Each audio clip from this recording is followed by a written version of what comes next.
real estate professionals who will share their valuable insight on how we can navigate positive transformation and mitigate the often unequal impacts of gentrification. But before we delve into these really important discussions, it's my honor to introduce our distinguished Dean, Susan Freewald.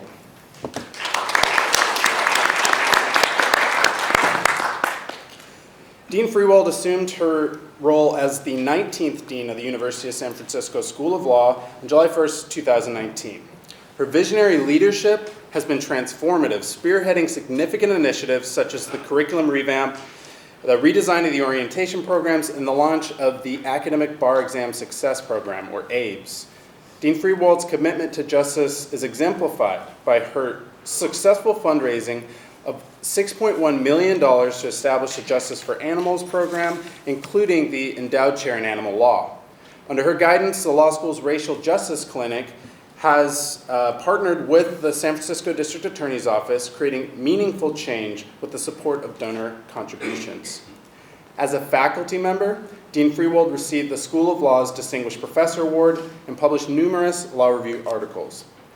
Her leadership, however, extends beyond USF law. She has played a pivotal role in major cases involving the Fourth Amendment protection of new communications technologies, and she's been recognized notably in securing landmark electronic surveillance legislation in California. Dean Freewald has demonstrated leadership at USF law and outside, and that's why she's so deserving of being named one of 2022's most influential women in Bay Area business by the San Francisco Business Times. Without further ado, please welcome me in joining Dean Susan Freewald.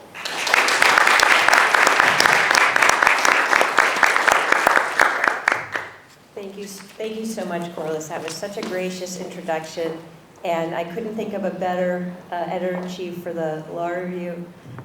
You've just been such a wonderful student throughout your years here, making such a great impression on everybody from the moment you walked in. So, yeah, let's hear it for Corliss. Can everybody hear me okay? Yes, okay. So what a great topic you symposium editors have chosen for this year's symposium. Gentrification and navigating its impacts. It is so important to the Bay Area. It's just been such an important topic in terms of how it has affected us over the last many years, and particularly post-COVID. And you know, the lovely thing about these symposia is that they operate at two really important levels. One, they bring together these experts, and I think the team has done such a wonderful job of bringing together a really diverse set of experts across all the various dimensions of the issue. So you have scholars like Professor Juan Carlos Ibarra, Professor Alice Kazwan, my law school classmate, in from New York, where she's on sabbatical. Thank you for flying all the way out here. Let's hear it for Professor Kazwan. And by the way, Professor Ibarra and Professor Kazwan are the symposium advisors, so thank you for doing that as well. So you have the scholars, you have the advocates and community activists, you have real estate professionals, you have a whole host of people, policy advisors, everyone across the spectrum who has been working in this area and interested in it to share their insights and also work with each other to look for practical solutions. And then you have a lot of students, hello students, who are, it's so important that you learn about these issues, because whether you go into the field to become one of the things I just mentioned or not, you need to be educated, right?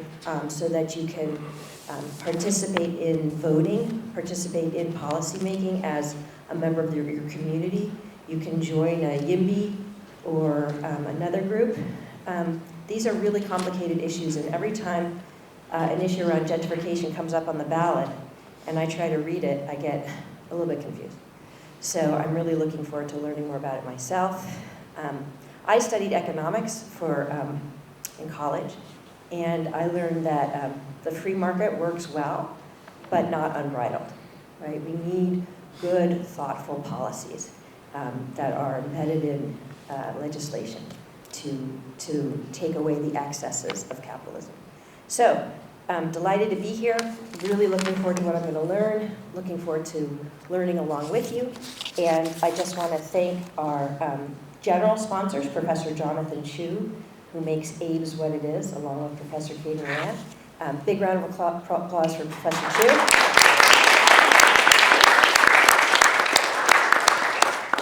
Goldfarb and Lippman, which is where Barbara Kautz works, and she is fabulous. She'll be speaking later. She's class of '04. She is a member of the Board of Counselors, one of my favorite, and I have a lot of favorites, but one of my favorite former students, and she's absolutely fabulous. And then you have publicity sponsors, the Alameda County Bar Association and the Environmental Land Use and Sustainability section of the ACBA, which is the Alameda County Bar Association. So it's going to be a really great symposium, and thank you all for being here.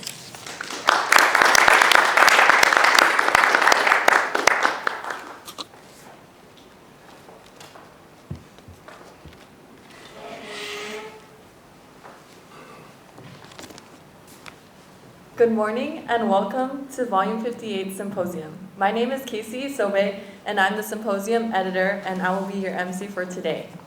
I'm honored to introduce our first moderator, Professor Juan Carlos Ibarra. Professor Ibarra serves as an Associate Professor at USF School of Law. He also holds a crucial role as one of this year's Symposium advisors. As a trusted advisor, Professor Ibarra has played a pivotal role in assisting me in developing the content and theme for this symposium. In his role as an educator, Professor Ibarra employs a student-centered approach, guiding students in developing advanced critical thinking and analytical skills. His courses, including property law and wills and trusts, emphasize the intersection between law and racial equity. Beyond the classroom, Professor Ibarra is a scholar whose work addresses structural issues of racial exclusion and inclusion in law and public policy. His ongoing project, Racial Transcendence, examines the way in which racial equity and power are shaped through intergenerational wealth transfer, including the distribution of property after death, using wills, trusts, and other testamentary instruments. Please join me in extending a warm welcome to Professor Juan Carlos Ibarra.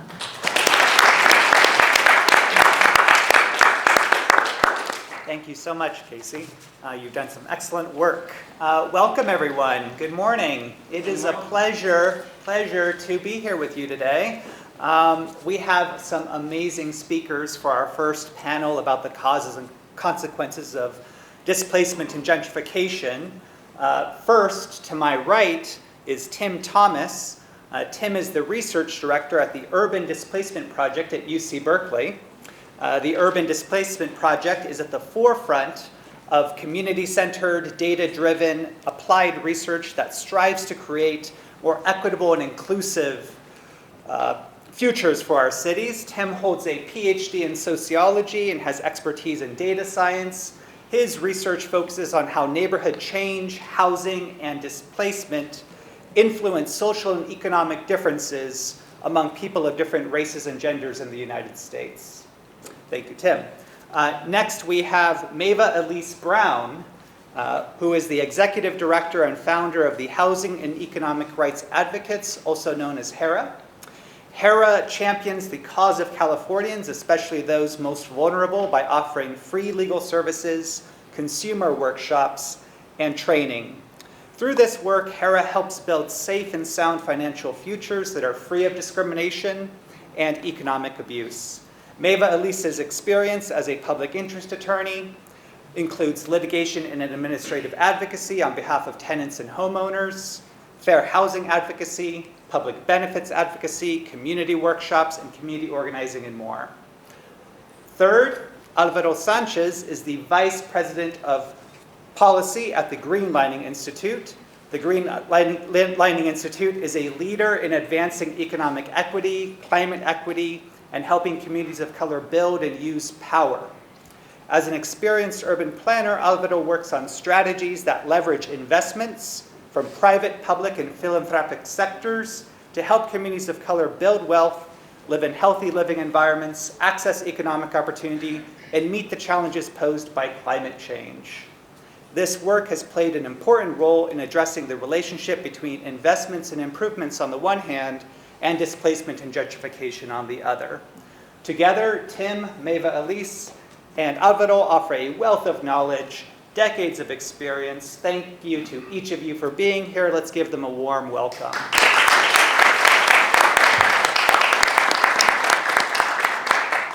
All right, Tim, will you start us off? Glad to. Good morning.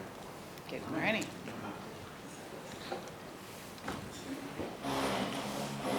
Usually being the first speaker requires a lot of coffee for the participants. Is that right?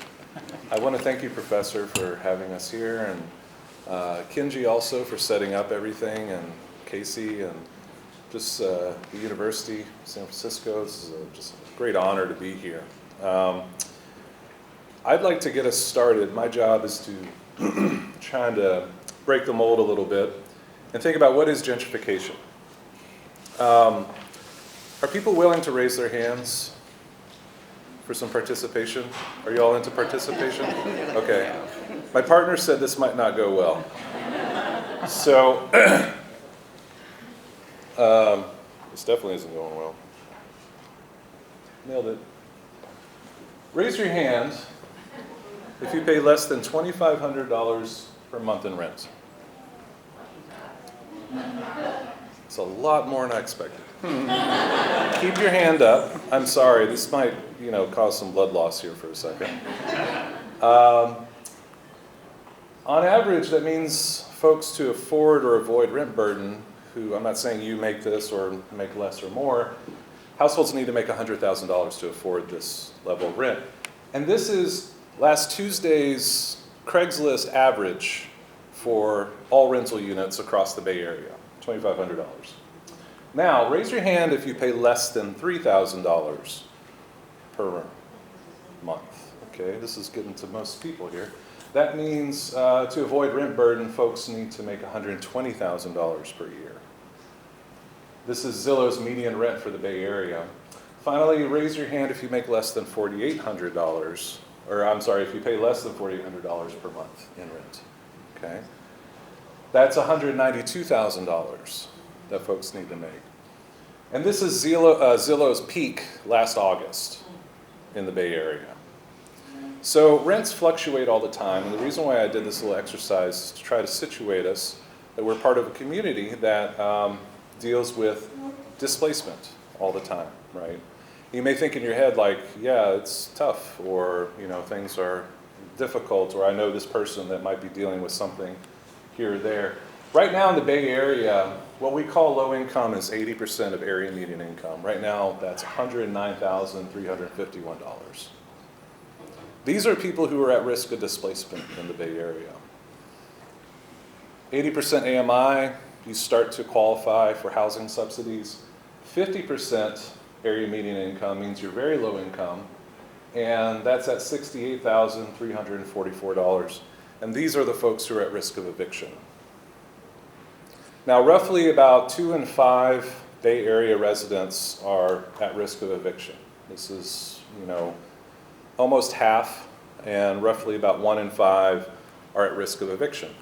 Now, one thing that I want to kind of lay the groundwork and set the idea here is that the concept of displacement has to happen by and large prior to gentrification. This is kind of a new concept that I've found that people may not think about necessarily. But what we think about gentrification, we think of Ruth Glass's 1969 concept of the middle class whites moving into working class neighborhoods or something like that. In America, that was in England. In America, it's largely moving into what was once segregated neighborhoods. In the 1990s and the 2000s, there was this big push to move away from mom and dad's suburban home into the urban core. And that was the space where particularly white lenders were able to get loans and recoup certain neighborhoods and start to change things around. So let's just kind of lay a baseline here. Here's a traditional 4 stages idea of what gentrification is. This was written in 1979 by Professor Philip Clay, who wrote a book called Neighborhood Renewal. And this is actually still a pretty decent model, but I'll maybe attune it a little bit after we go through these several points. So the first stage of gentrification usually is sweat equity in low-income neighborhoods. This is usually when households with little money and a lot of elbow grease move in, particularly folks that are white, tend to be marginalized sometimes, LGBTQ communities, folks just wanting to buy a single-family home, didn't mind living in a diverse space, maybe in fact wanted it, very much so. This begins to enhance the tax base and increase socioeconomic integration, and artists, folks like that start moving in. The second stage is once you start to see this little bit of a shift, young families wanting to buy a home or live in a space that is affordable because, gosh darn it, everything else is so expensive. This brings a little more capital, seeking cheaper folks with a little more capital, seeking cheaper single-family housing in your urban core or business districts. What tends to happen at this stage too is that voting behavior tends to shift towards the new immigrants, or the pioneers as they call them. It starts to reshape the landscape in their favor. So think about any neighborhood that you saw, like, man, it sure is different. The culture is just a little touch off. You know, it's kind of shifting. That's what we're thinking about here. And it starts to attract early political and market interests and investment. And this is where displacement begins, per se. Now, I would argue it actually starts earlier a little bit, but we'll get into that just in a little bit. One thing I want you to pay attention, though, to is the political and market interests and the political reshaping, voting behavior starts to move in. If you start thinking about a city that, I lived in Seattle for about 17 years. Seattle's very much like San Francisco. Some of you have lived here for a long time. Something that happens with gentrification that I just want to point here is that when you shift the economic composition and the demographic composition, you not only start to lose culture, but you start to lose, or you start to see a shift in the voting behavior of the population, right? So Seattle, for example, Amazon, Google, Facebook showed up. We have a bunch of 20 and 30-year-olds making six figures, wanting to really have a good time. And this was the home of Nirvana and working class folks. All of a sudden, if Nirvana and working class folks can't necessarily live there anymore, then the kind of political ideology that used to dominate that space may shift with the new folks coming in. So this is just kind of an important concept I want to talk about. This is the beginning wave. So third stage is what we call risky investment. So this is where lending and small-time development starts to kick in, new restaurants, amenities, infrastructure to accommodate the growing, wealthier population, and social services start to disappear at this point. Again, remember the political shift, you know, the interests of the space, social services that spent decades trying to get roots in a space, all of a sudden are like getting voted out, or you start to hear, you know, there's books about William Julius Wilson wrote a book about parents in school districts fighting with each other a little bit more as they're trying to vie for different kind of situations, and kind of got racist there for a minute, actually, you know. So the fourth stage is large-scale development. This is, the landscape is completely gone. High-rise buildings, business establishments, massive investment, full demographic shift. This is just gone, you know, it's just raised. I think about, again, in Seattle, there was a street called Broadway where there was a heroin den, a cult, literally, in a house, and a lot of, you know, criminal activity, community college nearby, and now it has some of the fanciest restaurants on earth. In Atlanta, where I grew up, there was a park called Piedmont. I think it was Piedmont or it was other Ponts, I can't remember which one. And it's basically, it was a lot of gang activity, murder at least every night or something like that, and now they're doing outdoor yoga. So the shifts that happen, you know, they don't happen overnight. And there are things that happen to kind of push that, but to kind of get at an idea of how we can kind of pigeon this. At the Urban Displacement Project, we developed these kind of three buckets. We think about pre-gentrification, gentrification, and exclusivity. I'll explain these for a second. Pre-gentrification are neighborhoods where it's low income risk of displacement or ongoing displacement's going on, right? And this is the displacement precedes gentrification concept. Then in gentrification, there's definitely displacement that goes on, but it's risk of displacement, early gentrification, and then advanced gentrification, right? So we're kind of pushing through those 4 stages pretty rapidly. And finally, there are neighborhoods that, shoot, they don't change, They had a legacy since the beginning that happens to align with how policies, particularly redlining or concepts like that I think will be talked about later today, that helped establish spaces where certain groups were able to gain a lot of equity, particularly white segregated neighborhoods. And these are spaces that won't gentrify.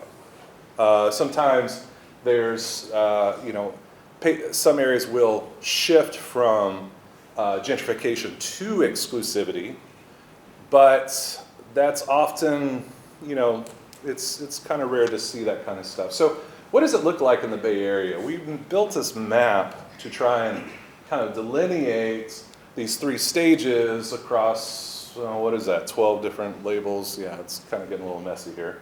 But, shoot, the laser.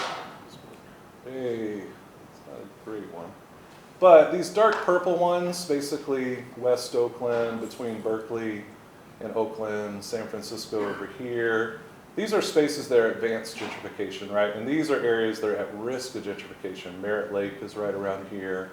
This is like Fruitvale. This is areas that are low income or susceptible to displacement, things like that. So if we put on top of that a map that shows the calculated risk of displacement. I won't go into the math that went behind this, but it's one of the first models to actually measure migration and predict the risk of it. We basically see a lot of similarities of areas like here that are experiencing low income or risk of gentrification are seeing the highest rates of actual displacement too. You can go on our website and see that. Now, one thing that we want to talk about is where does eviction fall within the realm of displacement, right? It's all displacement, forced mobility. I like to call it hard displacement, which is eviction, to soft displacement, which is basically the concept of you and I, soft displacement, we don't feel very comfortable paying the rent that we're paying right now. It's just getting a little too much. Property taxes are tough. Hard displacement, when you don't have a choice, right? And the thing that I swear I don't have to do this research anymore in any other city because we found the top predictors of eviction are rental markets and race. Black women are getting evicted 7 times, 600% more than white women. And this is an issue that the statistics, the data tells us. And I know full well that advocates are saying it as well, but here's what happened during the pandemic, right? During the pandemic, you got pretty progressive state like Minnesota at the top, had a lot of really good local moratoria. That big dip from 2020 to about July 21 was local and CDC moratoria. Then all of a sudden, got up to 50% above historical average. And they're still at that level right now. Indiana, much more conservative state that did not recognize the CDC moratorium, just kind of kept evicting. They kind of just kept going at it, right? They evicted 99% of their black population in a couple neighborhoods in Indianapolis. It was the wildest thing I've ever seen.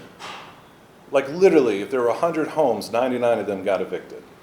So, but in Minnesota, a liberal state, it's still a problem too because we're well above that. Now, California, what's happening here is that we actually got above historical average in about March of 2022.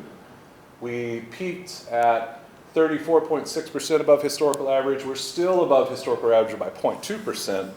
And with things the way they're going, with interest rates, rising rents, things are going to probably stay at a pretty high level. Where we see these changes, I'll leave you with a couple more slides, is that, the big takeaways are we're starting to see a lot of eviction in very rural spaces, which we hadn't seen before. But what's interesting about the Bay Area, right up here, San Francisco, that little nub right there, is that San Francisco and Oakland had really strong local protections, which is one of the predominant reasons why there may be lower evictions, right? But areas like Contra Costa County, Sacramento, San Joaquin, you start to see that there is a lot higher risk of eviction. This is because of gentrification pressures. The flood of gentrification that happened in San Francisco is pushing out towards Oakland, that displaced almost a large proportion of the black population that got pushed out to Contra Costa County, right? See how this is all tying together now? Yeah. So all of a sudden, the eviction rate is much higher in Contra Costa County because of the legacies of segregation and inequality that happened on the backs of black and brown households, now being pushed out that way, and policies haven't caught up to the great policies that San Francisco and Oakland have been pushing, right? They're at 1%, Contra Costa, Sacramento is at 3%, right? They're tripled. So I talked about the big predictors, but I don't want to leave you with bad news. Solutions sometimes can be what we call the 3 Ps, what we call production of affordable housing, preservation of existing affordable housing, and protection for tenants, policy protections. I'm sure there'll be questions, but thank you all very much.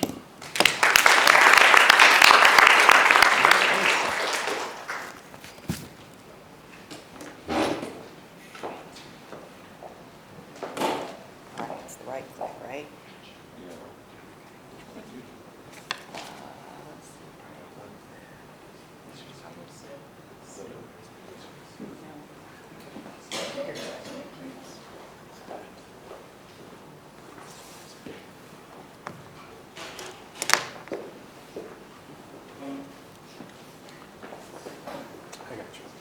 Okay, awesome. Thank you.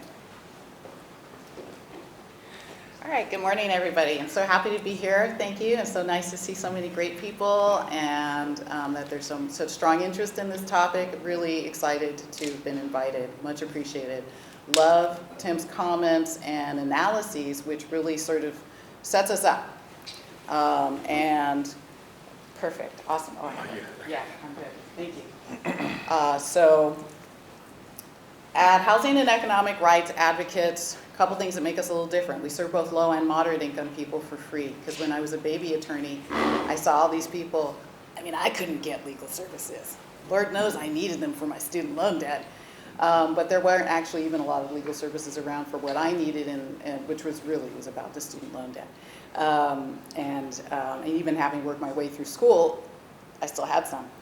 And all that stuff sort of led to, along with other things that I've seen over the years of being an advocate, to wanting to start Housing and Economic Rights Advocates to fill what I perceived as what was a gap in traditional legal services, where people could get access to assistance to apply for public benefits, but if you had some other needs beyond that and had an okay income but not enough income, and still were at risk of displacement, then where did you go?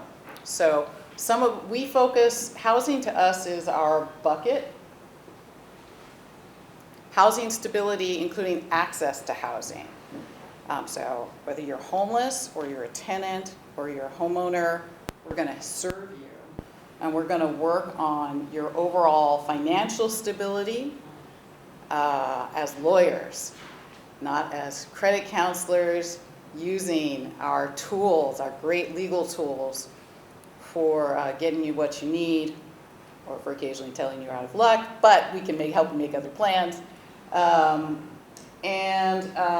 But all with the idea of, again, access to housing, housing stability if you have affordable housing, because that helps us not lose our minds, helps us be able to go ahead and have successful lives, hold on to employment, pass something maybe to the next gen as well. So that's just a small advertisement. Some of what we do is in your materials. So starting with in thinking about this, started with your basic Merriam-Webster definition of, what is gentrification anyway? Influx of middle class or wealthy people. So sometimes people of color are also the gentrifiers. That is, there's money as well as race mixed into the tangle. So my starting place for this, great conversations that we had in preparation for this, was looking at structural concerns. To me, commoditization of housing is part of what really drives displacement. And if money were not such a huge factor, the ability to make money in many different ways, in the homeownership space as well as in the multifamily space, I think that helps to really drive the train. So because when housing became an economic driver for the US economy, that changed the playing field, and that also impacts our options when it comes to trying to address, to mitigate against or stop so much displacement.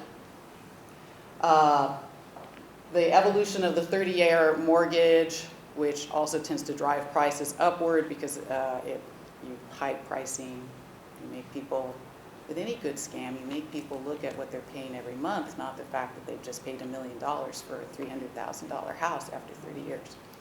But also it's driving property values upward. And I will talk about the ancillary housing related industries driving the train briefly, corporatization of rental housing. And this broad notion of better, more, new, much more than preservation, which also helps to drive the displacement train. So post-Great Depression, we had a series of policies that really snuggled housing up into the being a key economic driver of the US economy. So, and as an example of where we stand now with housing as part of our gross domestic product, it's running about 15% of our gross domestic product, which is huge in a country our size, our worth. And that includes both the home ownership side of the house and the multifamily side of the house. So it's important now, and it was important then. Let me make sure. Let's see if I think I did flag. Okay, yeah. And with housing, what do you get? You get all these other industries that are related to housing. You have the lending industry. You have investment, housing as an investment, mortgage-backed securities, multifamily housing-backed securities as well. You have gardeners, brokers, realtors, the amount of money that people spend on fixing up their home, furniture makers, appliance makers, all these different sectors that kind of it's part of our people's sort of normal sense of day to day.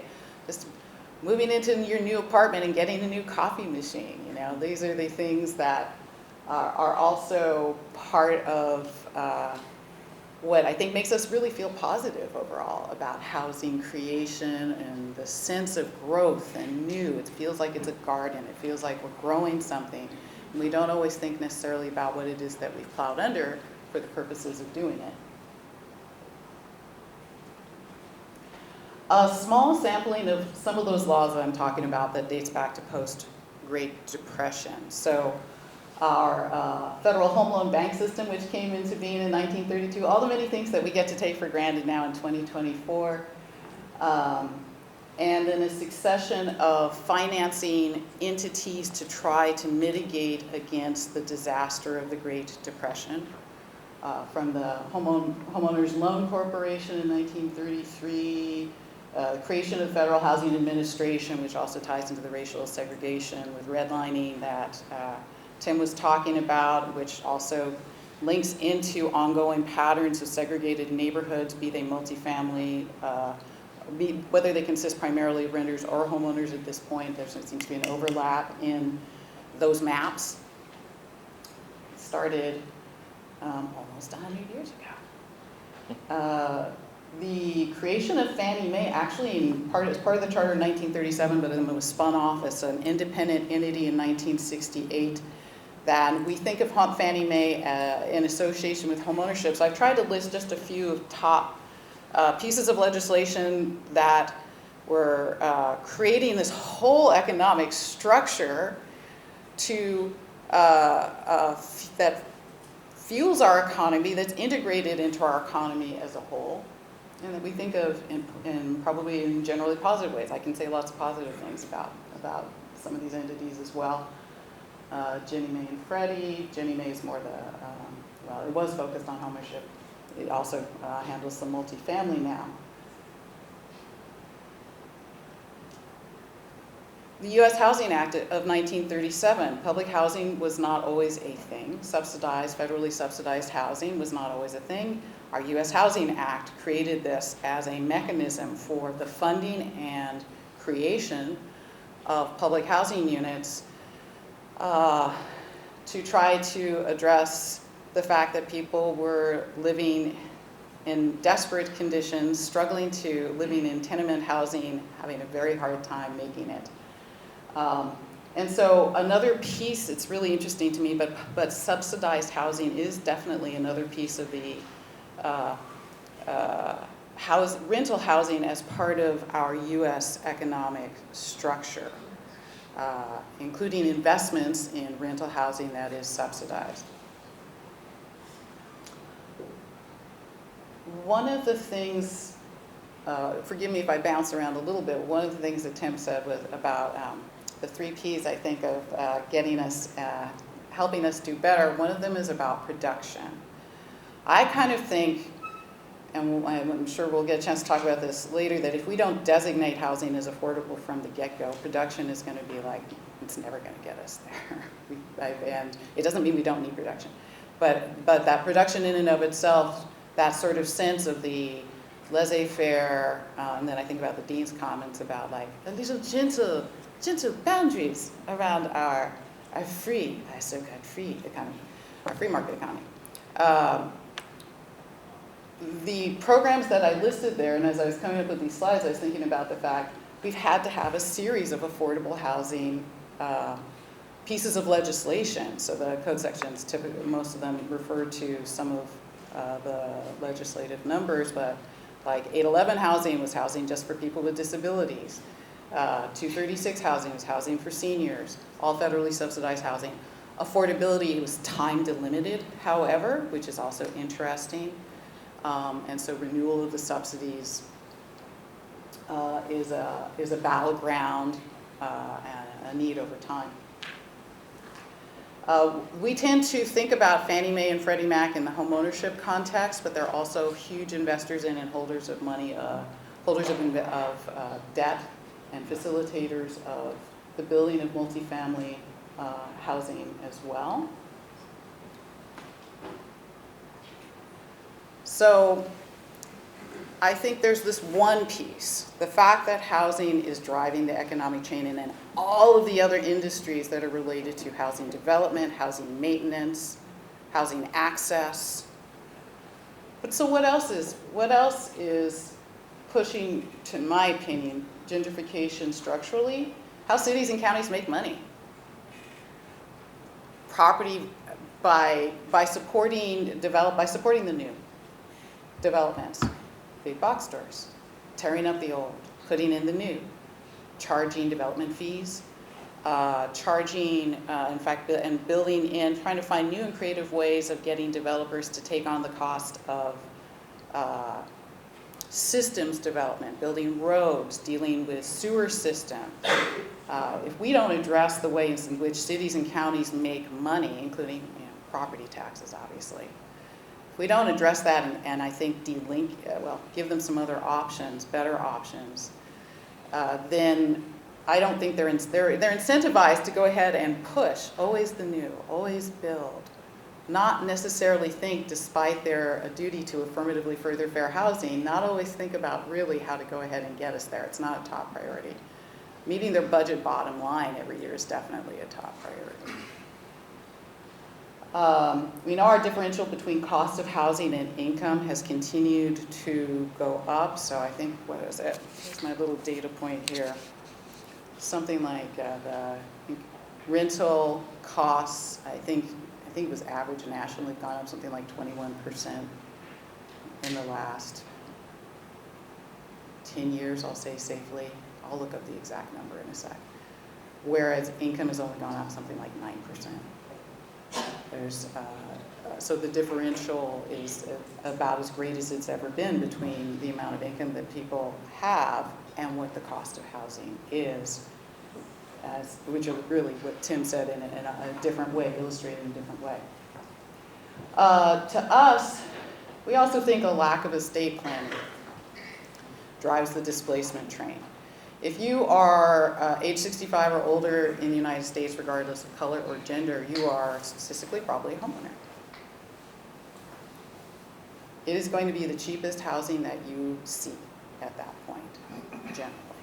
The mortgage that you have, unless you refinance in the last 5 years, typically still, though, hanging on to that housing, it's for the people who are still alive, going to be probably the cheapest housing that our older adults are going to see. What about for the next generation? If that house were kept in the family of low and moderate income households and passed to the next generation, they would have years worth of investment that their parents or grandparents had already made. But the reality is that most low and moderate income households do not create an estate plan in the United States. And therefore, because they think those are for wealthy people, but actually it's for all of us.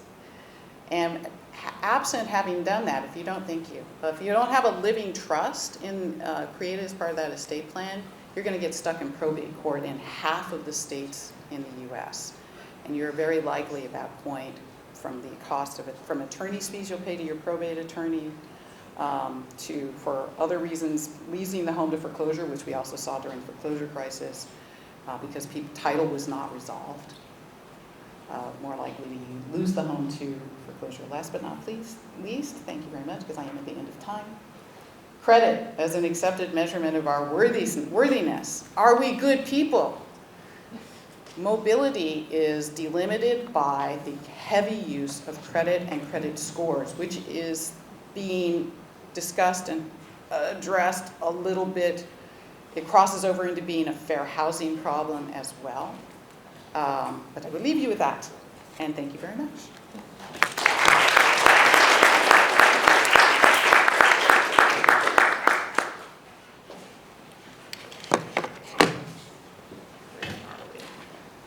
I'm afraid to. Thank you.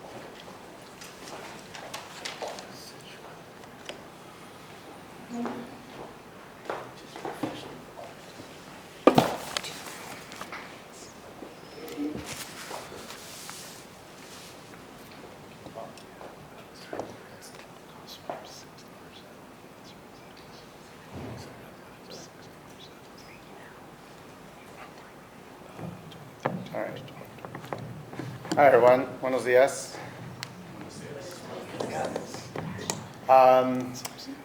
Thank you for the invitation to be here. It's great to, try to play a lawyer for a little bit. I'm not a lawyer, so, it's kind of nice to be around y'all. My name is Alvaro Sanchez. I'm the VP of Policy at the Green Lining Institute, and I'm a gentrifier. 10 years ago, I came into Oakland, and I had the opportunity to purchase a home, which is amazing. I don't really know how that happened, but it did.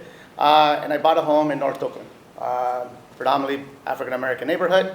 And in those 10 years, I've seen the change, So, I'm a first-generation immigrant. I came from Mexico. I was undocumented in this country for many years.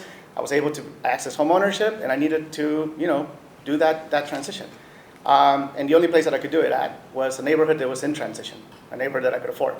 And I had this existential crisis because my entire career has been built around trying to fight gentrification and displacement. And here I am, someone who's going to contribute to it.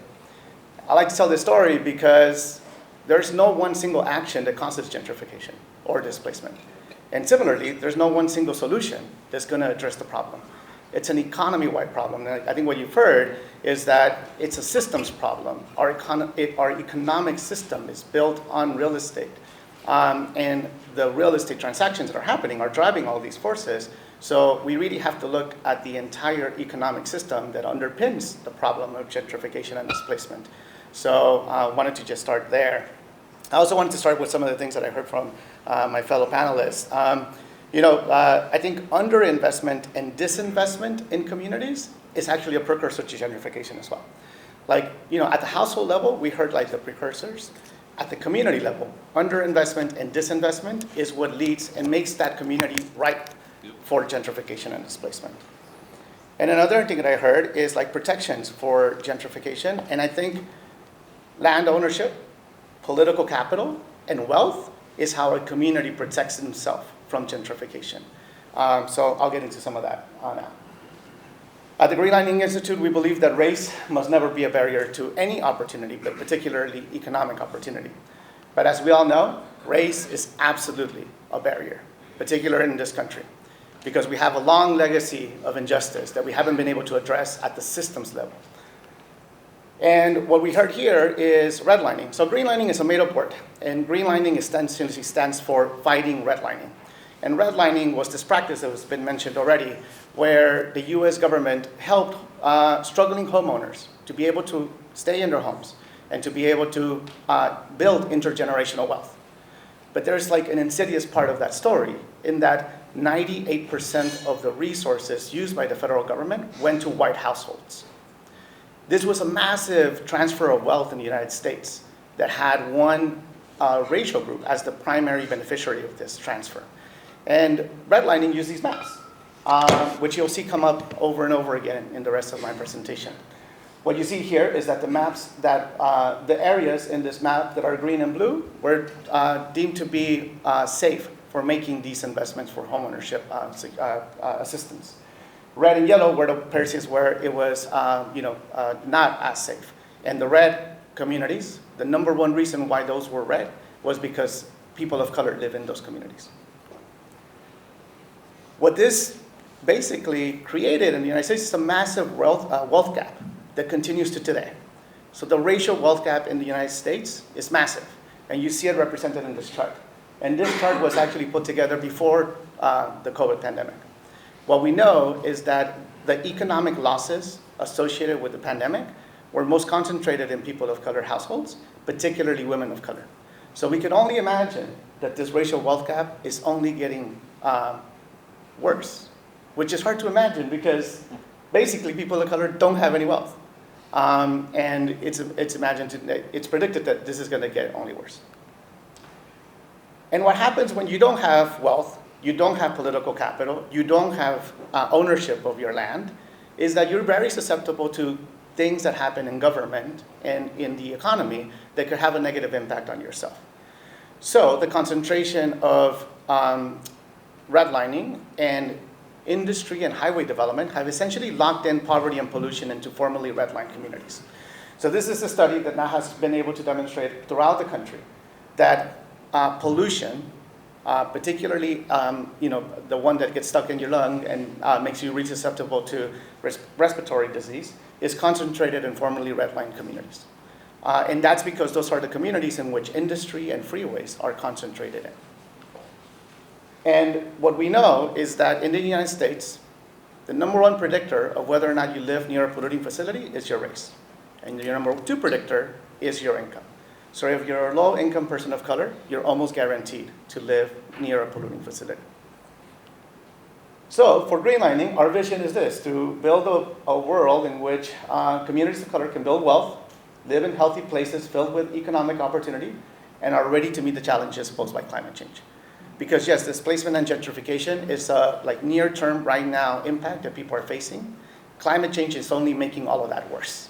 So that's why for us, we have to fight both things at the same time. And the way that we go about trying to fight these issues is represented by these core equity strategies that we use in the organization. We really focus on trying to create a just and healthy economy. If we don't address the root causes of gentrification and displacement, it doesn't matter how much money at the problem we throw, it's not going to solve it. It doesn't matter how much production we produce, it's not going to solve it. We need to focus on the economy and how it runs in order to eventually address the issues that we're fighting. But obviously, we want to focus also on increasing household wealth in communities of color, build healthy and climate-resilient communities, build intersectional leadership, cultivate racial equity leaders for the future. Greenlining needs to be a strong organization to do all this work. So that's what we focus on as an organization. All of these are interwoven because, again, there's no silver bullet. There's no one solution. It's a mix of all of these solutions that eventually, hopefully, get us to a better future. But investment is a huge part of what greenlining does, encouraging investment in disadvantaged communities and underinvested communities, which is kind of this, where this issue of gentrification and displacement really makes it difficult for us to address. How do we encourage more investments in underinvested communities without then contributing to the displacement and gentrification of the people that we want to protect in the first place? What we've said as an organization is that we can't shy away from making investments in communities that are at risk of displacement and gentrification. It's like myself. I made the decision to invest in a community that was going through a transition. The organization is making a proactive decision that we have to encourage these investments in these communities. And what we've been able to do is to leverage the Community Reinvestment Act law at the federal level to negotiate community benefit agreements with various banks to make investments in disadvantaged communities for business development, for affordable housing development, for home ownership, and other social services in those communities. And in 2021, we were able to negotiate around $100 billion to make investments in communities throughout mostly California. From our climate policies, we've been strong advocates of putting a price on carbon. California uses a mechanism called cap and trade, which essentially charges polluters for the pollution they emit and creates revenue that then gets invested in the state of California to fight pollution. We don't like cap and trade. It's a market-based mechanism that has a lot of negative externalities, but that's the system that we have. So if that's the system that we have, we made the decision that we wanted to use a policy that directed revenue to the communities that needed them most. So we were able to pass a couple of pieces of policy, SB 535 and AB 1550, which directs a minimum of 35% of the revenue from cap and trade to communities that are determined to be disadvantaged because of their socioeconomic status and their exposure to pollution. As of this year, about $7.3 billion have been invested in communities throughout the state for affordable housing development, transportation, green infrastructure, solar panels for electric vehicles. So this is another process by which we're making investments into the most impacted communities.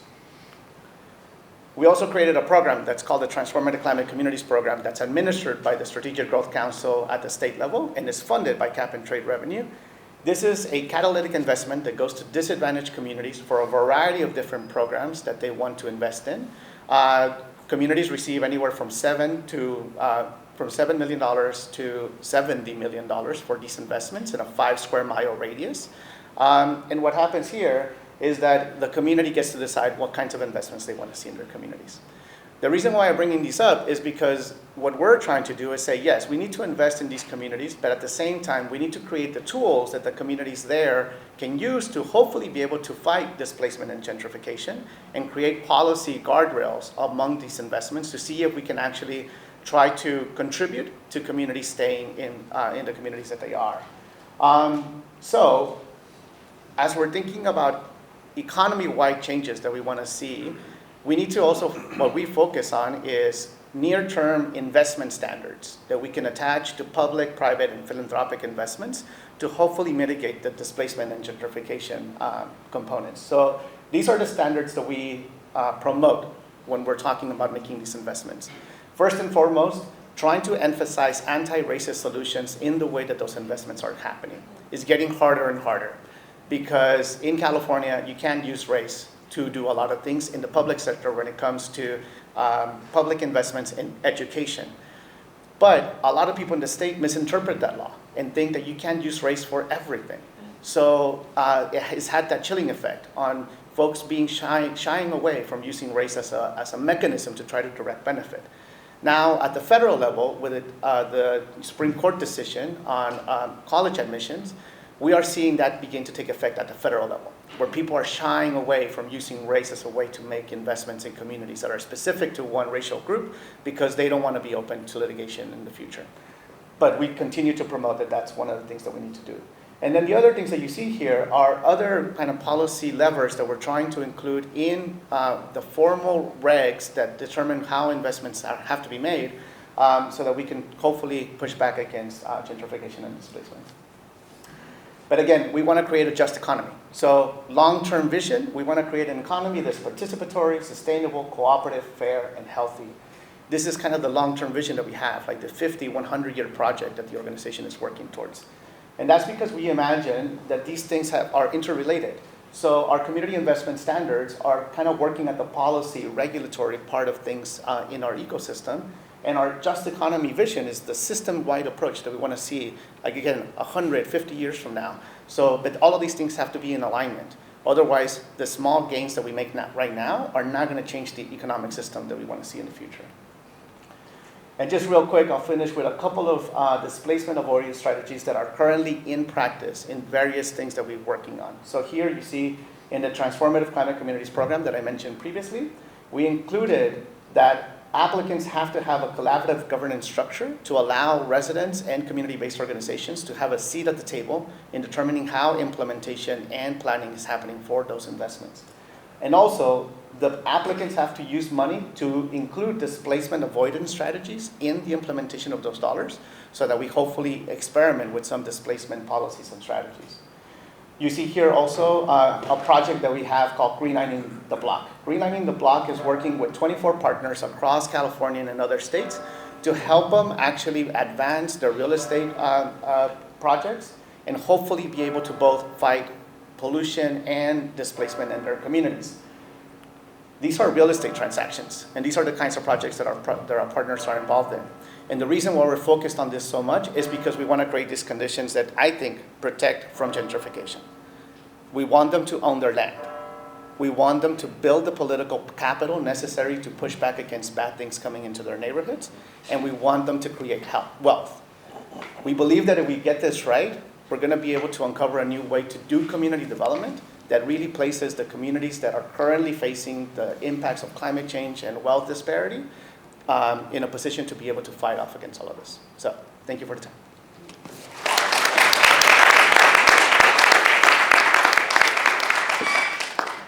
Excellent. So this is going to leave us with a few minutes to about 10, 15 minutes for some questions from you. So if you have questions, please raise your hand, and our speakers would love to respond to them.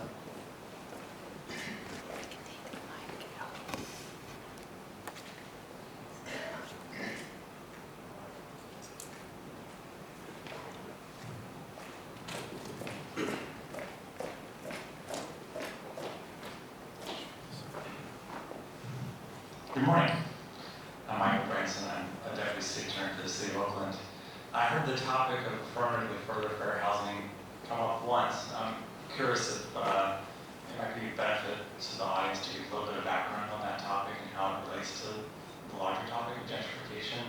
And I'm particularly interested in the topic that has come up a few times where there's sort of an intention of balance in the AFFH rulemaking process between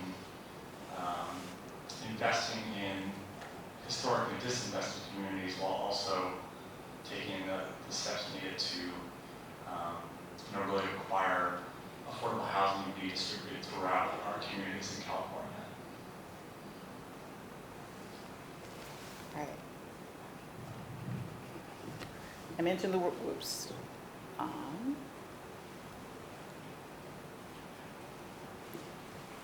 Apologies. I failed the intelligence test, sorry. So I mentioned the AFFH word, so I'll go ahead and take the first stab at it. So under our Federal Fair Housing Act, counties, cities, localities, state government have a duty to go ahead and take affirmative steps to further fair housing. Let's do better than repeating the words. They got to make an effort that goes beyond lip service. They have to do actual assessments of what the housing need is in their communities. Bloody heck. And, apologies, and make a plan that gets submitted to the state and to show that they have undertaken those, that they've actually mapped it out. Hang on one little moment here. Got a soundtrack. I have a soundtrack with it.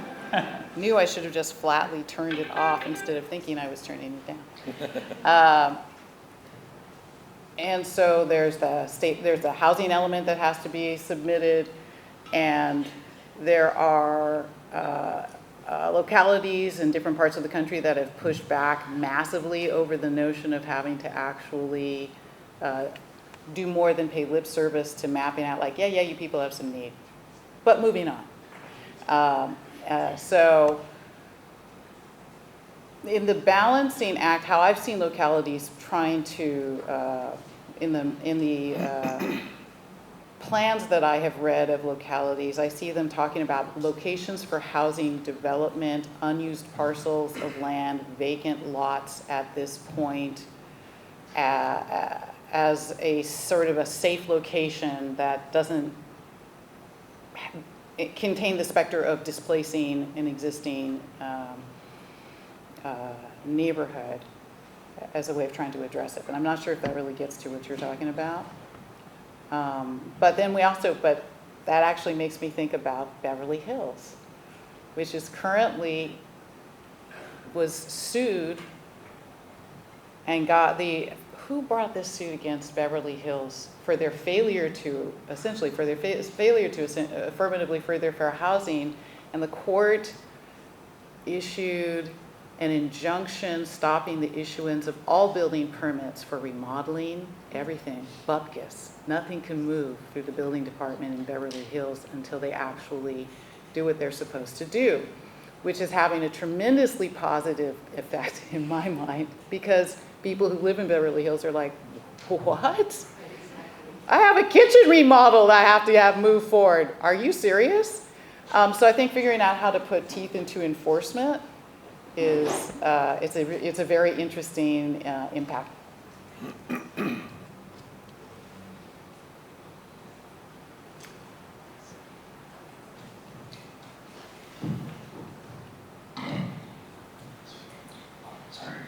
Thank you guys for being here. My name is Ramon Atuel. I just wanted to get to know, like, what are your general thoughts on the low-income housing tax credit? So, like, my biggest concern is, like, the tax credit only lasts, or it maintains your affordability on your developments for only about 30 years or so, depending on the state. So, how does that also play into effective gentrification? I'll just say real briefly that some of the highest rates of eviction occur in LIHTC properties, in different states at least. We haven't done that too much in California necessarily, but basically it's serving a population that's at risk, right? And if the population at risk can't afford whatever rent, people get evicted at $50. There was a news story of someone getting evicted for $2. So the average, cost of arrears is about $2,000 roughly, depending on the city. During the pandemic, that went up to $4,000, right? So it's like, even if it is a LIHTC property or whatever subsidies, it's just, welfare and wages are not meeting the market, the quote unquote, concepts of fair market, or even low income housing tax credit property rates. And let me chime in if I may. Some of the, it's the lousiest subsidized housing program for sure in California because the protections for renters, and so it's not shocking to hear that the rates of eviction nationally are terrible, because the only oversight is over whether or not the subsidy has been applied to the rent unit. And so it's using a very free market light touch kind of mechanism to try to promote the development in the first place, but not keeping people in the development, right? If you live in any of the buildings with the numbers that I listed, the federally, 236, 811s, or if you have a Section 8 project-based building, or if you have a Section 8 voucher, you have just cause eviction protections, and those are delineated pretty clearly. If you live in LIHTC, you don't have that, although rent-controlled jurisdictions have been able to, it's been possible to argue successfully in rent-controlled jurisdictions that the just cause of the jurisdiction should apply to the LIHTC properties. And so it doesn't work as far as, it's not enough to get people in, and this is a problem on the homeownership side as well. We just look at, how many people, what's the current homeownership rate? Not, were they burned and churned? Did they lose the family home? And why? Were they foreclosed on? And which gets back to the estate planning and issue in protecting the ability to hold the home for the long term.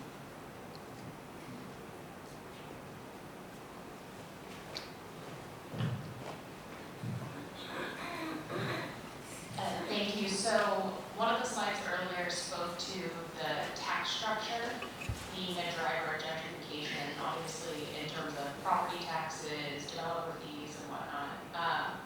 And I'm curious, given that California has obviously its own slew of tax issues and sort of a unique tax structure, or if you want to frame it with Prop 13 and other issues, if there are other places with different tax structures or different ways of funding their municipal governments that are a better example to look to, or if there are any corollaries out there that you would look to at least study and get a better insight into how that might affect gentrification.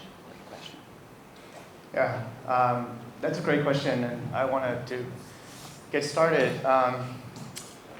First, I don't know, actually. And actually, I might suggest that it's not looking at other states, but it's actually probably looking at other countries. And I go back to like, it's really like an economy-wide issue that we're facing in that there's an open attack on like on the public, like on government in the United States. Government every year is finding it harder and harder to come up with the resources to be able to like govern. Our public transit fleet is like, barely hanging on. Our infrastructure is like, it's really dilapidated and crumbling. And but now we need to make all these investments to try to like mitigate climate change, and we need to find who covers that. So in my work, I really promote like we need to make investments in renewable energy and sustainability, but the way that we finance a lot of that is like actually by putting it on the developers, to your point, right? So there's a great program called the Affordable Housing Sustainable Communities Program. The state of California funds it out of cap and trade, puts out these grants, but the requirements of getting the grant to begin with requires that development to be fairly expensive, because you really need a lot of green technology to be able to actually access those monies. So the development of one unit of housing becomes really costly. But part of why we're doing that is because there's no other money that's going into those kinds of investments, similarly to no other money going into like sewer connections or street repairs. And so that we're like putting all of this on housing. And another thing that we're putting a lot of cost onto are our energy rates. Energy rates are going up because we need to make investments in fighting climate change. But so to me, I keep coming back to like, if we don't look at the entire economic system and how we finance our country, like we're just trying to like, what is that saying? Rob Peter to pay Paul or something, right? And that's what it feels like. So yes, tax reform, absolutely necessary. We need to look at how we kind of do that in California and the country. But the bigger picture issue that I have is we are not contributing enough to create the kind of communities that we need to have, that would be the kinds of communities that people are able to like live in for longevity, and also for those communities to be healthy and safe, et cetera, et cetera. So just one really big picture there, but I just feel like that's like the bigger issue, the big issue, and then obviously taxes and how we finance all of that's really important. A great question. I don't know, and I haven't looked into any of the other states that have a better model. I do have the impression that cities and counties have gotten used to the fact that they can go ahead and rely on federal funding, for example, to fix the roads. That there's been some steady streams of federal funding for certain types of infrastructure projects. Maybe not enough, but maybe enough to not stop you from getting reelected, because you're able to at least get some streets fixed sometimes, and whatever else it is that's on people's minds the most. And so I wonder at the choices about where funds are allocated by some cities and counties. But Tim, do you know of any good models about how the local government actually pays for their stuff, our stuff? This is always the question that comes up every single time. Who's doing it right? I honestly, my answer is it's piecemeal. Minnesota that has a really good social service program and good housing kind of quality, yada yada, but then they don't do too well in some other spaces. Seattle's eviction rate has actually been below the, average, not Seattle actually, Seattle's too, it's like San Francisco, they don't have enough people to evict basically, kind of problem. They already evicted them out. So what the state has done is actually was really aggressive in passing a lot of tenant protection laws, right? We have those here too, that did a great job, right? But again, it's piecemeal, right? There's people still struggling in the housing context. New York has done a fantastic job with trying to stem gentrification in certain spaces, but again, it's New York, and it's try and find a rent control department there.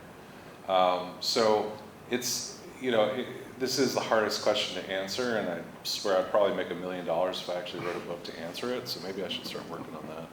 But, because I could use that. Yeah, so but I think it's a great question to keep seeking that out. All right, I think we have time for just one last question. Do you have any final messages to share with our audience before we wrap up this first panel about the causes and consequences of gentrification? Final thoughts.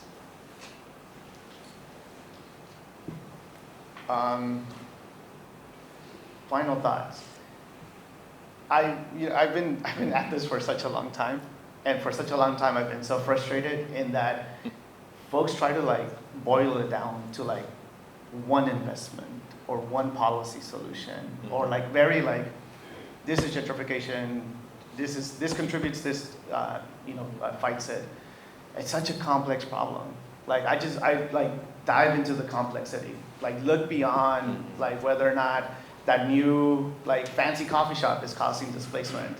Obviously that's part of the problem, but it's much bigger than that. It's way much bigger than that. And I kind of it already feels like a big problem, but it's we need to think about it as a much bigger problem. And it's really at the root of how we run the economy.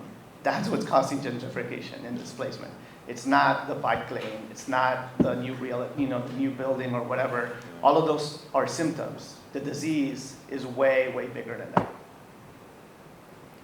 Gave me time to have a thought. Which is, I think, get into more of a preservation mindset. Preservation across the board. We have an aging populace, we're in an aging population cycle. Help people keep what they have. If it's with knowing that if you're age 65 or older, you own a home in America, help people keep what they have. That home is falling apart. They cannot access loans that are not predatory if they're living on a very, very modest income.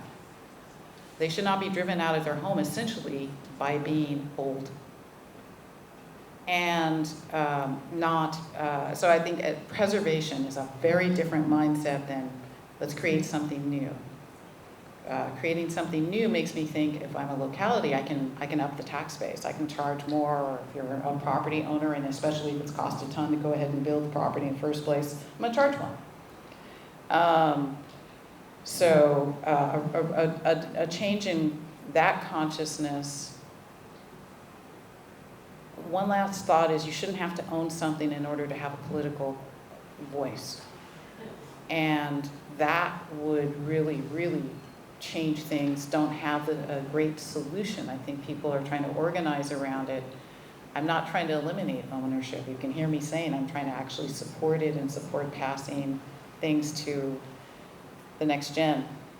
But you should be able to have both. And if we were also preserving the ability of renters to stay in their home, right? I never thought I'd live to see statewide rent control in California. But it got to that point. I never thought I'd see Menlo Park decide that it needed a rent control ordinance. And some other jurisdictions that are like, hey, wait a minute, this is actually really unacceptable. I'll just say real quickly, it's about to get really wild. We saw some cities saw a 60% increase in rent since 2013. We're moving towards a subscription model of sorts of housing, and they've been trying to for a minute, where it's being bought up, by conglomerates. It's turning into like the 5 media companies that own, all media kind of situation. That's kind of the goal, right? But we're also at a really interesting time point where we just had a big pandemic. It feels like the 1920s, where it's like the robber barons kind of got taken to court a little bit, and situations are different. So I would encourage, be nimble on your toes, because be dynamic. Think, it's like things are going to shift a little bit, but do it all, and I kid you not, do it all with the sense of love and community. The concept, we actually need each other because there's no middle class anymore necessarily. It's a greater divide between folks to a larger degree, and I think that divide might get a little bit bigger, but it might shift because history has shown us all revolutions, all, just changes in political systems, things like that happen when we're redlining the population too much, right? So there could be, a pretty big shift in how things are going, and that gives us the opportunity to kind of recorrect concepts of housing. So I would just highly encourage, be nimble, but do it with love and community. Well, thank you so much for joining us today. Thank you everyone for being here. This is the first panel, and we are wrapping up, so thank you. I'm delighted to introduce our second moderator, Richard Pioroda. He's a highly skilled and experienced strategic advisor and transactional attorney. Richard serves as the principal and chair of the Government and Regulatory Affairs Practice Group at Myers-Nave, where his expertise spans various legal domains. With a focus on municipal and special district law, general outside counsel, technology transactions, land use, real estate, education law, and contracts and procurement, Richard is a versatile legal professional. Richard's impact is not limited to his role at Myers-Nave. He also serves as the city attorney of the city of San Leandro, bringing his expertise to local governance. Additionally, he holds the position of interim assistant city attorney for the city of Newark and acts as the general counsel to special districts and public agencies throughout California. Please join me in extending a warm welcome to Richard Pioroda. Thank you, Casey. And thank you, USF and USF Law Review for this opportunity. And I'm an alum, graduated in 2001, and I've never been in this building before, so it's a little odd. I think this was a residence. And when I'm a double don, by the way. I graduated as an undergrad from here, and with, funny enough, an accounting degree. And then I went to law school here, of course, because my little story, as I like to tell it, is that I had a rent-controlled apartment in San Francisco, and I was financing and working through law school myself, and I didn't need to have that extra housing cost. And my apartment was just 10 minutes from here. So it's an honor to be here. I want to thank Casey again. We want to thank Kenji Kihano and the entire USF Law crew. And thank you, Casey, for that introduction. I am a principal at the law firm. We are contract city attorneys, if you will. So I am the appointed city attorney for the city of San Leandro, and I've been that city attorney since 2012. And in that role, I run across, obviously, advising policymakers on these issues every single day. And of course, the secondary effects of these issues, and one of them, obviously, is homelessness. So this is a very important topic for me professionally, but also personally. And once again, this topic has an esteemed group here to educate us and to help us jog and share some experiences and ideas and policies. And we'll also look to you all as part of that process in your questions, and if there are any observations or comments, we'd be happy to take them. So let me introduce the panel. Joshua Howard, who's in the middle. Joshua Howard leads the California Apartment Association's local public affairs strategy, government advocacy, community relations, and political action programs throughout California.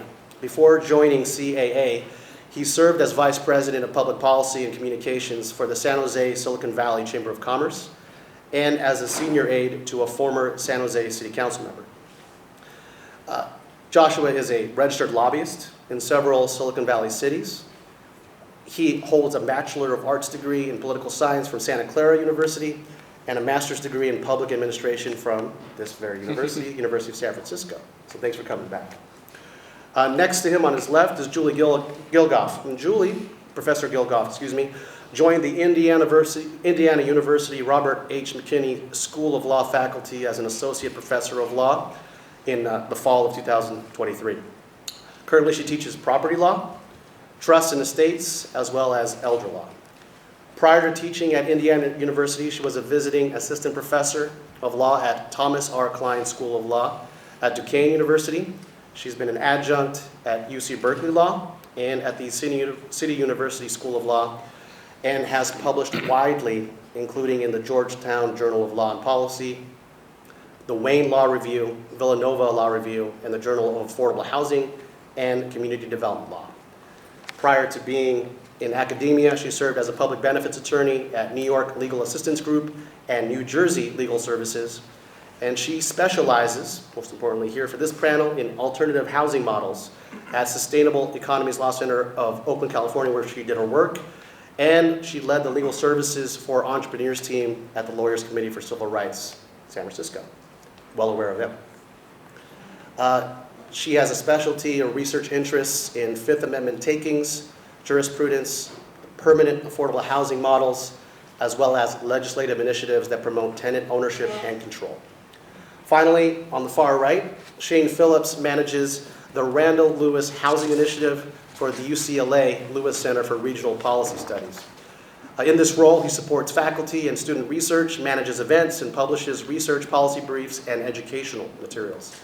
His work covers a wide range of housing topics, including tenant protections, housing production policies, and government revenue and financing reform. He's the author of The Affordable City, Strategies for Putting Housing Within Reach and Keeping It There, in which he argues for, as I stated just previously, all of the above approaches to housing policy. And he outlines 55, that's very precise, 55 strategies for improving affordability and housing stability. He's been published in a variety of outlets, including The Atlantic and the Los Angeles Times. And he says he blogs occasionally. I don't know what occasionally means. At betterinstitutions.com. I would like to start the panel with Mr. Howard, and I think he'll come up here and do his presentation. So once again, welcome our panelists. Thank you.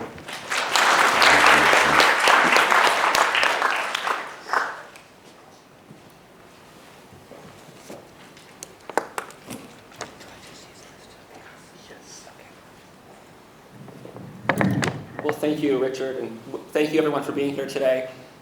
Yes, I'm a graduate of USF, and it's the first time since 2005 I've been back on this campus, so it's kind of fun to be back and see everyone and be in a building like Richard I've never been in before. So, glad to come full circle and share some insights and information with all of you today. Listening to the last panel really made me rethink this whole conversation and this whole presentation I prepared.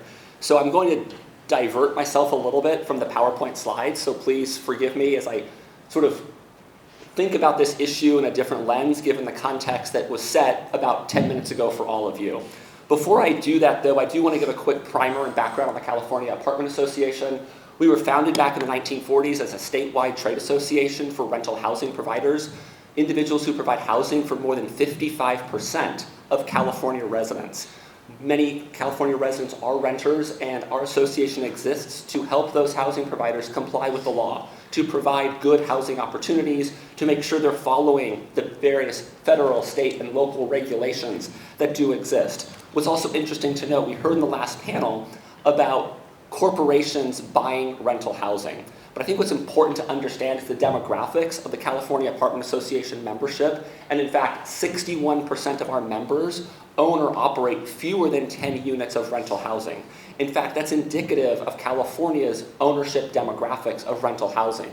The majority of housing providers in this state are not corporations. They are mom and pop housing providers who own fewer than 10 units. Most of them don't have full-time jobs in property management. Their investment in a duplex or a triplex or a 5-unit building, that's their 401k, that's their 403b, that's their retirement plan or their kids' college tuition savings. The other piece that the California Apartment Association is very much involved in is advocacy. We work very closely, and I'll talk more about this, with Governor Newsom and Assemblymember David Chu, now San Francisco City Attorney David Chu, to draft AB 1482, the Tenant Protection Act of 2019. But what I want to start with is a quick overview of some of the laws that exist. And I think it's important to recognize, we talk a lot about changing communities, but how many of you have heard about cities that are not doing their fair share to build or get the housing built that they need? I'll call one out by name, Huntington Beach down in Southern California. I think the Attorney General is suing them right now to get some housing built and to get out of the way of and stop listening to the NIMBY groups in those communities. But there are times when we are 482 cities, and there are times when we are one state. And in California, it's important that we are one state. That is the only way we're going to ensure that housing is built all over California. Leaving it up to local control sometimes results in places like Huntington Beach not doing their fair share. But also at the same time, we see instances in California where the housing element, it's a document every city is required to publish and produce about how they're going to meet their affordable housing goals, how they're going to meet their housing production goals. Yet, when it goes to the Housing and Community Development Department in Sacramento, it is the most inconsistent review process that we have ever seen. And let me give you a quick example. During this last housing element cycle, 2 cities in Northern California submitted their housing element. One city has very robust rent control, a very robust just cause eviction ordinance, a very robust Ellis Act law. Another city has tenant mediation for large rent increases. HCD rejected the housing element for the city with all the tenant protections I just mentioned, and in their comment letter said that their housing element didn't do enough to address displacement through rent control, just cause eviction, and other anti-displacement policies. Yet the city that only had mediation for large rent increases, their housing element got approved, and there was no feedback like there was to the other city. So there's also instances where our state is not doing its job and adequately enforcing and implementing and providing consistent feedback and guidance to cities. The other piece in all that is we now have state agencies undermining state law. And I'll talk about that in a minute because we heard the prior panel talk about statewide rent control in California. Why now is the state telling cities to do more, undermining the very law that they put in place just in 2019? So these are some of the thought-provoking questions that we need to grapple with as we talk about housing policies, we talk about changing communities, is how do we ensure consistency across the state so that whether you provide housing or you're a renter or a homeowner, there's similar protections across the state for everyone that they can benefit from. In terms of policies that address displacement, we could spend 24 hours talking about this with 24 slides and 24 bubbles, but it's a patchwork. And we have statewide rent control, we have tenant education, we have just cause protections, we have protection policies. 26 cities in California have local rent control. And of those 26 cities, I like to say, you may have 26 ordinances that have 40 different versions of rent control in those 26 ordinances because they all work a little differently and some even contradict themselves in the way that they're written and the way they're enforced. We also have policies around relocation assistance to help residents who are being displaced through no fault of their own when a developer or housing provider seeks to take housing off the market to renovate, to redevelop. We also have now state laws in effect which ensure that there is no net loss and that there is additional notification to residents about the potential that their unit or their home could be sold or taken off the market. What I want to also start with is, I talk about 482 cities in one state. The state legislature back in 1995, they recognized that local rent control laws were very inconsistent. Places like Santa Monica, Berkeley, San Francisco, and others had some very interesting and diverse, is the word I'll use, rent control laws, and housing wasn't being built. So in order to provide some stability and to encourage the production of housing, recognizing that radical, strict rent control was impeding the development of housing, the legislature passed the Costa-Hawkins Rental Housing Act of 1995. This law really did 3 things, and it's in effect today. It places guardrails and guideposts for what cities can do when they want to implement their own local rent control, whether it's San Francisco, whether it's Oakland, whether it's East Palo Alto, whether it's San Diego. And really what it says is, number one, any unit built after 1995 must be exempt from a local rent control law. That was the date the law went into effect, and the legislature wanted to provide stability to housing providers and stability to the community to make sure housing could get built. Second, single-family homes cannot be regulated under a local rent control ordinance, and when a tenant moves out voluntarily, the owner has the right to reset the rent to whatever the market deems is reasonable. These were mechanisms the state put in place to try to provide some guidance and some consistency across California. Fast forward to 2019. This is after the failed ballot measure of Prop 10 in 2018, which was seeking to undo Costa-Hawkins. The state legislature recognized that there was an opportunity for a statewide solution and brought stakeholders together, housing providers, housing advocates, social justice advocates, renters, to create the Tenant Protection Act of 2019. What this law did, and Governor Newsom, when he signed it over in Oakland in the summer of 2019, proclaimed it the nation's strongest statewide tenant protection law. It sets a rent cap of 5% plus CPI for most rental units in the state of California, with a 15-year rolling exemption for new construction. Again, trying to ensure that new housing could get built and there's an opportunity to bring new housing to market without the fear of not being able to recover costs and investment returns in those first 15 years.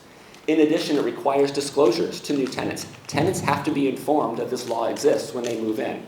And it does exempt single-family homes if the housing provider, the landlord, the owner, notifies the tenant in the lease agreement that the unit is exempt from the Tenant Protection Act. In addition, it provides a statewide eviction protection. So statewide just cause for eviction, that in most instances, the owner must provide a reason for why they are terminating the tenancy. Whether it's non-payment of rent, violation of the lease, criminal activity on the property, there has to be a disclosure to the tenant as to why they're being evicted. But it also created what's called no-fault just cause, where the tenant, through no fault of their own, is being asked to move. Generally speaking, because the owner is seeking to move into their unit, one. Two, the property is being taken off the market and being redeveloped into a different use. Or generally, three, renovation. There's a need to invest. There's a need to improve the property. And in those instances, the housing provider is required to pay relocation assistance to help the resident move because they're being asked to move through no fault of their own. I'd also just quickly mention the Housing Crisis Act of 2019. Again, the state legislature put into effect, recognizing they didn't want to see the loss of affordable housing, the loss of rent-controlled housing. In essence, what this says is if a city is going to approve a redevelopment project, there can be no net loss of affordable housing. I was going to spend some time talking about what the city of Mountain View did because they do have a rent control law where they lost 1,000 units of rental housing as soon as their rent control law went into effect, and the city in response put in a no net loss policy. But I'll talk, recognizing time, I'll spend more on other issues. I'm going to skip over quickly. I think it's just important to note that in terms of displacement, renters in the state of California should feel safe and secure from harassment by their housing provider. We have very robust state anti-harassment laws, and yet it's interesting to see that cities now are trying to create even more restrictive laws when there's already a state standard in place. And when you ask many of the cities, you ask people what education and awareness even exists of current protections, the answer is very little. So where I'm going here is, as cities aim to address these community concerns, community change, and affordability, a couple of things need to happen. Number one is looking at some other best practices. City of Redwood City, just down the peninsula, did a very interesting, where they were trying to preserve older housing after a fire. They created a fire safety first program to encourage that housing providers would invest in fire safety in older units without displacement, where they offered city funding to housing providers to invest in fire sprinkler systems, other life safety mechanisms, and in exchange for taking that money from the city, the housing provider agreed, one, to not displace tenants, and two, to keep rents at an affordable level while they received that. And if they did that, then the grant money was forgiven and the value and the improvement investment was made in those homes in Redwood City. Mountain View, even before rent control, passed a tenant relocation assistance ordinance and has become a model for other cities like San Diego last year, where they went beyond state law and they added additional months of relocation assistance if the tenant household qualified. So everyone would receive a baseline of assistance, but if there was an income qualifying household with a senior or a defined disabled individual or family with children, they were given additional time and or additional money to use as relocation assistance during that time of transition. So what do we need to do to focus on this? Number one, as I mentioned, public education. It is so fascinating when you look at public opinion data and you talk to cities, you talk to residents, how few people know that, one, the Tenant Protection Act even exists. And the county of San Mateo last year was talking about adopting a very radical tenant protection policy, a very robust ordinance. And when asked what's been done just to educate the constituents of San Mateo County on AB 1482, the Tenant Protection Act, County Council admitted nothing. And the Board of Supervisors stopped in their tracks and recognized that before they should go beyond state law, they need to educate their residents and their constituents of what is already in effect. And let's make sure that works first before trying to create a patchwork local regulation that creates a lot of inconsistency across California.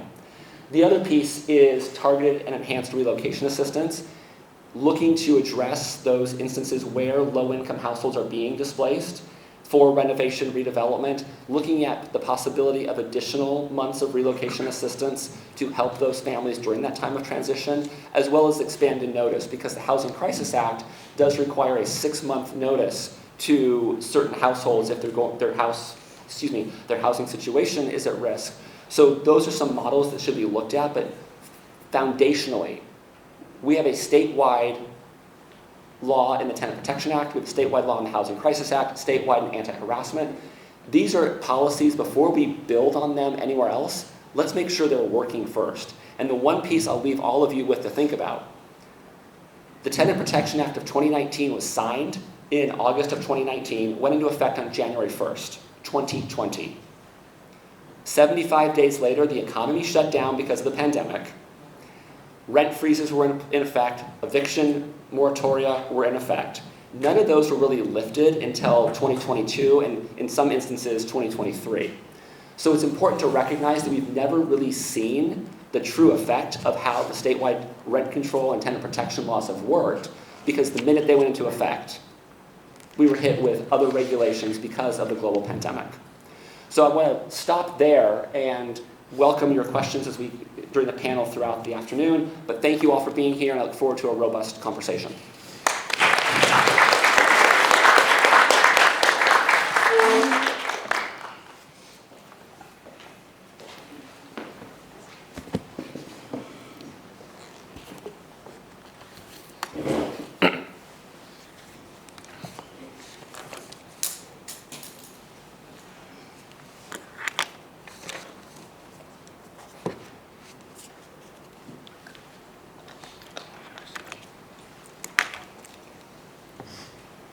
Thank you, Joshua, is this working? Yes. Okay, good. Thank you, Joshua. I really believe that only by listening to each other, and you express the interests of small mom and pop landlords who are trying to provide for their families, can we really reach a solution to this housing crisis. Among the varied experience that our moderator listed, for myself on both sides of the country and now in the middle, I also was a union organizer for some time.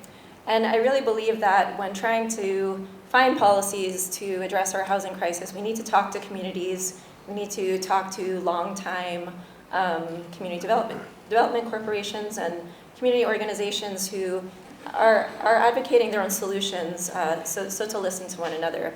And towards that vein, I wanted to start my presentation with just some discussion about tenant organizing and the protections that may exist. There's no federal statute protecting tenants' right to organize the way there are employees under the National Labor Relations Act. And so it's very common that when tenants begin talking to each other or holding meetings in common areas or inviting third-party organizers to come and assist them in their organizing, they might experience retaliation, eviction. And so I just wanted to address, because in this scenario where tenants learn of an imminent eviction because of their building being sold, the first step is talking to one another, reaching out for help. So their ability to do so and to organize is really essential in whatever comes next. So these are just a few recommendations First of all, protection against retaliation. 35 states have anti-retaliation statutes prohibiting landlords and placing the burden, prohibiting landlords from interfering with the tenant's right to organize. And they place the burden on the landlord to prove that the landlord did not retaliate if they take certain actions. For example, in Massachusetts, a rebuttable presumption exists for 6 months after a tenant participated in an organizing act to prove that their eviction was not because of their organizing activity. Chicago's law allows tenants to recover up to 2 months' rent if they experience retaliation. And just want to mention that San Francisco recently amended their tenant protection laws. So under Chapter 49A of the San Francisco Administrative Code, now tenant organizing is included in housing services that landlords must provide. So landlords can canvass door to door to speak to one another. They can gauge interest in joining a tenant association. And if more than 50% of tenants are interested in forming an association, a landlord or agent must attend one meeting quarterly, or tenants can file a petition for rent decreases. So this is one of the most robust laws in the country. And some other protections we mentioned, others will talk about just cause evictions, but really the protection of third-party organizers to enter a rental property to help in organizing. In Seattle, it's clear that the organizer needs to be a guest of the tenant, but their help in forming the organization and educating tenants on their rights and discussing next steps is really essential. Some statutes include landlords' requirement to meet and confer with tenant organizations to discuss alternatives to eviction. And then some cities and states even provide financial support for tenant organizing. In Washington, D.C., there's budgetary funds for tenants to incorporate, write their bylaws, their governing documents. And in Austin, Texas, some of the budget for code enforcement recently was repurposed for tenant organizing because tenants probably know best when there's code violations in their building and what necessary repairs are needed. So these are some of the innovations in that regard. So moving on, I wanted to discuss manufactured housing as an alternate source of affordable housing in our country. It's often overlooked in these conversations. But 20 million Americans live in what's commonly referred to as manufactured housing or mobile homes. Mobile homes is now a misnomer because once the manufactured housing has been placed on the ground, hooked up to plumbing, you can no longer move it. So when mobile home owners who don't own the parks underneath their homes, when the park is sold to a new owner who raises the rent, and by and large, manufactured homeowners do not face the same rental protections as tenants of conventional renters do. So when there's a new owner who may double, triple the rent, disinvest in the community, many mobile homeowners have no choice but to abandon their homes. There's no other parks to go to.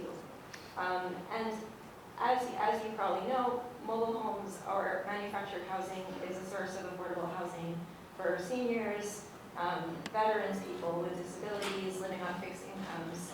And so in this day and age where federal subsidies like Section 8 are really drying up, mobile homes or manufactured housing really helps fill in that gap with affordable home ownership models.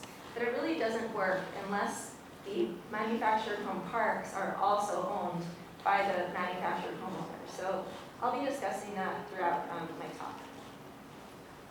So yeah, they're in a very precarious situation, simultaneously owners of their homes, but also renters of the park underneath them. Many manufactured homes cannot withstand physical move if they're faced with eviction. So what is happening is that private equity firms like Blackstone and Carlyle have invested billions in buying manufactured home parks from independent owners. And you wouldn't think that manufactured home parks are especially lucrative, but it's the only segment of real estate that grows stronger as the economy weakens. One example featured in the New Yorker described a park owned by a local landlord. It was sold for $6 million to a foreign limited liability company owned by another LLC.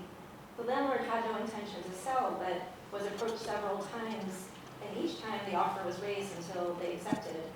Upon takeover, new corporate owners began charging for water and trash removal, which used to be covered in the rent, and increasing the rent without notice.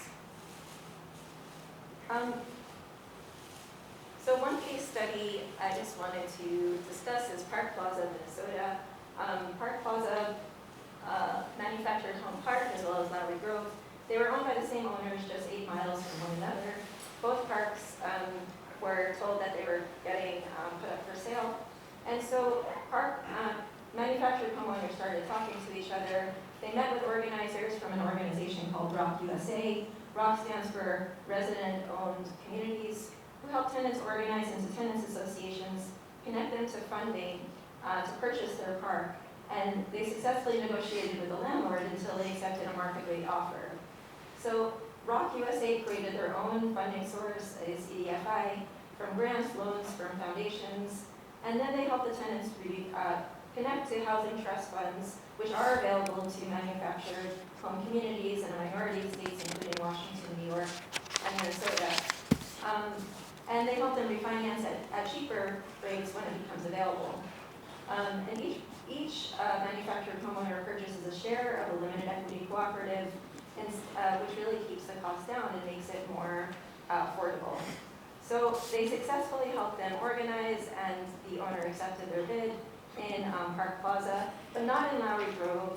There was no mandate to negotiate with the tenants in good faith. And so for whatever reason, the same owner who accepted the bid from tenants at Park Plaza rejected the bid in Lowry Grove. 100 residents were evicted from the park, and one homeowner took his life the day before the eviction was going to take place because he had nowhere to go. So there are countless examples, I'm sure you've heard of some. At 1685 Solano, residents were faced with an Ellis Act eviction, which again is when rental property is repurposed for condos. And so tenants received buyouts and eviction notices. They reached out for legal help, and they were able to challenge the eviction. They built alliances with Berkeley Mayor and City Council, who contacted Bay Area Community Land Trust on their behalf to see if they could intervene. The Bay Area Community Land Trust was able to purchase the building through a variety of funding, including Berkeley's Housing Trust Fund, from the ballot measure funds, U1, that increased the business transfer tax. And they bought it for $7.1 million, which the city supported because it was still less than new construction of affordable units. A similar situation played out in the longtime affordable Victorian and Mission District, known as Pigeon Palace. The property was about to be auctioned by the owner's conservator, but San Francisco Community Land Trust intervened. They were able to purchase with funds from the Small Sites Program under San Francisco's Community Opportunity to Purchase Act, which I'll discuss later. And the last example is probably the best known, the Moms for Housing Group in Oakland. The property that they occupied in West Oakland had been auctioned and foreclosed the year prior, purchased for $500,000 by Wedgwood, which is a massive real estate company. The property sat vacant while the homelessness and displacement crisis worsened in Oakland. After the moms were evicted, and it led to immediate attention, community support for them to stay. And because local government and community pressure, Wedgwood eventually agreed to sell the property to Oakland Community Land Trust, which will preserve the property and trust as permanently affordable for the current residents and generations to come. So each of the community land trusts I discussed, they have a mechanism to remove land from the speculative market and preserve as permanently affordable. For the most part, community land trusts are nonprofit organizations. They're designed to remove land from the speculative market. They hold it in trust for the purpose of affordable housing, so it cannot be changed. It cannot go to market rate. CLTs issue renewable 99-year ground leases to residents, allowing them to live in the affordable units during their lifetime without threat of eviction. They set strict resale restrictions, but allow the resident to build modest equity based on formula like the Consumer Price Index, and additional, they also accrue equity from the improvements that they make on the home. And the trust, like a deed restriction, has the effect of permanently removing the property from the speculative market. It was originally created by Southern black farmers during the civil rights movement to prevent their displacement. The first CLT is called New Communities in Georgia, and it's recognized as the very first one that's inspired the creation of now almost 300 community land trusts around the country. CLTs are just one type of organization that provides stewardship, financing, and support to residents interested in pursuing ownership and control. CDCs are another type of organization, and the Mission Economic Development Association is very well known for also helping tenants to organize and purchase their properties with small-sized funds. So these type of interventions have been successful on a piecemeal basis. But the next part of my talk, I first want to acknowledge, when I first started writing about community land trusts, they were a really fringe movement, and now they're RFP winners for affordable housing development. They're now codified, and they've really come a long way. So in the next part of my talk, I want to talk about whether it's possible to really implement these strategies on a larger scale, because they've been successful on a much smaller scale than what we need. So strong tenant organizing in DC has led to the passage of a Tenant Opportunity to Purchase Act, which gives tenants of multifamily homes and residential buildings the right of first refusal before selling to a third party. The DC Department of Housing and Community Development has lauded TOPA for stabilizing neighborhoods, preventing displacement. It offers financing for down payments, purchase and legal costs. Funding comes from DC's Housing Production Trust Fund, and TOPA acquisitions financed by the district are locked into permanent affordability requirements. If the building is purchased with non-city funds, then doesn't have to be permanently affordable. I guess one of the justifications is we want to enable tenants to accrue unlimited equity if that's what they so choose. They can contract with any type of developer to help purchase on their behalf. So other jurisdictions that have proposed TOPA, because indeed DC has helped preserve thousands of affordable units and can do so in other jurisdictions as well. But there's a lot of political opposition. There's a bill being proposed in LA, in Berkeley, California, and this is a picture. They launched a Yes to TOPA campaign, which was countered by a No on TOPA campaign. There's the perception that it limits the property's owner's rights by outlining who they may sell the property to, the priority that tenants or nonprofits get under TOPA or COPA, which exists in San Francisco. So unlike TOPA that gives tenants the right of first refusal in San Francisco, community groups, qualified nonprofit organizations can put up a bid when a residential property goes up for sale, and it similarly helps create about 4,000 affordable units, which are now locked into perpetuity. So I'd love to continue the conversation outside of this panel talk, and thank you.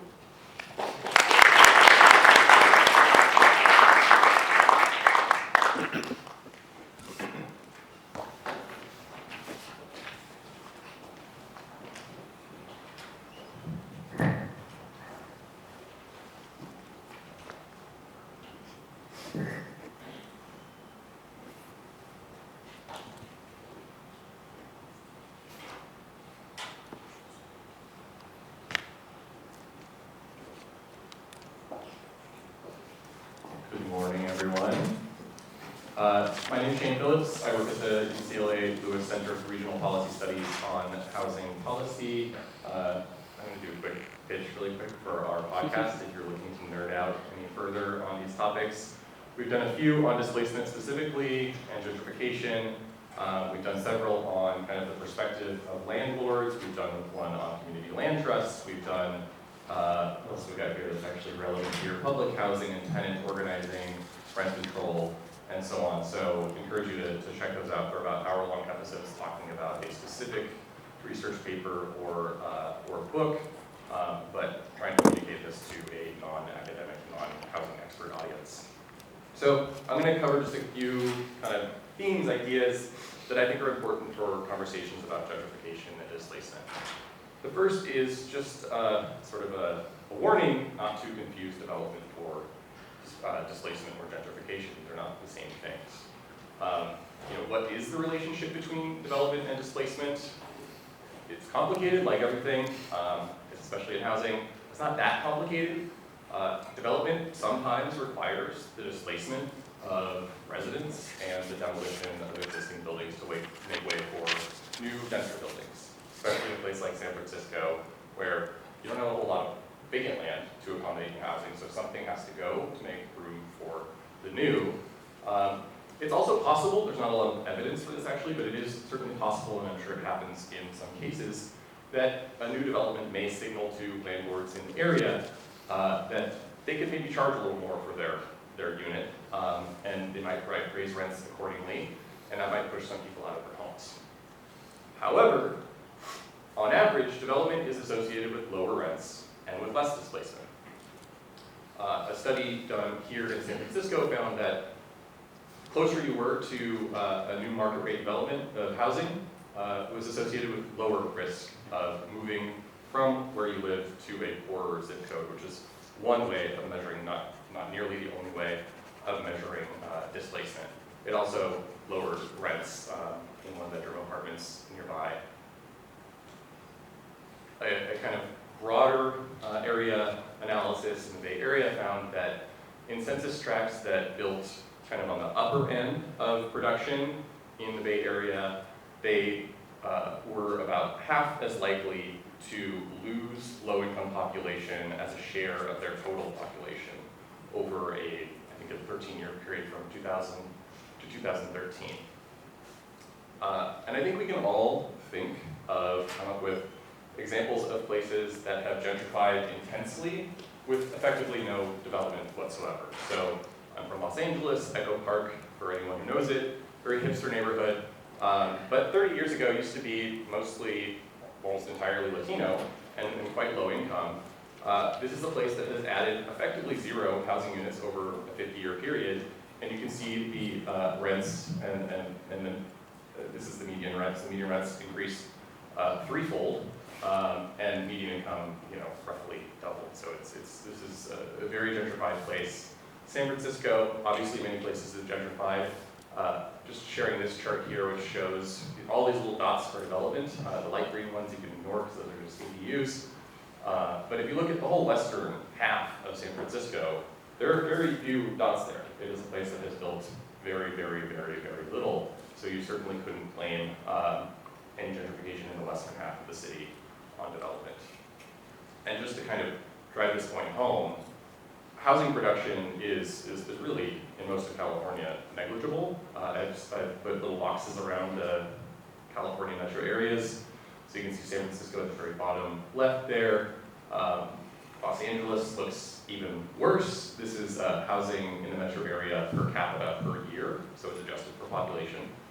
And I think looking at Los Angeles and San Francisco in particular is really interesting because these are very high demand places. They're places with lots of jobs. They're places where many people would love to live. And yet they built less than Detroit, which is a place that has been losing population for going on 50 years. We're just not building much of anything in most of these locales despite the very high demand for housing.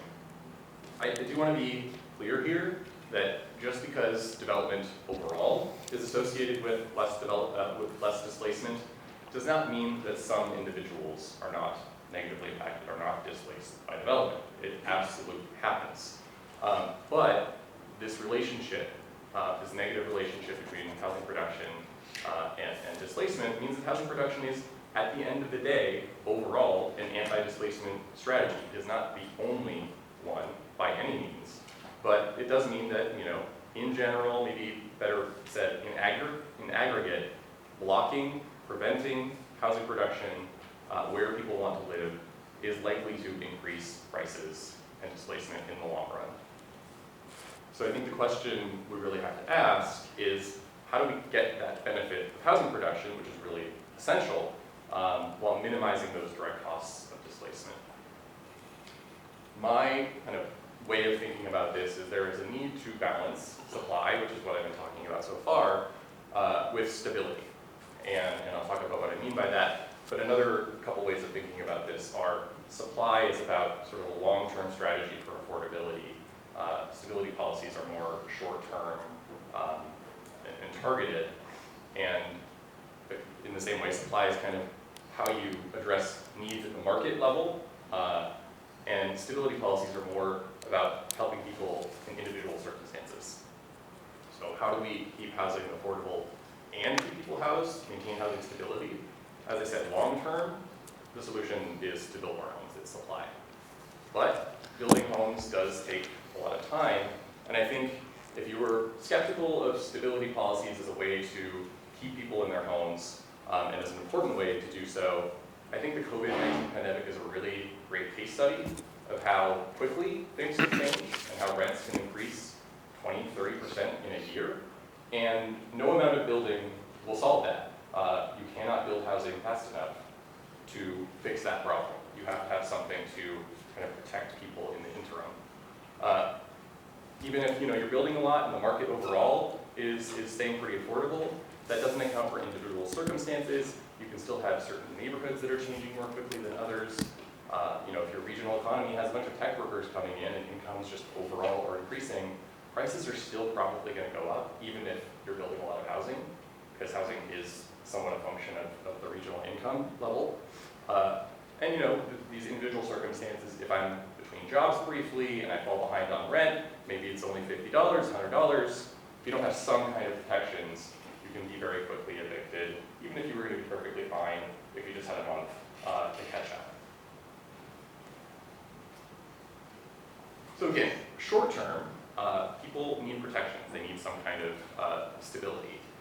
For me, I think the goal of stabilizing policies, like rent stabilization, which we have across the state, but stronger versions in places like San Francisco, is to give people some measure of security. Security that is taken for granted, I think, by homeowners, and it's taken for granted that they should have that, and that renters maybe should not.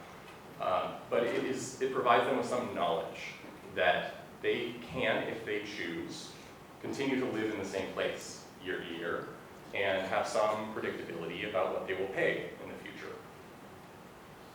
Designed well, and this is really, the design really matters, stabilizing policies balance the distribution of benefits from an improving or gentrifying neighborhood between the tenant and landlord. So if you happen to own a rental building in a gentrifying neighborhood, frankly, this is my Georgist land rent perspective coming in here, you didn't build that, to quote Obama. The reason a community gentrifies is the community itself, it's regional impacts, it's job market, it's the economy overall, it's the people living there, moving there, investing there. It's not any one landlord, and so the idea that the landlord, if rents happen to, if the market is just exploding, that they get to collect and keep all of that benefit, having not really been responsible for it, I think there is room for a little more balance there. And it's not to say there should be no benefit whatsoever, but when you have no protections at all, it really all goes to the landlord, and that is all at the expense of tenants.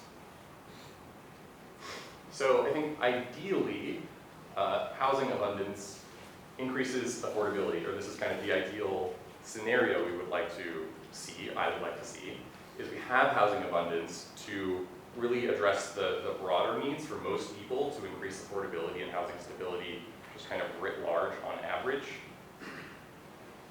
And then stabilizing policies are there to protect people who fall through the cracks, and also, even if you have not fallen through the cracks, to give you some assurance, which I think is just important psychically, that if you are at risk of falling through the cracks, there's going to be someone standing behind you, something to protect you. I think where we really get into trouble, going back to the long term versus the short term, is when we try to use stabilizing policies to fix long-term structural problems. And that's, I think, something that you could say a lot of California cities have tried to do. They've tried to rent control and eviction protection themselves into affordability, and as important as those policies are, and I think in almost all cities they could stronger, they're not going to fix that fundamental problem of a lot of people want to live in your city, and if you don't build housing for them, the prices are going to go up. The pressure to increase the price is going to go up. So unfortunately, there is a catch here. Supply and stability policies are often at odds with one another. The evidence is pretty clear about this, that all else equal, building more homes does limit rents and home price growth. But again, especially in established cities, building more homes does mean demolishing existing homes, and that's going to displace some people. On the other hand, regulations like rent stabilization do help tenants, in many cases, stay in their homes longer and protect them against the whims of the market, of individual landlords, many of whom are good, some of whom are bad. But stronger tenant protections do discourage home building, and they have been shown to kind of encourage and increase the rate of conversion from rental to condo. So the way I think about this is we don't actually have to pick between these two things, supply and stability, but we do have to be aware of the trade-offs, and the way we design our policies needs to reflect the fact that we need to build a lot of homes, especially in places like the Bay Area, but there's real value to stability policies, and they do help a lot of people. So how do those two things fit together? These are just a few quick examples, not nearly the only ones. My book is in large part about trying to put these things together. But when you're trying to promote supply, for example, with zoning reform, entitlement reform, parking reform, one thing we really have to be cognizant of is not concentrating all of the development opportunities for higher density housing into communities of color, into lower income communities, into places where you already have a lot of renters. When you do that, you are guaranteeing displacement. You are guaranteeing kind of maximum displacement of the most vulnerable population. That's how we've approached housing policy in almost every city for 100 years. I do want to note that not concentrating development opportunities in these places does not mean not allowing. I think once you start saying you can't build housing in communities of color, for example, you get into a whole different area of trouble. So it's really just about not putting everything in those locations. Policies promoting stability, where Joshua and I are going to butt heads a little bit probably, but I'm looking forward to it. I think, especially something like rent stabilization, and you're going to have an amazing job doing some impactful work. So just something to consider. With that, I'll open up the questions from the group. Hopefully you have questions, because this was a fascinating panel. Let's go to that gentleman right there in the middle. I'll speak up once he's coming this way. In the rent control area, I noticed that there, in the rent control area, I noticed with few exceptions, there's no income component. In the rent control area, you notice there's no income? There's no income component. Tenant moves in, lives there for 10 years, there's no income component. Should that person continue to be subsidized rent? I live in a building with 12 units, there's 12 or 11 units that may be subsidizing my rent. Nobody's ever asked me for my income to justify that process. Joshua? So I think what you're asking is there a means testing component to benefiting from rent control? And the answer is no. I mean, in the private market, unless there's a government rate, like a below market rate or inclusionary zoning program, there's no income qualification. So someone making $300,000 a year could move into an apartment here in San Francisco at $1,600 a month, live there for the next 30 years while buying a home in Napa and buying a home in Phoenix, and still consider this to be their primary residence while keeping that unit off the market for someone who needs a $1,600 a month rent. So that's one of the fundamental flaws of rent control. Rent control doesn't address the amount of money you spend on housing. It only caps the amount of money you pay on your rent increase, and it doesn't ensure that those who need affordable housing get it. Professor, you have a comment? Sure. Yeah, my response is great idea. I think it's ideal to restructure how we think about rents to tie into your income level. So in public housing, for example, people have to pay a third of their income towards their rent, and that's typically what we accept as being a reasonable amount of your income to spend on rent is a third. And in California, we rate about 49 out of 50 in our housing production for very low and extremely low income households. So I think something that does consider your income and still guarantees a quality place to live is ideal. Shane? I'll just add that, I think practically speaking, it would be very difficult to means test rent control. Just kind of the nature of how it works is just you choose a place to move, and it's widely available in most cities that have rent control in most rental units, or multifamily rental units. In practice, if you're staying 30 years in a one-bedroom apartment, you're probably not making a ton of money.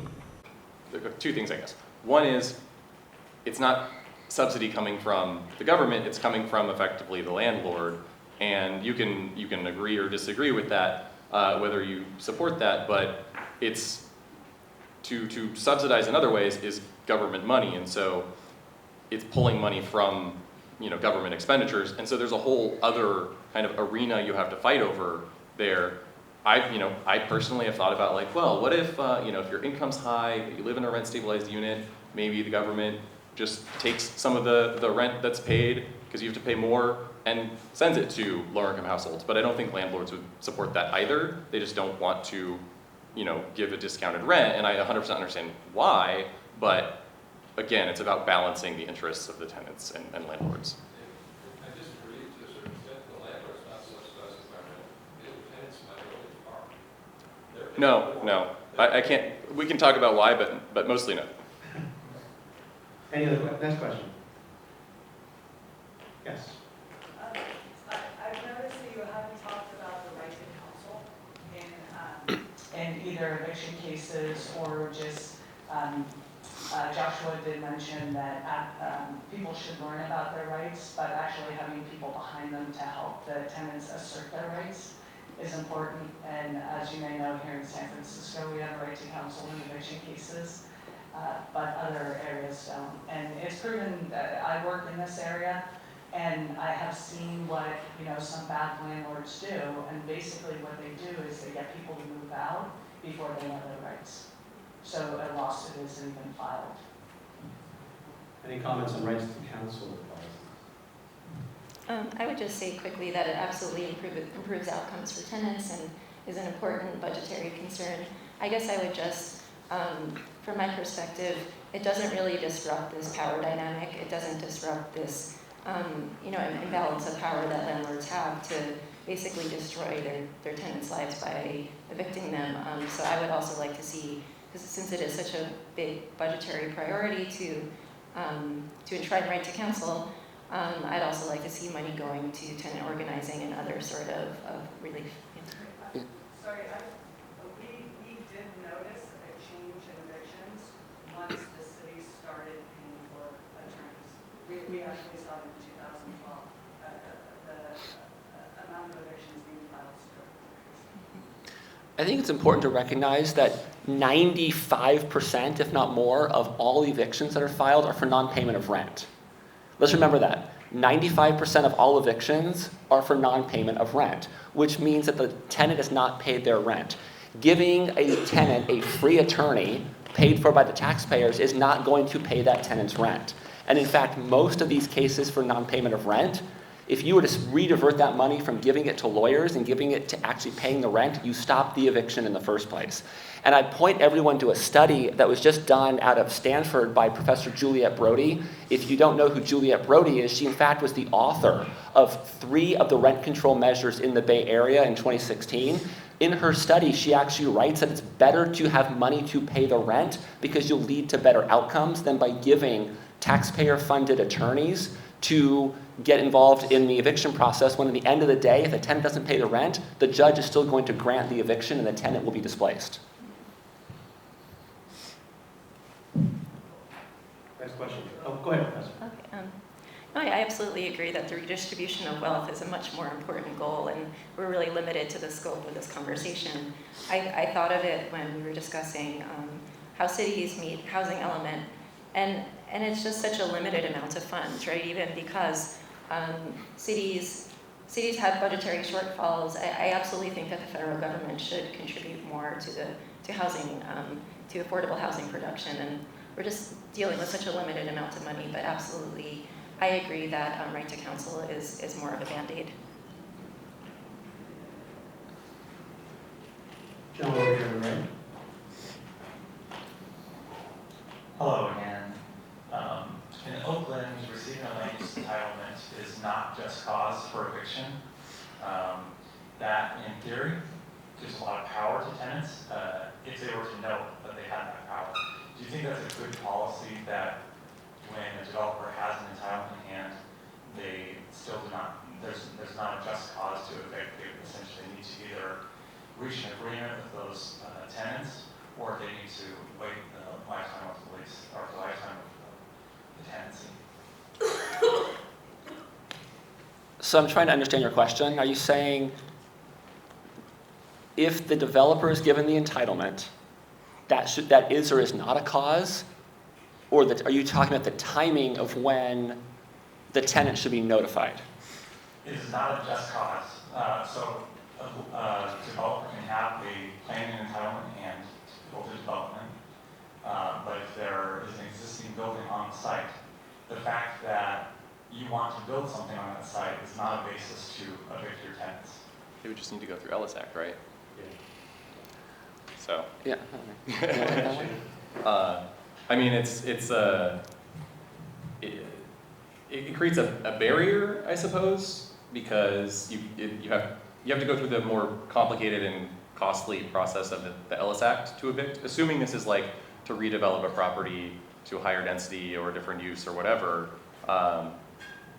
so you can still evict the tenants, I think, in that case. It's just you have to go through the processes of the Ellis Act, which, I think serves a purpose. I think there's a very different, we should think about, say, an owner move into a duplex. Like, I'm renting out both units and I'm going to kick out both tenants, turn it into one unit and move in myself.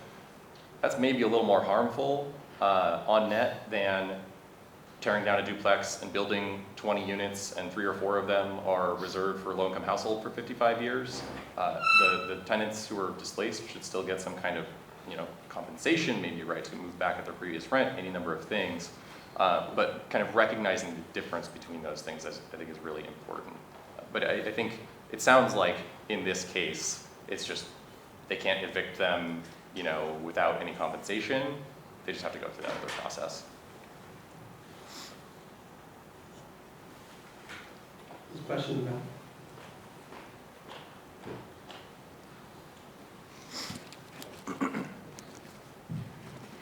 Thank you all so much. I just had a question. I'm a student here. I'm in Professor Barr's class right now, and we actually recently went over with him an article that was about how we're thinking about affordable housing, especially in the Bay Area. The issue isn't necessarily development. There are houses out there, some have like 45,000 homes that are just sitting empty.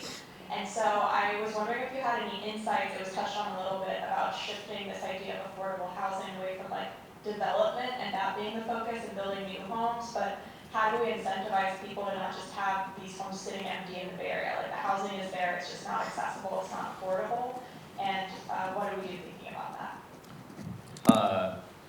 So the vacancy stats are basically a misrepresentation, and I don't think most people sharing that stat are intentionally misleading anyone, but it is a sort of statistical misunderstanding.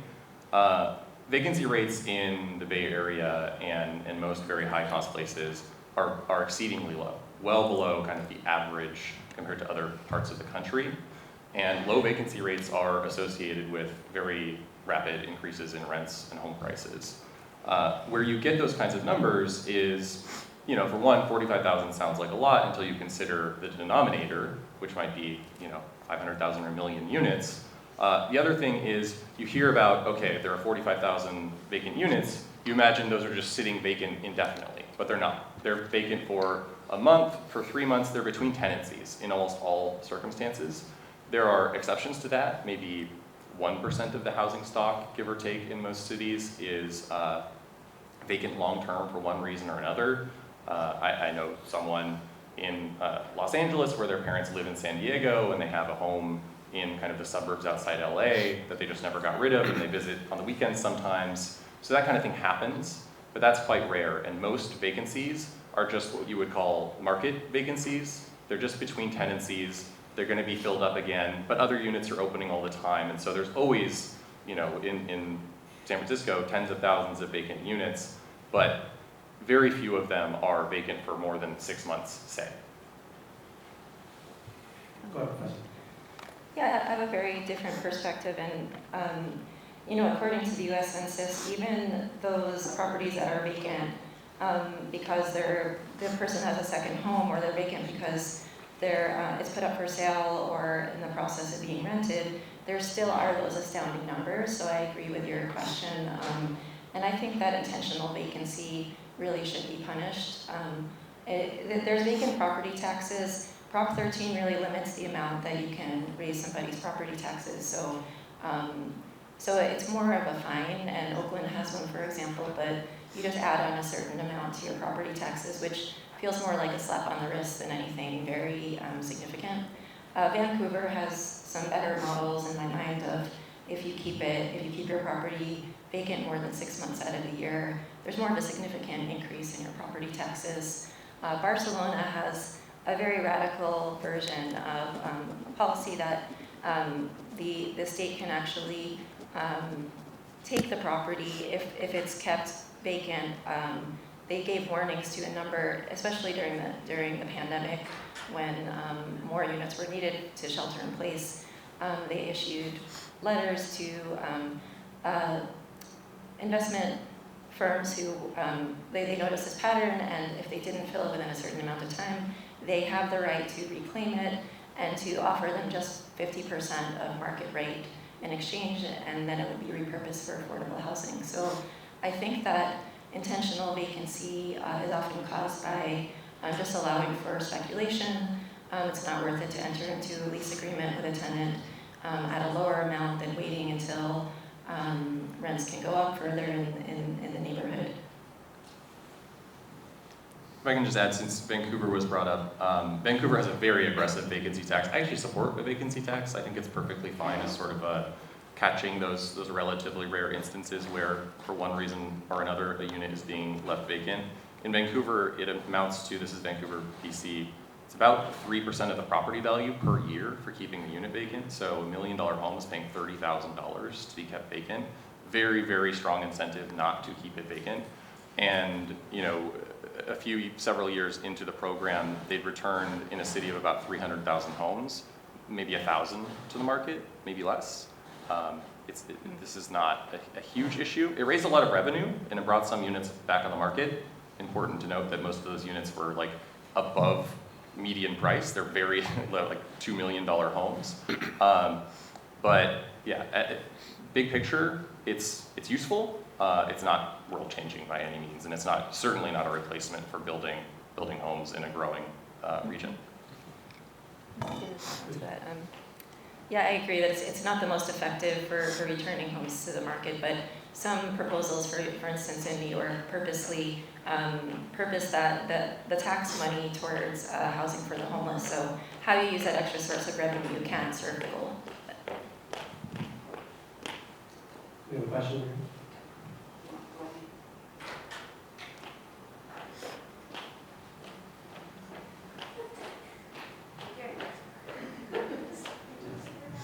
Hi, I'm a first-year law student here, but for the past 14 years, I've worked as a pastor in the United Methodist Church.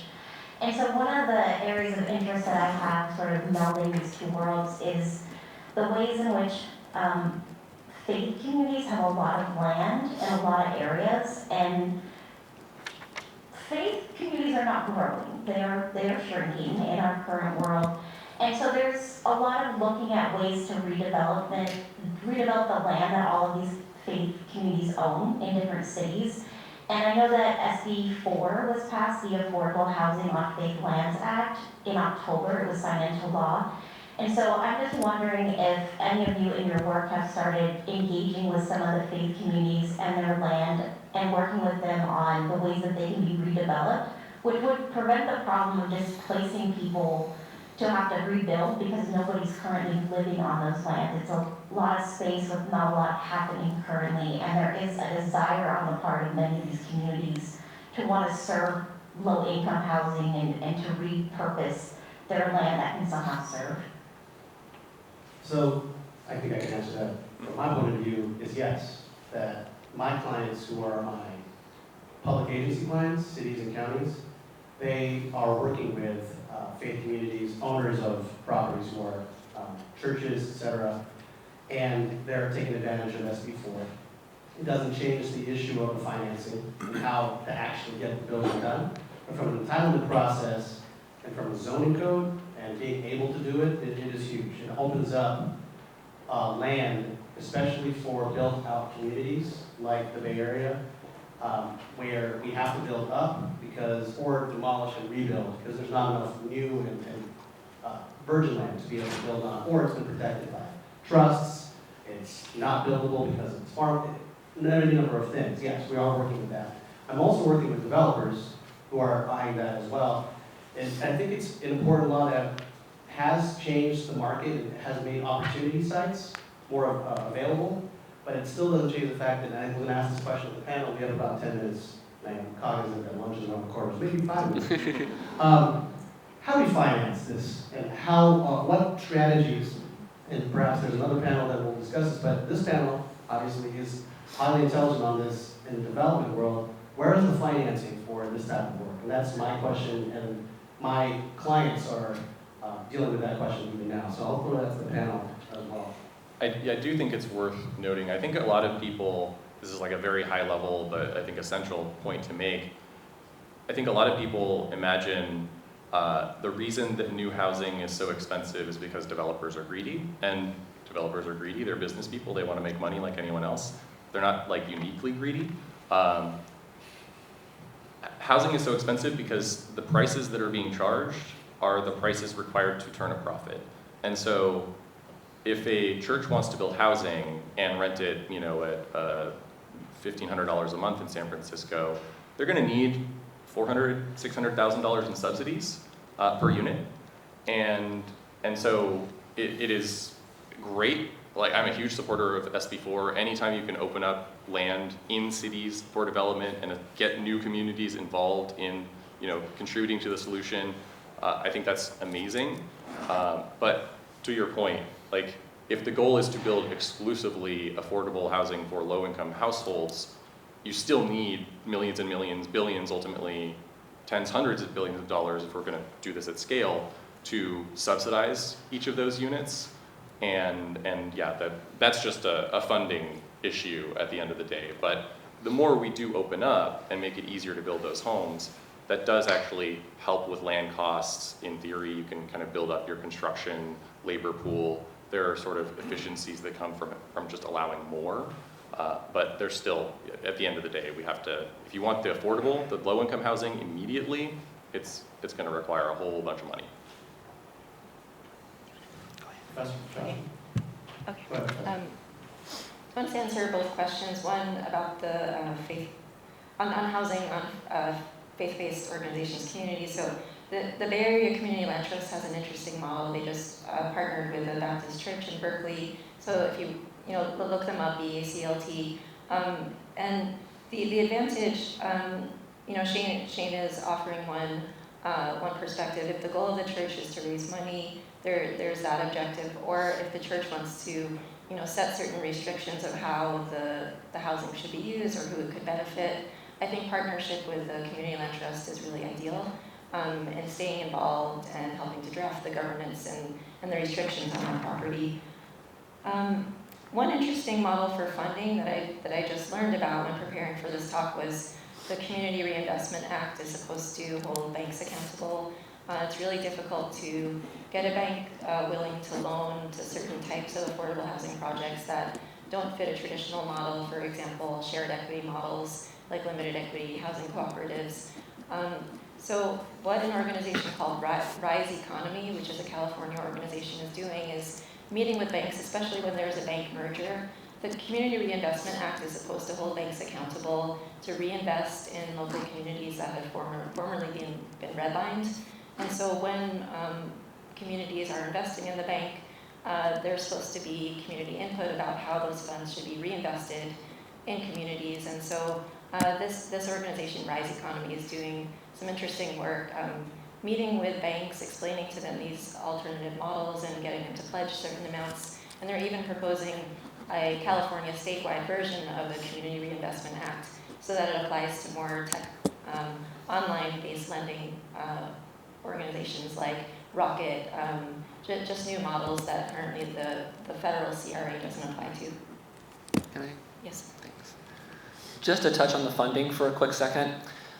Shane, you started talking about why it's so expensive to build. One of the other components of why it's so expensive to build is developer fees, impact fees, all the assessments that are put on new housing, whether it's for sewers, for libraries, for parks, even for affordable housing. I mean, it's kind of ironic that new housing is then taxed to pay for more housing, and we put fees on top of fees to build housing, and also transfer taxes. We see, like in Los Angeles, they passed Measure ULA last November, which is an additional tax on the sale of higher-end homes, apartments, and commercial spaces.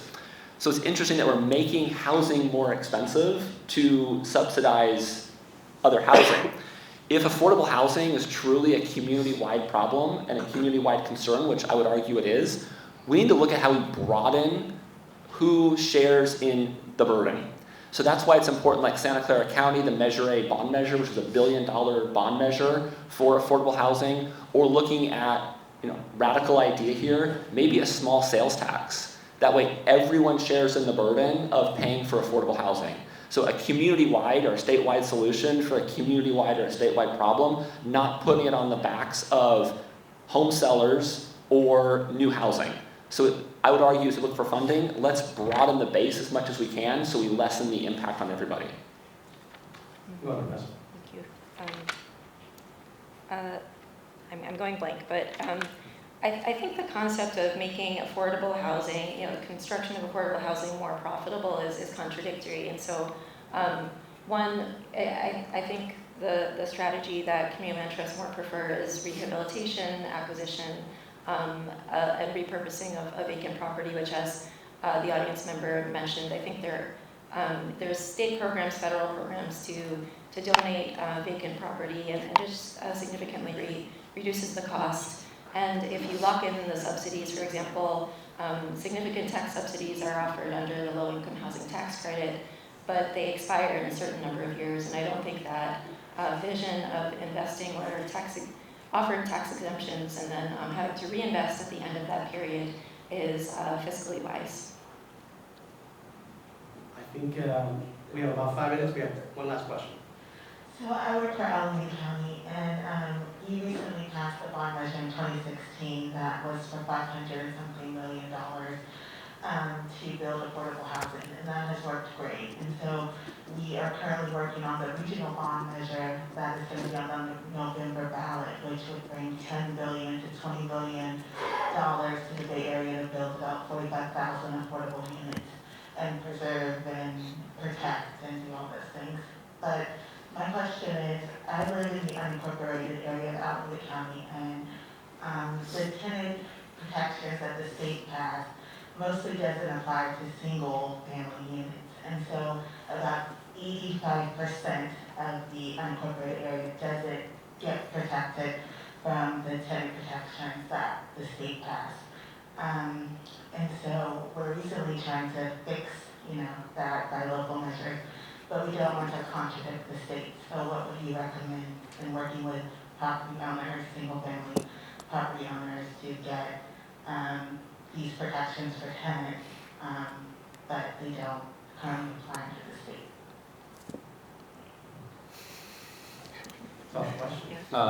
I mean, Joshua, you would know this better than me, but I think with Costa-Hawkins, it's currently just not legal to apply rent stabilization to single-family homes, period. So it would require, as a starting point, changes to state law. Is that correct? That's correct. Okay. But other than that, I think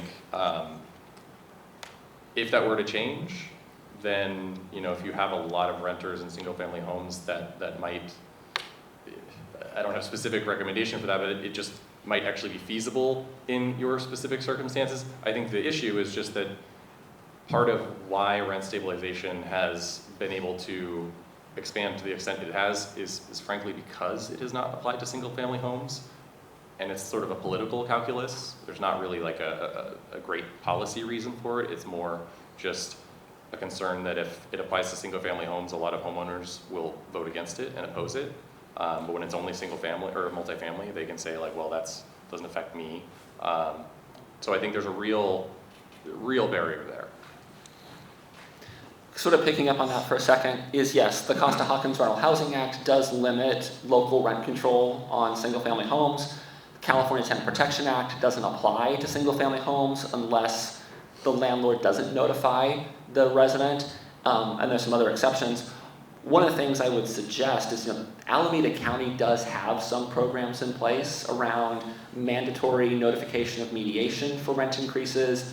One of the solutions that we did discuss with some of the supervisors was, do you expand the mandatory mediation notification to certain eviction filings or eviction notices? That way it does provide that opportunity for the resident and the housing provider to at least discuss and try to arrive at a mutually agreeable solution. We've seen mediation work in many places, and it can be a productive tool as long as there's the right program in place to make sure that the tenant's notified of their rights. And that goes back to education as well. So I would say that, you know, in that instance that you're bringing up, well, state law does limit the application to single-family homes. There is opportunity for other ways around education, around mediation, that should be explored or could be explored. All right, thank you all. Another round of applause for our panel.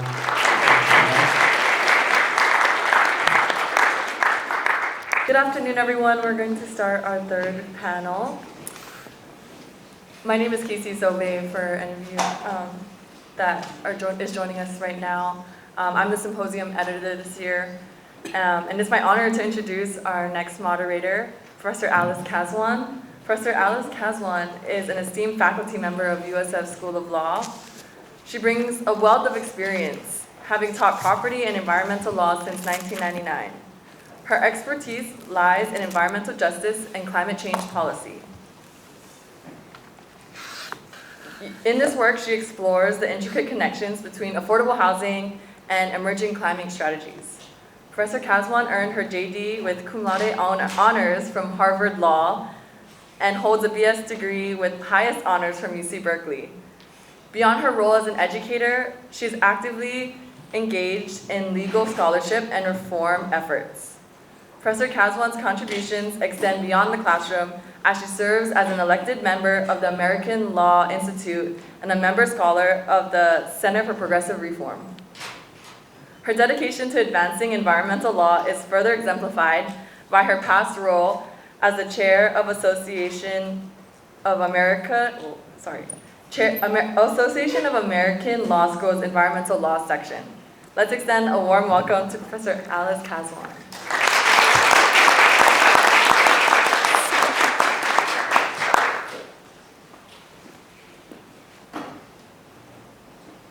Well, I'm very sorry to be here. What?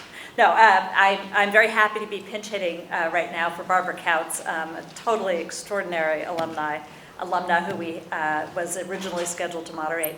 But I just want to put her name out there. She's really been a tremendous help to us in coming up with this symposium, thinking through the topics, helping us identify speakers.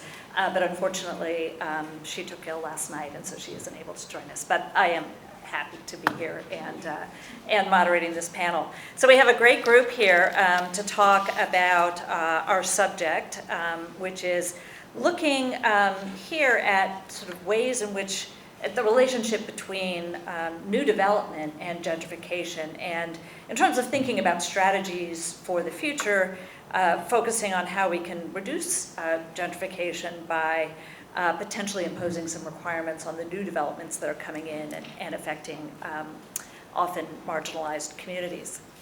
So I'll introduce our panelists. I'll start with our gentleman in the middle there, Joshua Switsky, who is currently the acting director of the citywide planning division for the San Francisco Planning Department.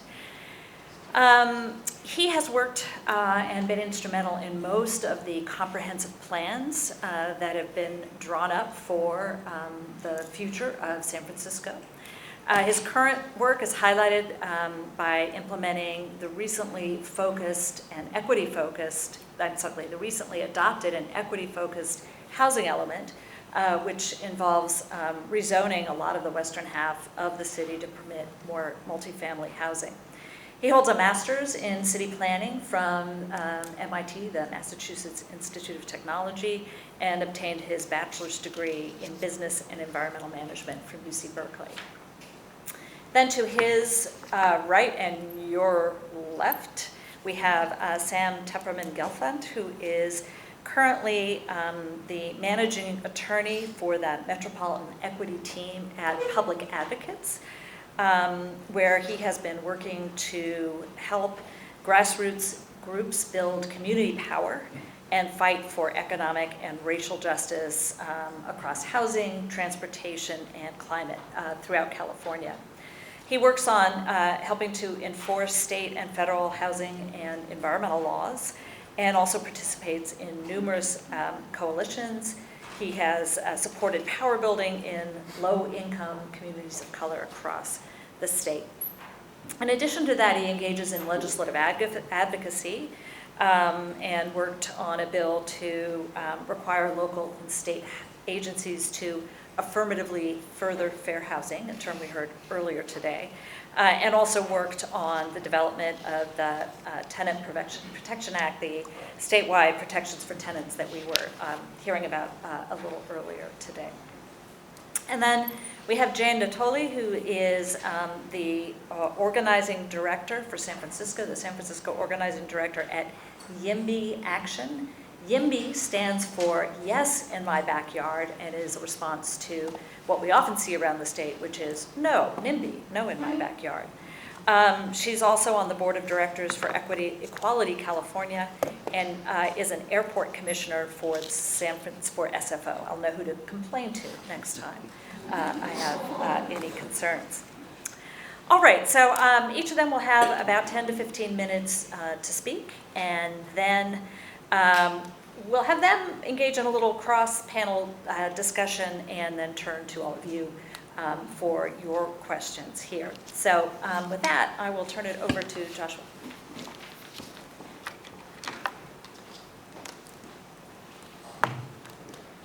Good afternoon, thank you, Alice. I'm sorry, I started feeling a little bit ill also this morning, so I'm wearing this for your benefit. Hopefully everyone leaves here healthy. All right, well, I'm going to talk about sort of the San Francisco context and how we've been doing things here in San Francisco and how that context is evolving. I'll touch a little bit at the beginning about some of the tools, the strategies that have been used, many of which you've already been talking about today, but talk more about how we apply them and how that's been changing in California and in San Francisco specifically. So there's a broad array of tools that many of you are familiar with and may have already been talking about today. I'm sorry that I missed the morning sessions.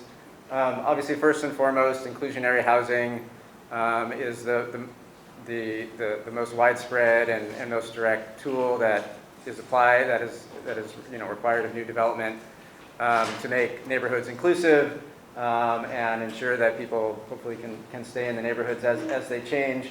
And that takes very many forms. Here in San Francisco, we have a wide variety of options to meet inclusionary housing requirements, from providing units on-site, building them off-site, or paying fees that then go into a fund to build 100% affordable housing. Here in San Francisco, we also have a preference program for neighborhood residents who already live in the neighborhood. It does run up against some federal fair housing laws, so we can't set aside all of the units based on a neighborhood preference, but that's one thing that the city has done to some extent. San Francisco is known for its rent control and tenant protections generally. The state also provides a number of protections through various laws that actually have been stronger than some that were in San Francisco. that provide some of the backstop, particularly in the cases of new development. Most of San Francisco's tenant protections are more around people who are already in units and their rent and sort of, eviction protections, less so around what happens when a new development comes in. And so that's where a lot of the state laws have come in, and we've been picking up on those and trying to build on those as well. On the sort of things that are imposed on new development to try to enrich a neighborhood and provide the services to make it a livable neighborhood and an accessible neighborhood for people of all means. We also can require things like childcare, other community uses. We've in some cases required developers or negotiated to have developers set aside commercial spaces at sort of deed restricted below market rate rents for small businesses and other nonprofits. And there's various other business assistance and protection programs, particularly when new development comes in. One thing that we're talking about a lot now is a lot of new development happens on sites with small businesses, maybe not housing, but small businesses that have been there a long time, and they're vulnerable to displacement as well, and they provide some of the anchors to these neighborhoods. And so looking at providing relocation assistance to those businesses so they can return to the neighborhood or find a new space in the same neighborhood. And then on the workforce development side, of course, construction labor and construction labor agreements is always important to provide jobs for people in the city, and blue-collar jobs, as well as other first-source hiring agreements for jobs that are later on the site. So, all of these things are in the broad suite of toolkits. We can come back and talk about them.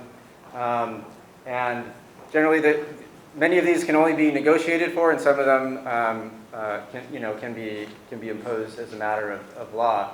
So the best way to do things is to do it on a citywide or statewide basis, and not a project-by-project basis, either imposing it as an entitlement issue or negotiating for it. And so, our inclusionary housing requirements generally they're citywide. That's the best way to do things up front so that there's certainty, and they can be changed on a broad basis.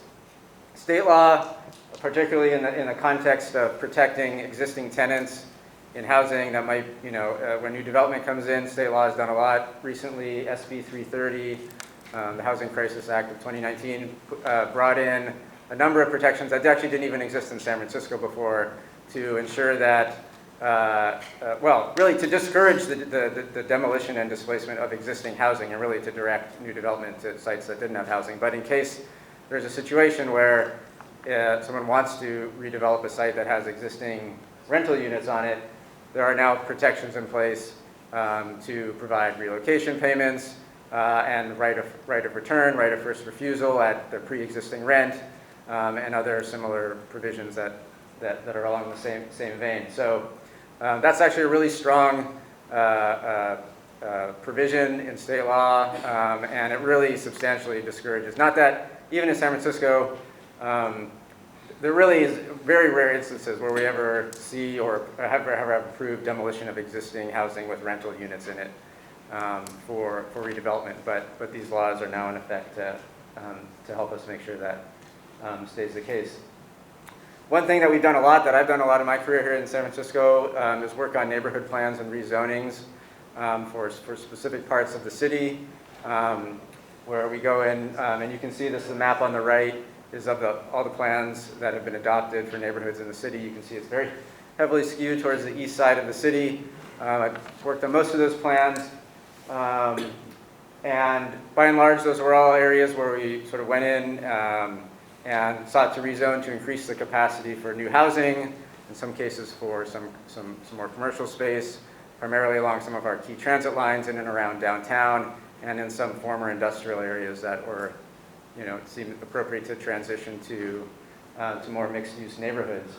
And so as part of that, we're taking land, we're upzoning it, we're giving more development rights, and then we engage in this conversation around whether there's value to be captured in terms of directing it back towards public benefit. And those mechanisms come in different forms: impact fees, run-of-the-mill impact fees, various development requirements in terms of if you do X, if you want to build office space on this parcel, you also have to provide industrial space or small retail space, and we have land use requirements like that. And we've also experimented more recently with actually imposing new taxes on on new development. And this one's a little trickier. It's more because taxes have to be sort of voted on by the property owner. It's part of the sort of the quid pro quo of the rezoning is that those property owners agree to tax themselves, or rather the future development on their sites in the form of these community facilities districts, also known as Mello-Roos taxes, which are often used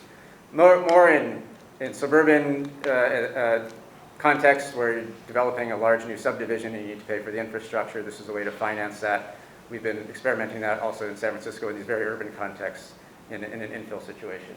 And that we've been using that to help pay for everything from infrastructure to other things like support to cultural districts for more soft kind of programming.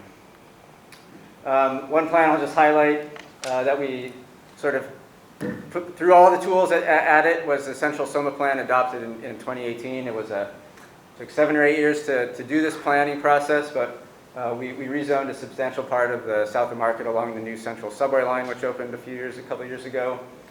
And the maps show sort of the before and after of the increases of development capacity. And really all these tools that we're applying were really focused on those particular parcels. And we created a tiered system of development requirements and fees based on how much upzoning parcels got. So the color on the right, they had a higher level of requirements for new development because they got the greatest amount of upzoning.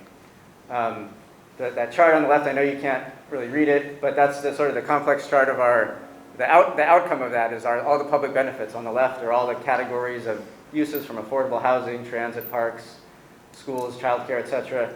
And that long, all those columns across the top are all the different tools, value capture tools and fees and taxes and so forth, and development requirements that are sort of make up the basket of goods that we're able to provide as a result of this development. And then, of course, figuring out how much projects can afford to pay is kind of the big question. Part of it is, what are we legally justified to charge?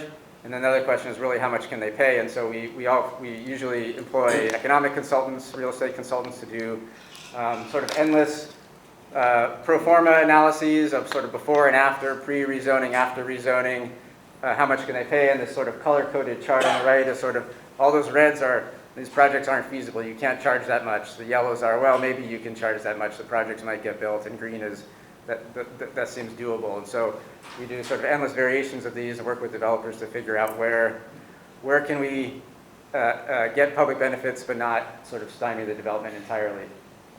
Another thing that we do a lot here, or have done a lot, particularly with some of these large properties on the east side of the city, are development agreements where we kind of negotiate one-on-one with the developer of a large property, and really anything goes on these. We can negotiate and they can give up their state rights to things like rent control and all sorts of things, and so these are really great tools. Of course, it's very laborious and time-consuming and has limited application.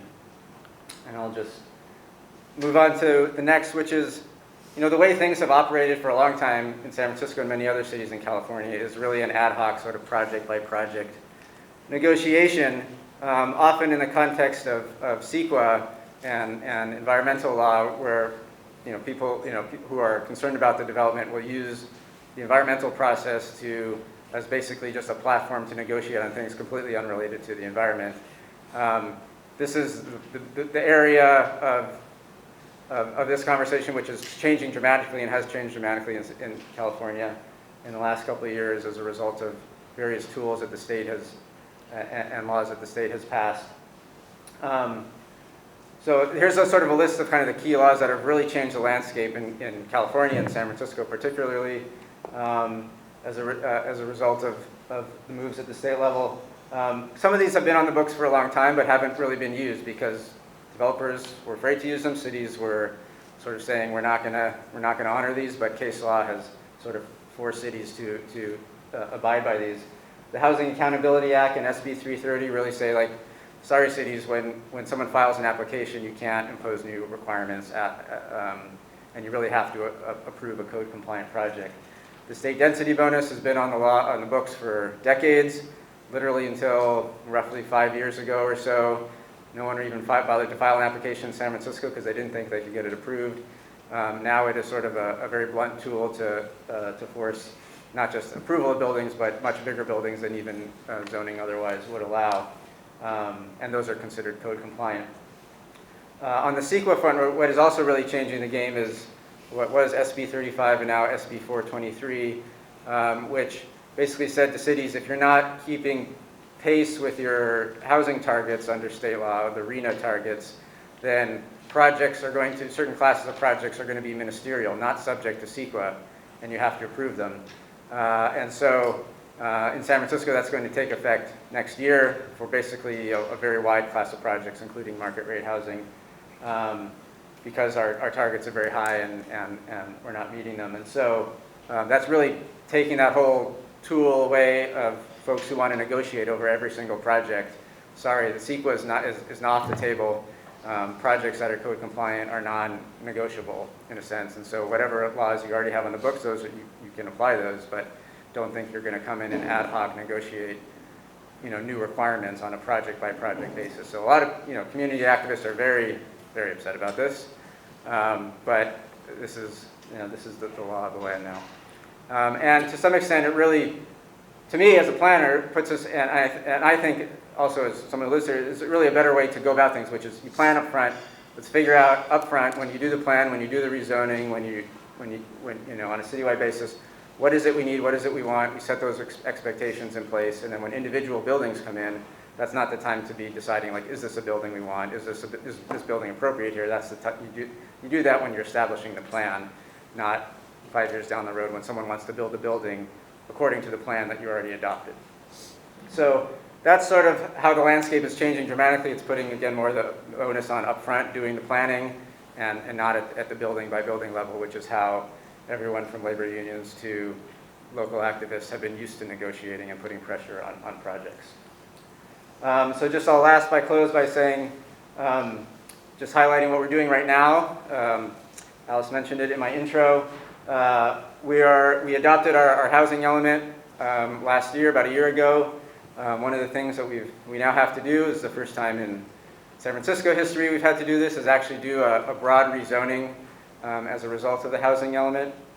And so we have a shortfall in our target, and I can get into that later if anyone wants to get into this complex math, but we have to rezone for about 36,000 housing units above and beyond what the city is currently zoned for.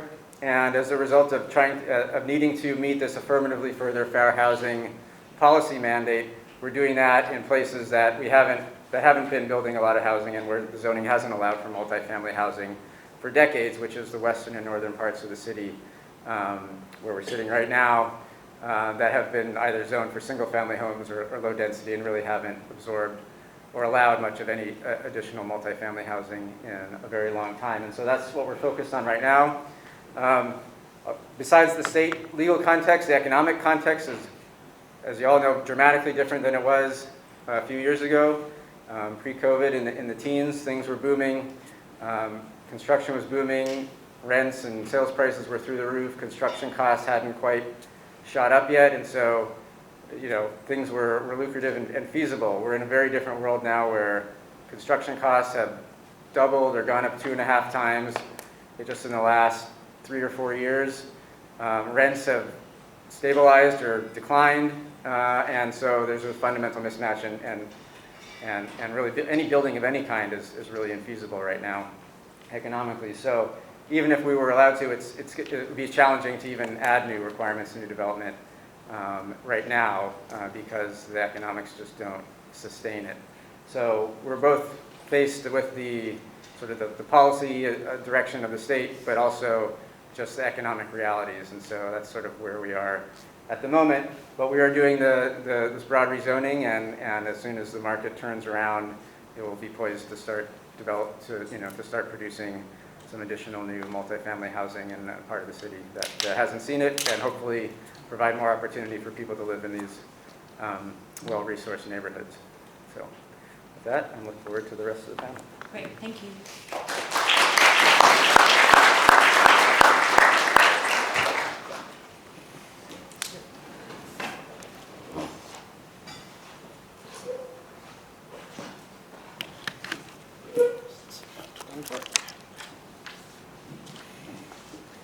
Good afternoon, everyone. Let's queue it up. Yeah, I'm Sam Tepperman-Galfond. I'm a managing attorney at Public Advocates. I have been there since 2007 when I started as a fellow recently out of a clerkship after law school. So I have an unusually straight line career path so far. And I think that what has kept me at Public Advocates is that we, I think, are a very special organization. We're a nonprofit law firm and advocacy group. Been around for more than 50 years, and we have a broad economic and racial justice mission throughout California. And I think that what drew me there originally and what's kept me there is that we work hand in hand with community organizing groups, locally in local communities and throughout the state, trying to help support power building in these communities as we also work for substantive law reform and systemic legal change and implement that change. So it's sort of a real systemic view, and it's not us as lawyers in a room thinking that we're very smart and have the best ideas and going to go litigate or go to the legislature and get them passed. We're really working to empower and give our power and lend our power to groups on the front lines who are building their own agenda and advocating for that agenda. I want to zoom out. I know you had some panels this morning talking about the sort of origins and cycles of gentrification and displacement, and I really want to highlight that there's been a series of generations of government decision-making really in service to private landowner, developer, and largely white homeowner interests that have created the situation that we're facing today as we look at gentrification and displacement in the current landscape. So this involved the building of the federal highway system, which fueled suburban development, where a bunch of developers and a bunch of white homeowners who were able to buy out there made a lot of money on. At the same time, you had development and investment, quote unquote, in urban communities of color, largely black communities, that was in fact horribly destructive and was to a higher purpose, quote unquote, but was really devastating to the folks who were living in these neighborhoods. This is the demolition of a 20-block area in West Oakland in around 1960 with a surplus military tank to build this regional post office distribution center. And so this is a history of really overt racism, of huge profiteering on the backs of our low-income communities and communities of color, and one that really still shapes the landscape that we're living in today, both in terms of intergenerational wealth, in terms of access to clean air and clean water, to well-funded schools. All of these systems are really embedded and perpetuating, I think, overtly racist policies. And what I really want to highlight is that I think when we're thinking about reversing this racist legacy and this legacy of segregation, which I hope that we're all here bought into doing, it's not just about the policies that were adopted. It's not just saying, hey, there was single-family zoning, let's undo single-family zoning, we'll fix the problem. Or, we built these freeways, they devastated our black communities that were thriving throughout the country, so let's not build any more freeways. It's much more complicated than that, and I think at the root, it's whose voices were listened to, whose needs were being listened to in the creation of these policies. And so if we try to undo these policies that have been so harmful for our communities over so many generations by just saying, we have a good new idea, it's going to be top down, we're not going to care about the folks living in these neighborhoods, we just have some great ideas, we're going to put in some great solutions, it's going to solve this and bring racial justice and equity, I think we are deluding ourselves. And where this really needs to start, if we want to combat and blunt the impact and even reverse gentrification and displacement, is that we need to start listening in our policymaking to the folks whose neighborhoods and lives and families are actually on the line. And that can be very complicated, it can be very messy, it doesn't lend itself well to statewide legislation, but I think that it really is the challenge that we need to set for ourselves if we're serious about thinking about new development or existing investment in neighborhoods and achieving racial justice and the ability for folks to have agency over their communities and their lives. The other thing I would just wanted to highlight that came up when Joshua was talking is just to invite everyone to think about what makes a neighborhood someplace where you can live, and how complicated that is. Surely there's affording housing in that neighborhood, but there's also connection to resources that you need, whether that's healthcare, education, jobs, food, banking. It is very localized. This could be, something that might not exist within a mile from you, and that might make someplace a neighborhood that you can't really sustain living. I could go on and on the list. My head is still spinning of clean air and water, access to family ties, religious institutions. It's a whole network of things. And so I think that, I work in affordable housing and renters' rights, but I think that when we're thinking about the impacts of new development and what new development needs to deliver for communities in order to prevent gentrification and displacement, we really need to be thinking very comprehensively, as I think San Francisco has been doing. I'm going to talk about, just run through some ideas about office and commercial development, about residential development, and then have some thoughts about the state and local context that was raised already. So, yeah, economic development, bringing in jobs. This is something that most local governments are eager to do. It brings in tax revenue, it brings in workers who might spend money in the community. But I think there's a common set of questions I would invite us to ask about new development. What is the existing neighborhood like? Is this new development that's coming in to an economically thriving local neighborhood? Is it one where, in East Oakland, where you've had auto plants shut down and you have a local workforce that hasn't been able to find jobs, what are we actually facing in the neighborhood? Are there environmental pollution issues that might be exacerbated by an Amazon warehouse distribution center or an expansion of an oil refinery? Who's going to be employed in these new buildings? What are going to be the impacts? Who's going to win and who's going to lose? Who might benefit and who might be harmed?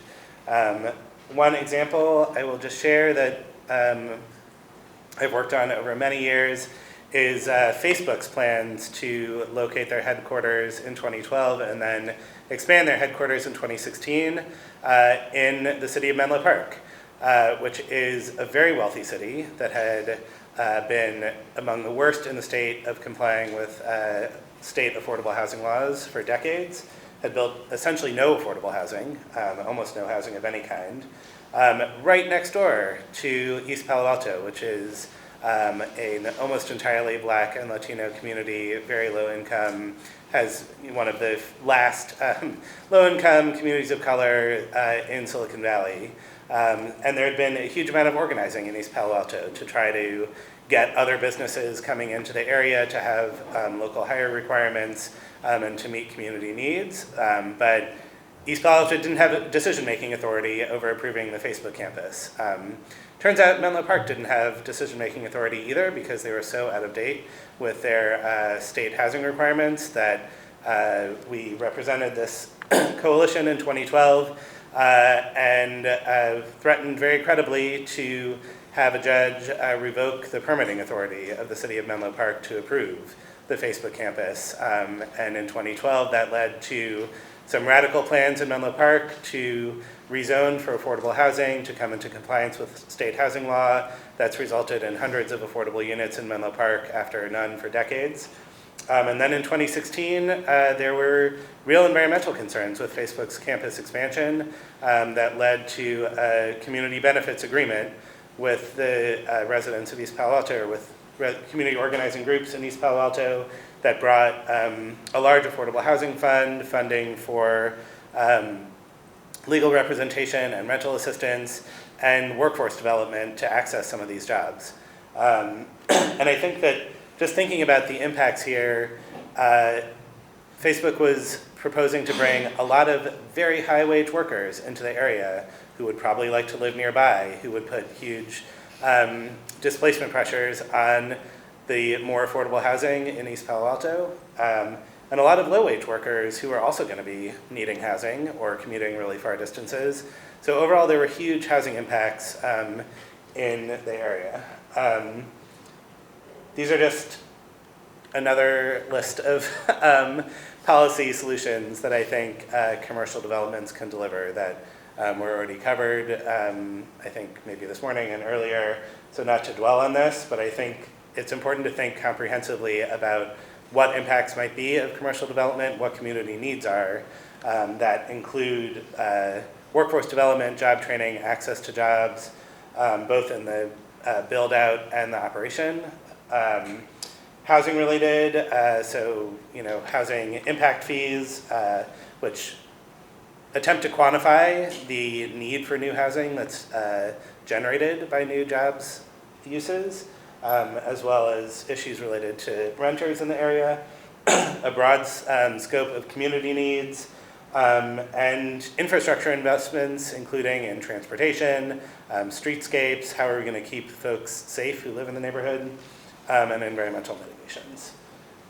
So residential development is maybe more controversial or interesting to think about, broader range, I think, of how much you view just the existence of new residences, no matter who they're from or of what type, as a benefit in and of themselves and something that we just need, or how much you're digging deeper into who can afford those homes, what, again, does the existing neighborhood and community like, what does that community need, and what might impacts be. I was hesitating about whether or not to put this example on the slide because I did not work on this, and I know it was very controversial, and there are probably folks in the room who have a more deep knowledge of this development site at 16th and Mission that was initially proposed for largely market rate housing back in 2015, I think, 2016. Huge community uproar, fight about it, and has recently been awarded as a site to be entirely affordable housing. So I think one of the things that this highlights is time horizon. So I think that this question of what is feasible now versus what might be built if we delay is really important, and that looks really different if you are locally situated in that neighborhood or if you are maybe looking at a numbers game citywide of new housing needs, or region-wide for that matter. So I think neighbors in the Mission felt like this was a key site that was anchoring in their neighborhood, was one of the few large remaining development sites, and really needed to be affordable housing to serve existing residents and be built in a way that served community needs. I think there were others who felt like, hey, this is a prime development site on top of a BART station. We need to get as much housing here as we can, as quickly as we can. And I would just name that there are really different perspectives, but I think if you are grounded, again, in the lived experience and organized policy and community agenda of folks who are really at risk and at the front lines of displacement, then we need to accept some delay and some changes to what the private market might want to build or be able to build at a given moment in order to nurture the community that is surrounding those developments instead of harming them. Again, there's a million policy responses. The baseline of replacement housing and right to return for tenants who are displaced, I think, is key. I think it's true that we have not seen this a ton in San Francisco proper of demolishing existing housing to build new housing, but it's very common actually in other parts of the Bay Area and very, very common in Southern California. So I think when we're thinking statewide, this is actually a really huge direct displacement impact. And then, again, how do we shape this development so that it centers community needs in a nuanced way? I want to zoom out and say that there's also ways to shape development that are more system-wide or area-wide, ranging from community plans to affordable housing overlay zones, which basically allow affordable housing in areas that wouldn't otherwise. And we can't forget basic tenant protections, even though we're talking about new development. Okay, final thought about state streamlining and upzoning. There has been an embrace of the housing crisis at the state level in the last, 7, 8 years. I would posit as the housing crisis has reached people who have more money. There's been a perpetual housing crisis for low-income folks and communities of color for decades, and when I started working on these issues in 2007, it was almost impossible to get a reporter interested in affordable housing. It was almost impossible to get a legislator interested, and I think that was because this was affecting people who were not perceived to matter and didn't have political power. And as this reached up into folks who were whiter, wealthier, newly out of college, and were saying, hey, this is actually hurting us too, there got to be a lot more attention on this issue.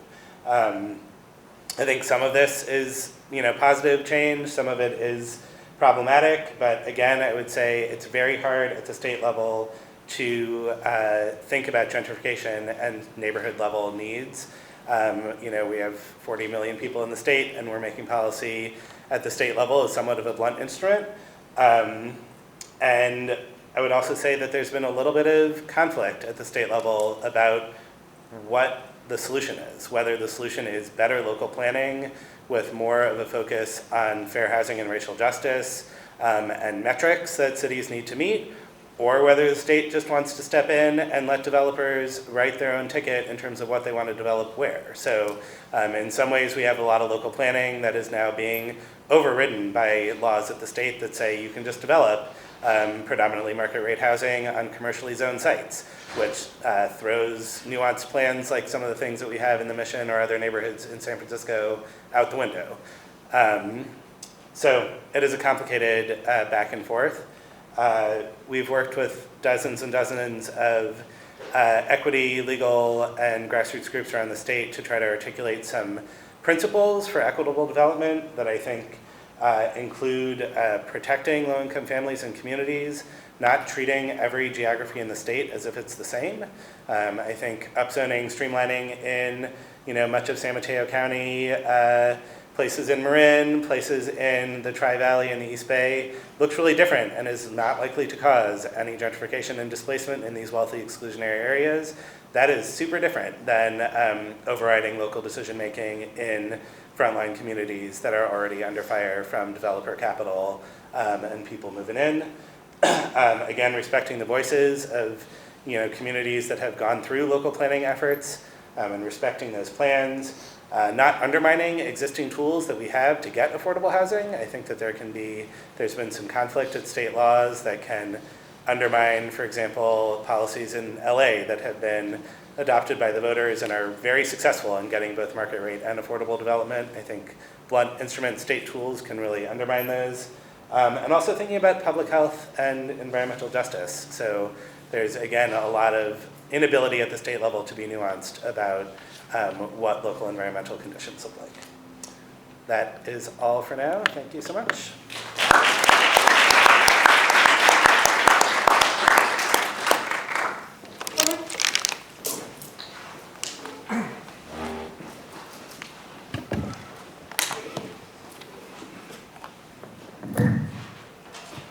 I didn't make a PowerPoint, so I will spare everybody that. I got tagged in at the last minute here, so I just figured instead of throwing together some hasty slides, I could put together my notes and talk about this, and I could look at all you beautiful people and I'll just be staring down at everything in front of me.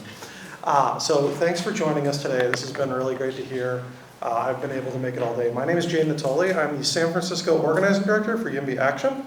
So YIMBY Action, we're a group of, we're people all over, but I am mostly focused on San Francisco. Most of my conversation is probably going to focus on San Francisco. That's the area I very know, but we have chapters, we have 53 chapters in over 20 states.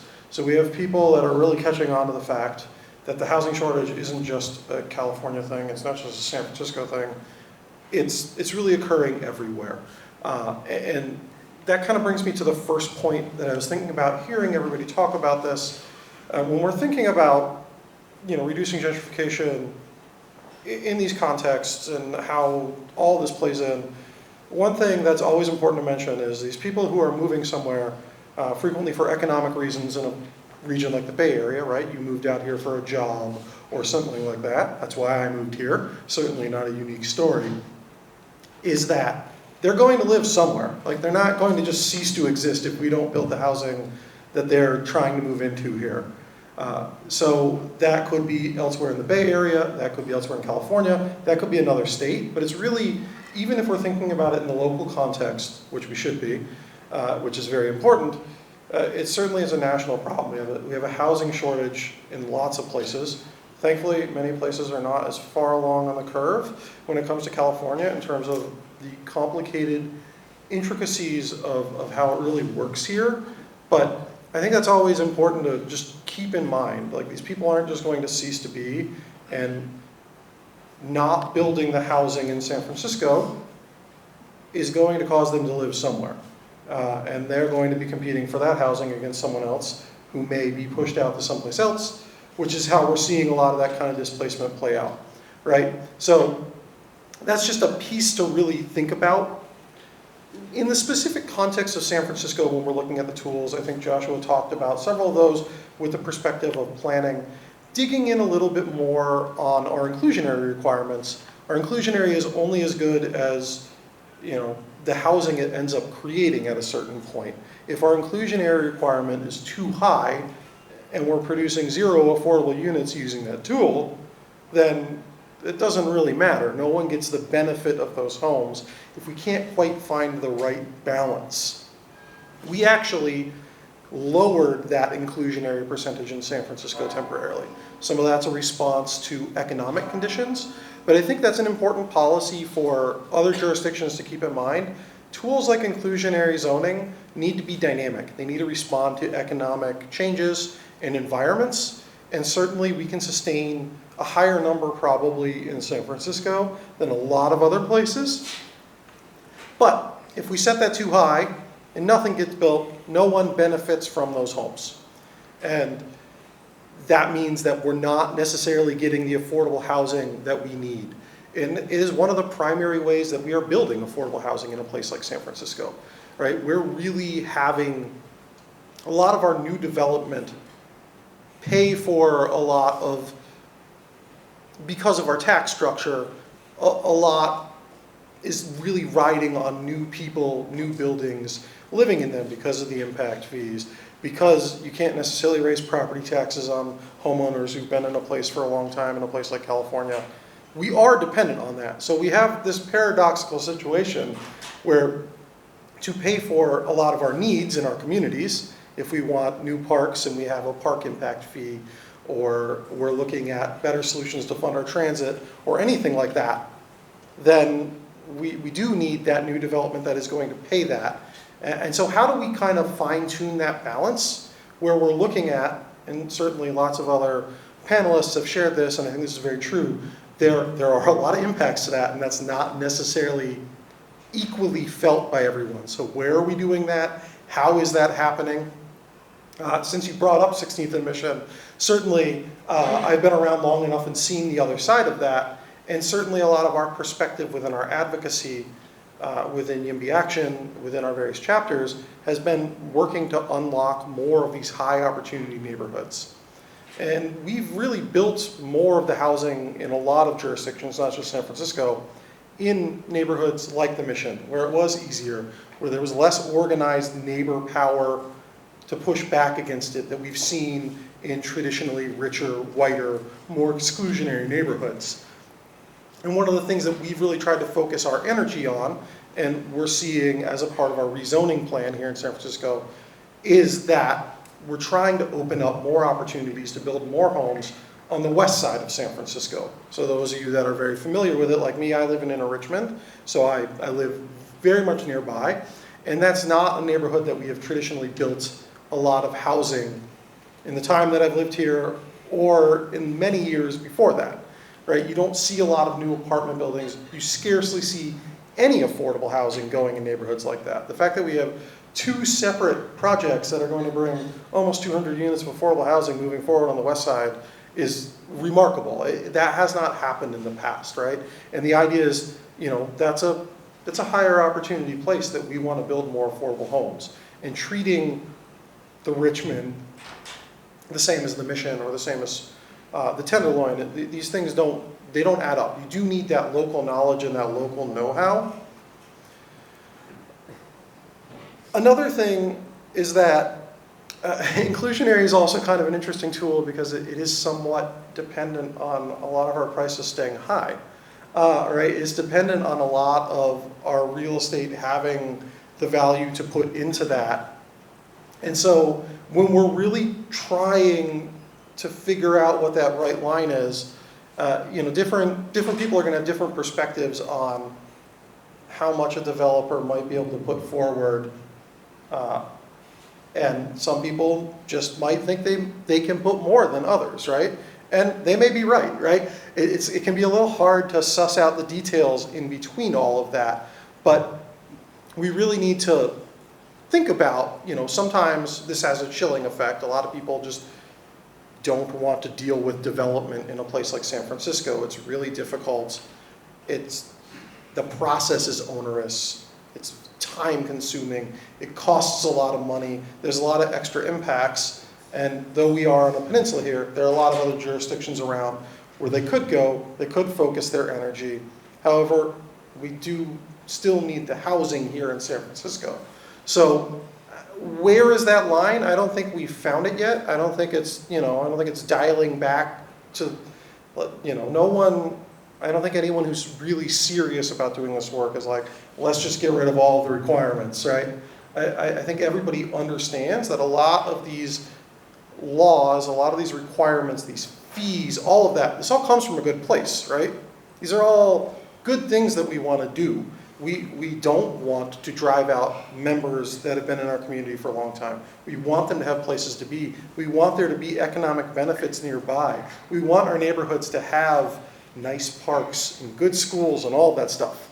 But that money does come from somewhere, and unfortunately in an environment where we don't have nearly the amount of federal subsidies we really need to truly solve the affordable housing problems we have, where we could definitely use much, much more from the federal government. And even the state can't make up all of that. And communities, even less so. We're trying lots of tools and strategies, and I think they're great. Obviously, things like housing bonds, the regional housing bond that's coming up in November is going to be really important for our whole region. In San Francisco, we have a $300 million housing bond, and that's going to be important. These are all tools in our toolbox, and we need to keep using all of them. But we also need to stay focused on when we've maybe pushed them too far and be able to modulate that. And we've shown some ability to do that recently in San Francisco. Certainly, the pro formas are not very pretty right now if you look at them. Not much pencils here at all, but we're not going to be in this economic environment forever. I think another big piece of it, just kind of flipping on my notes here, is thinking about what we're trying to accomplish as we're adding these requirements, because they all have lots of different effects and impacts. So what do we want to do with them? What is the goal of all of our fees? Again, they all came from a good place. I think many of them are trying to solve different problems. Is new housing the best way that we want to do that? Is that how we're actually going to accomplish this? Because at the end of the day, as I noted, unfortunately, we are very dependent on, we need new Californians, the way our tax structure is set up. And yet we are creating an environment where it's very hard for them to be here, where on net lots of people are leaving. But that's the harsh reality of that. Now some of that advocacy is going to require years of work. I'm not saying it's going to change tomorrow. That's why we have to figure out tools now that make sense. I don't think there is a realistic chance of Prop 13 changing anytime soon. And that's the structure that we exist within and that we organize within when we're doing this. So we have to realize that that's basically something for us to navigate on top of all of this, right? Another important piece of this is just, and I'll put on the YIMBY law hat a little bit. So YIMBY Action's more the organizing side of the house, but YIMBY law is really trying to enforce our laws and have our jurisdictions actually follow them.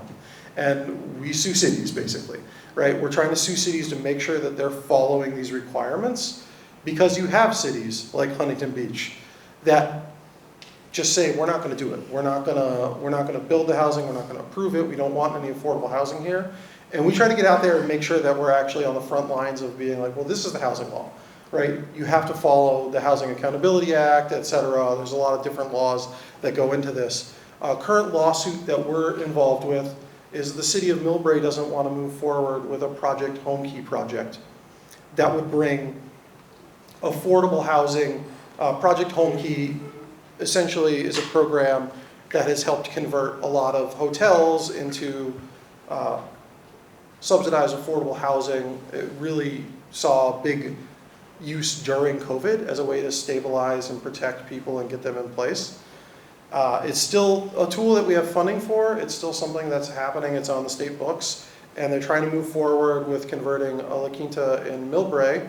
And the city of Millbrae, despite the county of San Mateo approving it, which they had the jurisdiction with the funds, the city of Millbrae is suing under Article 34, which is another piece of our California law that caps affordable housing that can be built in jurisdictions, essentially. It makes people have to vote on it. So you have to authorize it. There are efforts ongoing to remove that. Hopefully they will succeed and we will moot that case and it won't matter. But right now, that is the law of the land. A lot of jurisdictions, places like San Francisco, easily up that authorization. We're pretty supportive of it. But when you look at a lot of these reluctant jurisdictions all over the state, down the peninsula, certainly we see this also playing out in places in Southern California. Like, they're using all their tools to not have to do their part and not do any building at all, right? And so they're not building affordable housing, they're not building any housing. They don't want anyone else in their communities. And then the last thing that I kind of want to bring it back to is we spent a lot of effort doing a lot of work around strengthening our regional housing needs allocation process. Those were early advocacy efforts on our part at the state level, because we want to see jurisdictions actually have realistic affordable housing goals. Now, I would argue maybe they've gotten a little too far. I want to see San Francisco build 46,000 affordable units. I think the funding for that is a major question because, again, like I said, the feds aren't coming in and giving us a boatload of money for this. That's what we could really use to make a program like that happen. But if we're on one end, and we should try our hardest to do that, you have jurisdictions like Beverly Hills on the other end that in their last cycle said that they were going to build 3 whole affordable units and call it a day, right? That was as much as they could handle in Beverly Hills. So we had a lot of jurisdictions in California that were not taking their obligations seriously to build affordable housing. And we need, as you've heard from others, it's really something where we need all of the cities of California to do their part. And certainly I think we have a big obligation in a place like San Francisco, not just because that we have a higher population, but because we have unfortunately been an engine of a lot of this economic activity that has caused displacement. But we're going to need help from the Beverly Hills and from San Diego, all up and down the state, right? Every jurisdiction is going to have to do their part. And so making sure that they actually have requirements that make sense and they're building affordable housing, and if not, that there are, there's actual teeth to those laws, and there will be punishment, and they will lose their control over their housing authority in jurisdictions like Beverly Hills. That's important. That's an important component of it as well. Anyway, I'll stop there because I think we're going to get into the fun part, which is maybe where some of the fireworks between us come up in our different perspectives. I'm looking forward to it.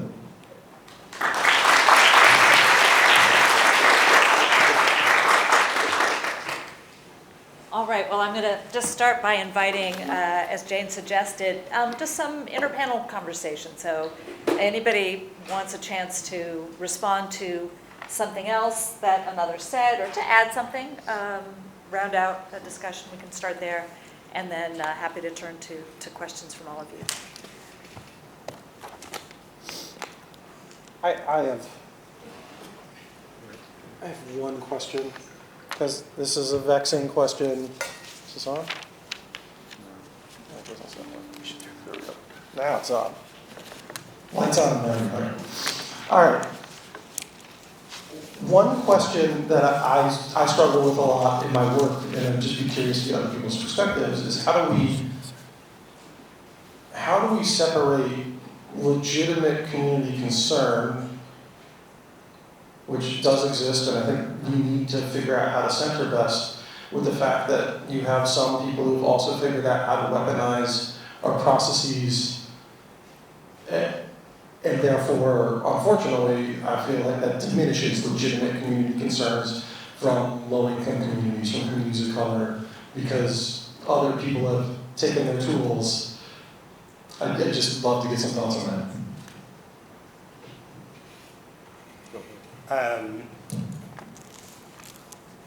I mean, I guess I would say that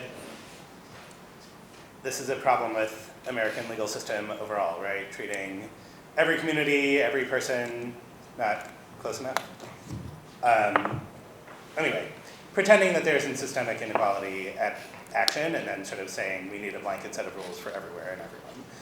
So I think that, you know, what we would like to focus on is starting with the places that are actually demonstrated to be exclusionary, which I think we're in total agreement on this, and we've, you know, both our organizations have done a lot of work to break down barriers in places that are wealthy, you know, racially segregated, not building any housing, and I feel like there's a huge target there. And so I think picking the right geographies where we know there would be huge impact, where we know that there is, frankly, not legitimate engagement of community towards broader values and goals, but really very, very narrow self-interest to protect wealth hoarding, I think is one place that I think we could really start.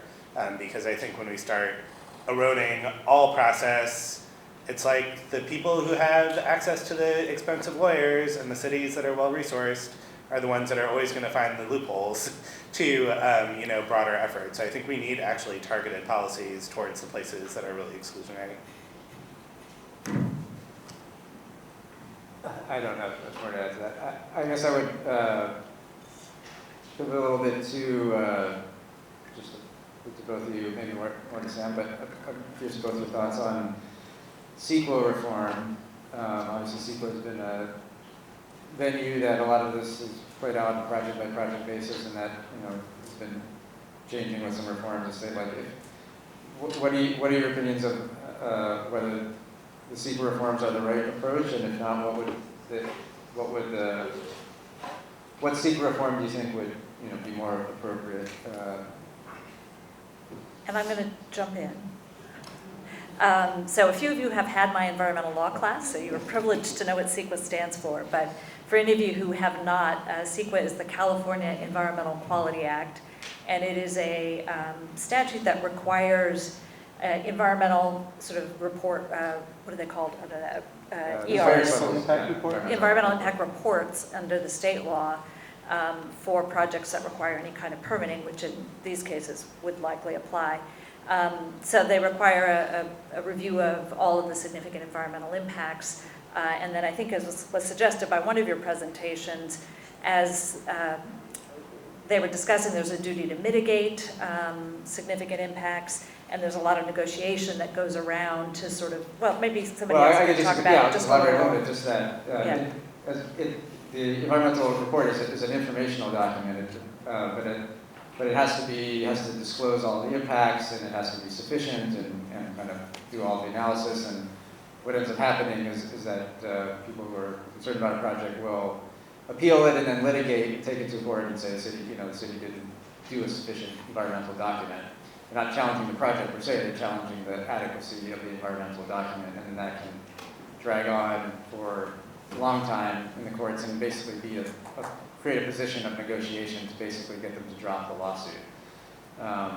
at the end of the day, a lot of development projects, cities end up winning those cases, but it could drag on for a very long time. San Francisco usually wins it because we do very extremely robust. I mean, that's sort of what has added a lot of cost to projects in San Francisco was as a result of all this case law. At times we create environmental documents that are voluminous, multiple encyclopedias worth, for modest projects because of trying to make sure that it can always be considered sufficient and will stand up to court. But that ends up creating also cost of the project on the front end. But anyways, it becomes a negotiating point, and so to a large extent, the state legislature has been trying to reduce the number of circumstances that any CEQA review is even required in a sort of an urban context. But that has taken the tools of negotiation away from a lot of communities that value that. So CEQA reforms are these, the question, just to go back to the original question, was about responses to the CEQA reforms, which are generally designed to reduce the applicability of CEQA in order to expedite projects. I guess one thought I have there is there's been a big sort of CEQA is either on or off debate, which I think is really a problematic framing because there are legitimately environmental hazards to the environment or hazards to residents of new residential buildings from the environment that are, I know that's not exactly the core of CEQA, but there are real environmental issues and real environmental harms that are out there. And also CEQA has gone to a whole host of issues that I think many people would not even think of as related to the environment. And the procedures can drag it out for a really long time. So I guess I feel like reform is a good context, but it's not actually the debate that I've mostly heard. I don't think there's like a lot of appetite to get into the weeds, refocus a law on like what the real core purposes are, make sure those are being met, and sort of reform the law. It's much more like, this is an elaborate system, we either have it or we completely exempt projects from any environmental review, and I feel like that's not actually serving the needs of the environment or the needs of people who are going to be living in or working in new developments. I think we're going to continue to see an environment of targeted change at the state level to that point. Reform is thorny, though obviously necessary, but how do you do that? How do you begin that? I don't think anybody who's serious at the state level would ever propose repealing it. I don't think that's actually going to come from a legislator. At least it's not going to go very far. But I think we're going to continue to see targeted removal and erosion of some of it, which maybe isn't the best way to do it, because then we keep having all these one-off conversations, right? Our students' pollution. Well, I would say no, but someone argued yes, and we had to have a state bill deal with that. In San Francisco, in the context of a local development, because of some of the appeals, our local legislators were all behind a bill, AB 1633, to really try and limit some of these post-entitlement appeals and things like that. Right? We're going to continue to see these kinds of little places where people are working on it and are going to come up as reactions. But so far, I just don't. I do think reform is needed, but that's a hard conversation. That's going to require a lot of serious people to spend a lot of time on it, and I'm just not seeing that coming out of the state level right now, unfortunately. All right, anything further you folks wanted to ask of each other? If not, I will turn to audience questions. So, all right, let's move on. So Trina, great. So, lots to think about. Question from Corliss in the back.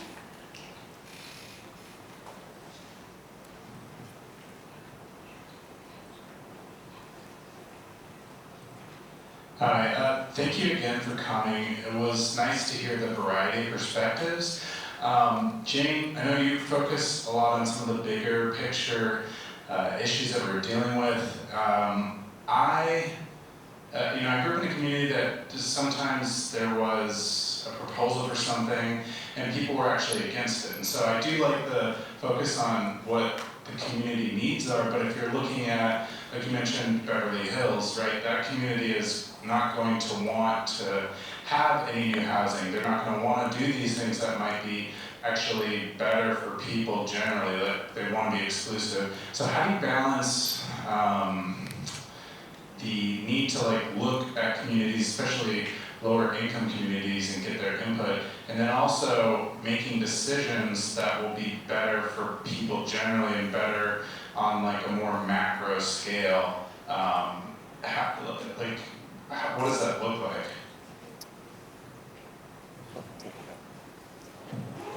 That's a good question. A lot of our process for gathering feedback is very centered on who is in the community, and that obviously that context, it matters what kind of community you're talking about. So that's the first thing I think about. But to use San Francisco as an example, I know well, though this has just changed, but our neighborhood notification process really just went to your nearby neighbors, nearby property owners, really, within 150 feet of something that might be going on. Well, they're already there. And for better or worse, the posture of a lot of folks who are already there sometimes is, I like my community the way it is. I don't know why we need this. This is disruptive and I don't want to deal with it, right? And that could come from many good places. That's not a judgment, I get that. Like, it's easy to be like, I'm used to things the way they are. So that is one of the reactions of why you've seen the YIMBY movement grow up. I mean, I think this also touched on the core of, like, you know, as Sam said, like, it started to affect, you know, wealthier, whiter people that were college educated that also had time on their hands and could come to these meetings. And it's building that constituency of yes, it doesn't exist. You're organizing the unorganizable, right? The people who live in that building, even though most research says they are largely going to come from your city or your community, they aren't there to say, I'm going to benefit from it yet. So those, you know, those proxies need to show up, the people who will benefit from it, the people who are willing to say yes, to provide that counterbalance. Now, it really matters what kind of community we're doing that in, because I think that looks really different in the mission than it does in, you know, the Sunset. There's just different context within a city and its various neighborhoods. I think that's something we didn't know very early on, and hopefully we're better at now. You know, it's still a learning process of kind of understanding, you know, where we do want to hear more. The other thing that I think has, at least as I've paid more attention, one of the things that I've noticed, I've really liked the way our planning department uses multiple ways of gathering feedback. So certainly the open house or the public meeting is one, but especially on some of these larger projects, there's lots of ways that people are engaged. And I think you need to do that. I mean, if you look at a public meeting, who's going to show up, right? They're going to be richer, they're going to be whiter, they're going to be older, they're going to tend to be a homeowner. You know, that's just what statistics tell you about who shows up to, like, meetings about new housing. Getting someone who has the flexibility to go and say yes also probably is going to check a lot of those boxes. You know, you're not hearing from someone who's working 2 jobs and trying to shuffle their children between school and daycare at a 1 p.m. meeting on a Thursday. That's not happening, right? So trying to increase the mechanisms, and I think more communities can do a better job with that, of when and how you're gathering feedback and going to the people in the community and actually hearing from them there. These are all tools that we have. I think these are tools that San Francisco actually does quite well, and I've seen continue to get better, of trying to kind of diffuse the just like stand up and yell at each other at a public meeting and really like actually hear feedback, talk to people. You know, those are all things that we need to see. Of course, we're pretty well, we have a big planning department here. We're more capitalized to do that. That's harder to do in a smaller jurisdictions. You know, like they might not have the resources to do it, but I think just really changing how we get that feedback and having more mechanisms.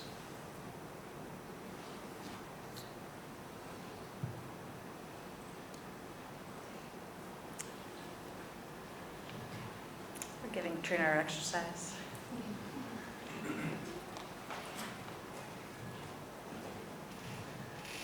I feel like we have haven't really talked about displacement protections or mitigations, specifically like specific policies for the most part. And so I'm curious to hear what you all think about, you know, for one, like maybe we won't agree. Like I think a duplex being torn down and replaced by 20 or 30 units and 4 or 5 that are affordable is like a good thing to do overall. But like what happens to the 2 people living in that duplex? There are things like, you know, negotiated buyouts, there's a right of return where you can move into one of those new units at the previous rent that you had. But it seems like all of those have downsides. You know, you tend to lose people during the right of return process when they live somewhere else during construction. You know, if you're trying to negotiate buyouts, what if someone just refuses to take any amount, no matter how reasonable? So just curious to hear your thoughts on all those considerations and like how you balance that. Maybe you just think the answer is, you know, if people don't agree, then you just can't tear it down no matter what's being replacing it. But just interested in hearing a little conversation about that.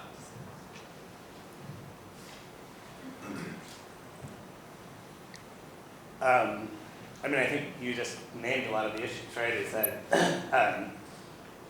relocating people and allowing them to move back into a building is a great requirement, and also if someone has lived somewhere else for 2 or 3 years while construction happens, like, are they actually going to move back in? What is that going to look like?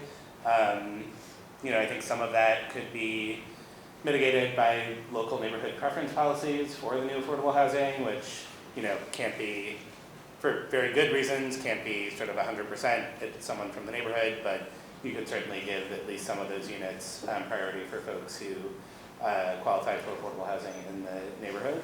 I would say overall, there's a lot of development opportunities, even in pretty built-up places that don't involve tearing down rental housing where people live. So, you know, I guess my thought is try to avoid that complexity of literally physically taking someone's home and tearing it down, because there are abandoned gas stations, there are single-family homes that are owner-occupied that, you know, where you're not actually displacing people who are renters. I think that getting at the power dynamics and the financial dynamics in a way that actually protects people whose homes are being demolished is like almost impossible to get right, and probably not necessary as a first run in California.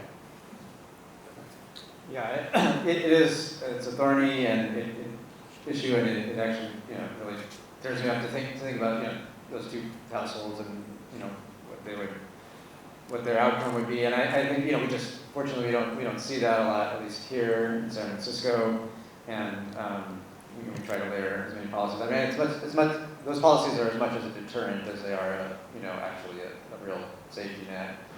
I would say one place we have seen that play out here is actually on larger sort of former public housing sites that are deteriorated and can't be sustained in their current configuration and need major reinvestment.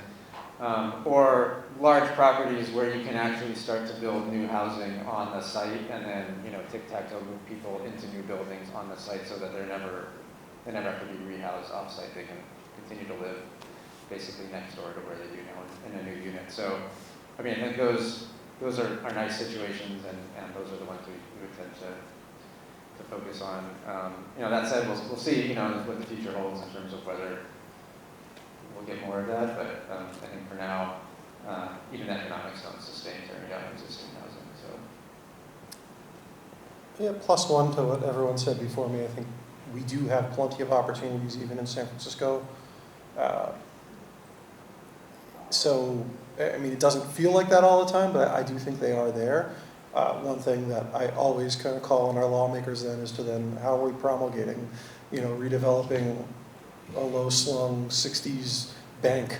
Like, no one needs that anymore. Banks don't even use those anymore. They're moving out of those locations, right? Like, so like, we're gonna need some more creative ways. I tend to be like you, like in the aggregate, I'm kind of like, can we figure it out? Because one piece we also haven't discussed is a lot of our rent-controlled housing stock and our older housing stock is just not as nice. I live in a building that was built in 1903. It's got single-pane windows. It's, you know, the heat's in like a weird location where I'm like, who would put the heating unit here? and I've got tall ceilings, so I'll just go straight up, right? Like, it's not, I don't enjoy a lot of modern amenities in my place. Now, I like my place a lot, and that's fine. But like, for me, that's not a deal breaker. Some of these other modern amenities can make things much nicer, reduce energy costs, get people into buildings with elevators if they have mobility issues. I think we are going to have to figure that out eventually, and so far, I agree. I haven't really seen right to return work yet, and I want it to, because I think it's a great idea, but I just don't think we've quite figured out how, and I don't know if another way we could do that is if it also didn't take 3 years to build some of these buildings, right? They added 3 units to my building. It's taken longer than it took to build the Golden Gate Bridge, right? So, like, there's also some other things on that end that might help adoption with that, because I agree, once you're in a new place for a couple of years, that's your neighborhood now. And so, you know, I think maybe some counterintuitive approaches to thinking about how we can make that more attractive. Additional questions?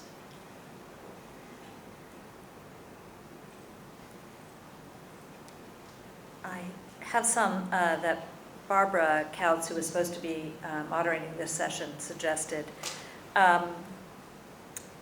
You know, I guess we've talked about an awful lot of different mechanisms that could be used to mitigate the impact of new development coming in.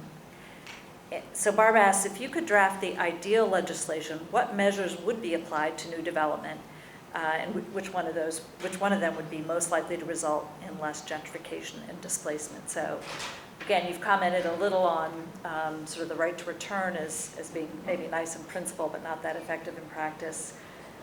As you've discussed this array, you know, what would all of you suggest would be the most important ones, or would be most helpful, that either are in existing legislation or should be?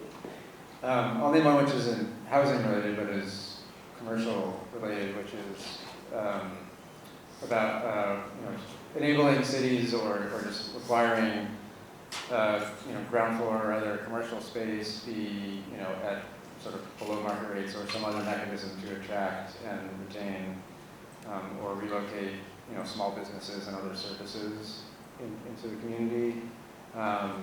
The California prohibition on commercial rent control prohibits cities from establishing, you know, any sort of rules around commercial spaces. There was just a housing bill, AB 2011, that was adopted last year that focuses on building housing on commercial corridors, which was great. And it actually had a provision of providing some relocation payments based on length of tenure to small businesses. Of course, that gets to a similar kind of displacement question. Like, you give them some money, but can they really find a new space that they can afford? But that still doesn't enable cities to do that. I mean, that's a state law. It only applies when that state law is being applied. I think some actual softening of commercial rent control to permit cities to do some of those things to, you know, enable the sort of rich diversity of uses that are in a lot of these neighborhoods that keep those communities grounded there would be great. Yeah, please. After following our city's recent process to reconfigure our inclusionary rate, one of the thoughts that I have is I'd like to see that tied better to a lot. I mean, our economist and our controller were very involved, but I feel like that is a dynamic thing that should be tied to that I'd rather see called out in law. I don't know if we can figure out what that right way is. It inherently becomes a very political process. It always will be. And so trying to think of some ways that we could think about the economic factors that we could tie into that, and that could shift without necessarily reconvening every 3 years and having people talk about it for 18 months and then finally doing it. You know, I think that's an intriguing idea of trying to find that like right balance and keeping that in there. I don't know how feasible it is politically, but just in my heart, I would just rather see that mechanism kind of driven more from a numbers perspective and driven a little less from maybe the politics of the moment. I think one intriguing idea for a policy to address gentrification is requirements that developments of a certain scale enter into a community benefits agreement with local community organizations. Very complicated to figure out how to get that right, and I think that this would definitely need to be geographically triggered to areas that meet certain criteria around high percentage of renters, high percentage of low-income folks, high percentage of people of color. We'd have to get the mapping right, but I think that a lot of these things really do need to be nuanced to what the local conditions are, and that just having a policy of saying this is the benefit that will get the developer the ability to build what they want to build is too blunt of an instrument. So I think there are some policies that have been proposed in Detroit and in Boston that we've been looking into, sort of preliminary thinking, but like, is there a way to trigger a process that's not going to be totally ad hoc and not going to be totally unbounded, but is also going to force a conversation between developers and the community to reach some sort of resolution to allow a project to move forward but meet community needs would go a long way. Great. Anybody come up with a question in the meantime? Yes.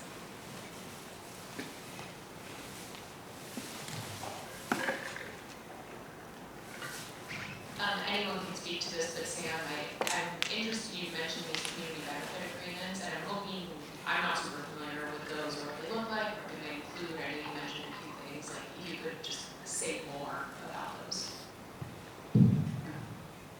Sure.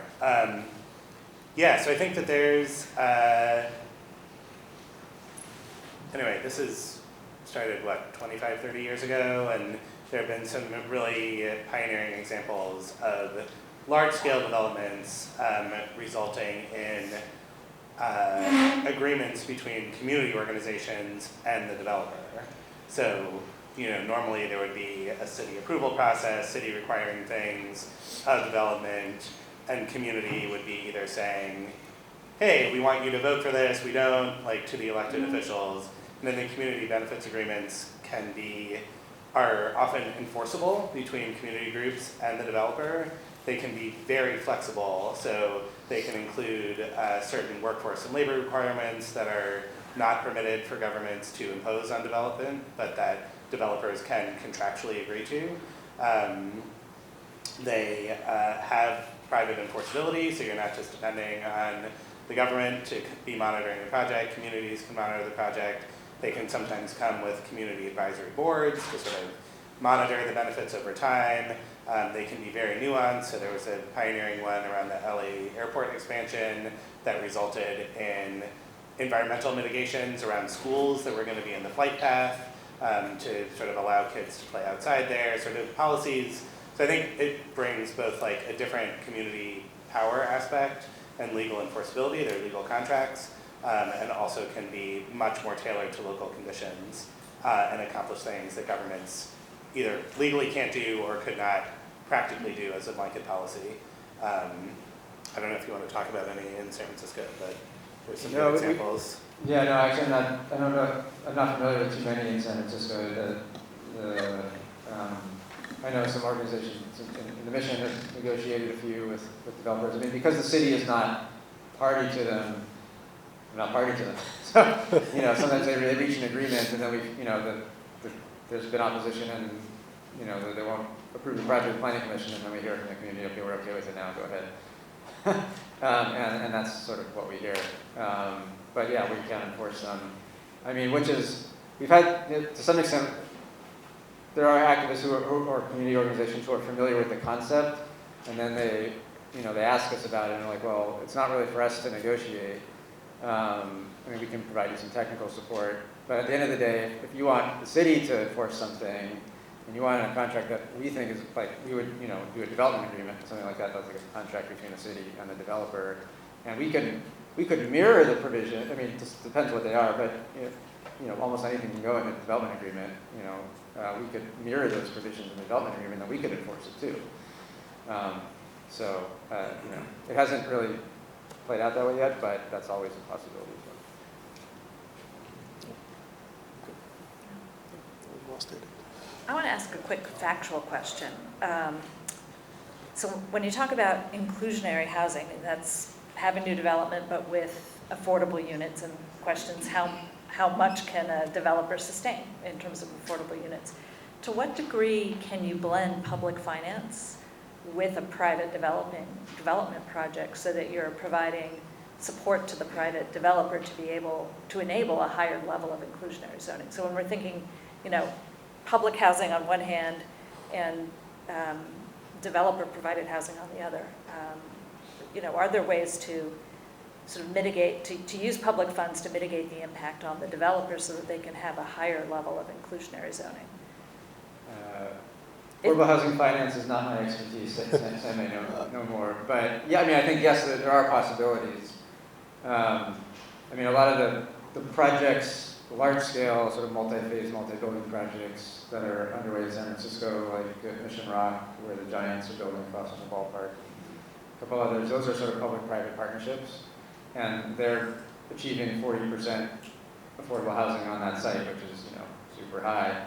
The Giants aren't paying. The Giants are paying for some modest percentage of that, 15% or 20% or something. And then, there are city financing tools that are going in to help pay for that. Also, part of that is it's also public land, so cost is written down and things like that. So there are tools available, but I don't know all the legal nuances of what the limitations are.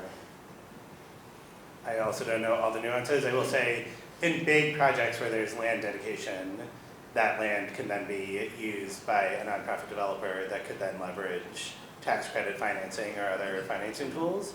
That's a different model of inclusionary. I think most people think of inclusionary as there's going to be 10 affordable units scattered throughout the same physical building, at which point I think it becomes really hard to leverage tools other than developer incentives, which have grid density bonus, expedited permitting, that kind of thing, which has financial incentives but is not a direct payment. This can also go horribly wrong. In the Brooklyn Basin development in Oakland, there was an agreement 20 years ago that essentially ended up with the city subsidizing the market rate development with affordable housing funds by sort of selling land to a developer on the cheap, having them rezoning it, buying it back for affordable housing more expensively. So I just would keep an eye out. It's a nice idea, and I think it could go sideways pretty easily. We address sort of the cities of the future while recognizing the risks of displacement and gentrification to existing and often underserved communities. So I'm going to do, and maybe ask the question I hate to receive, which is to ask the vision question. I'll say thank you. Okay. I'd like to start with the vision question, and then I'll continue a little bit more talking about,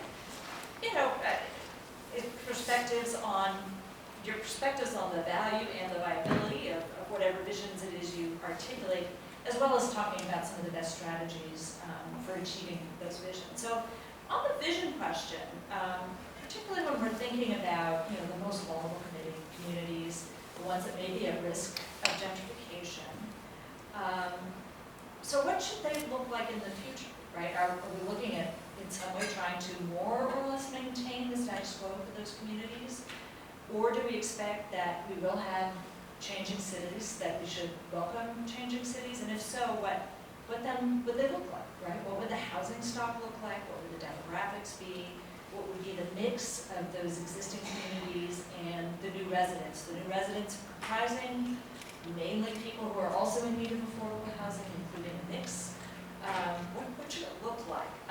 So I'm not so cruel as to say that all of you have to answer the question, but for any of you who feel moved to answer the question, we would welcome, sort of your vision, your picture for the future. Somebody has to be willing to do it all. All right, I need to go first. So I think one thing for me is, I think in terms of built environments, they will look like gentrified communities because there will have been a lot of investment, public and private, but demographically, culturally, not so different.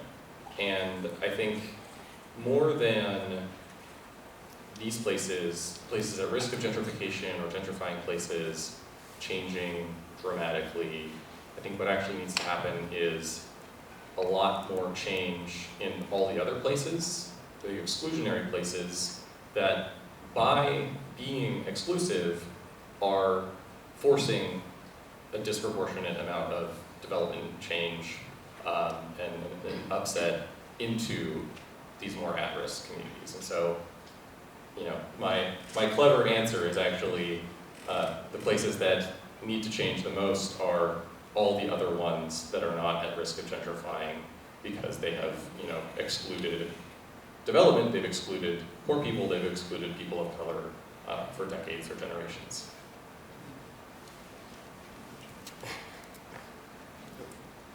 I was given a mic. So I'll bring up, there were two social housing bills in the recent legislative session, SB 555 and AB 309, and so my vision is to incorporate more social housing in the California landscape, emulating what we see in some other countries, including Vienna, Austria, where half of all housing is owned or subsidized by the government or by the public. So there's a question, is that replicable in the United States? There seems to be a very strong property rights movement. The vision that, you know, if the government tries to regulate or limit property rights in any way, it's taking their rights away. But I would argue that that is socially constructed, and if there's a need for more housing for the very low income and extremely low income populations, it can be profit motivated. I'm fond of noting that change is something that happens. We can either participate in it or not, right? We don't really have a choice. Our communities are going to change regardless. Some communities have changed because they've gotten more exclusionary through the past few years.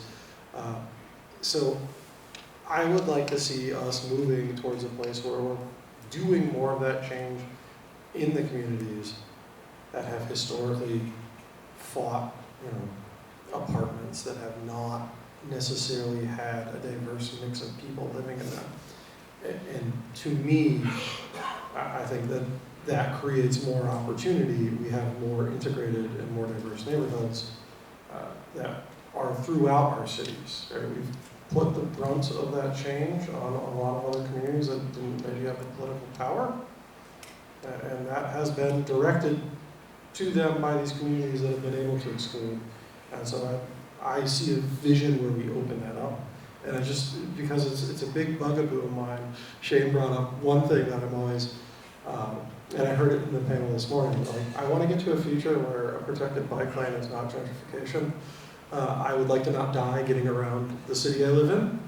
And I think people in all communities deserve access to safe ways to get around that are not necessarily cars. So really, that idea of a lot of these things are symptoms because of the nature of our economic system, but they shouldn't be. People in all communities should have access to good amenities. They should be able to get around safely. And that shouldn't be a sign that all of a sudden we're just going to push a bunch of people elsewhere, because that's not the kind of future we should be striving towards. I understand we're talking about vision, and for my clients, the immediate vision is how do you deal with the unhoused? And this is the prevailing issue here in California, and the unhoused need to be housed, and there's a vision of transitional housing to permanent housing, and the transitional is, I think, where might be the sweet spot for a lot of, and you're going to start seeing it. We always see the tiny homes situation. We've had a question about using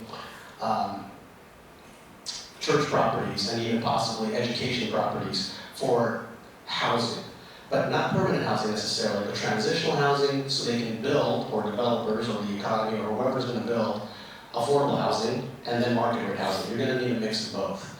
So I think from a vision standpoint, we need to house the unhoused now, because that is the immediate for my clients at least, and it's not just San Francisco and Oakland, it hits all over the Bay Area.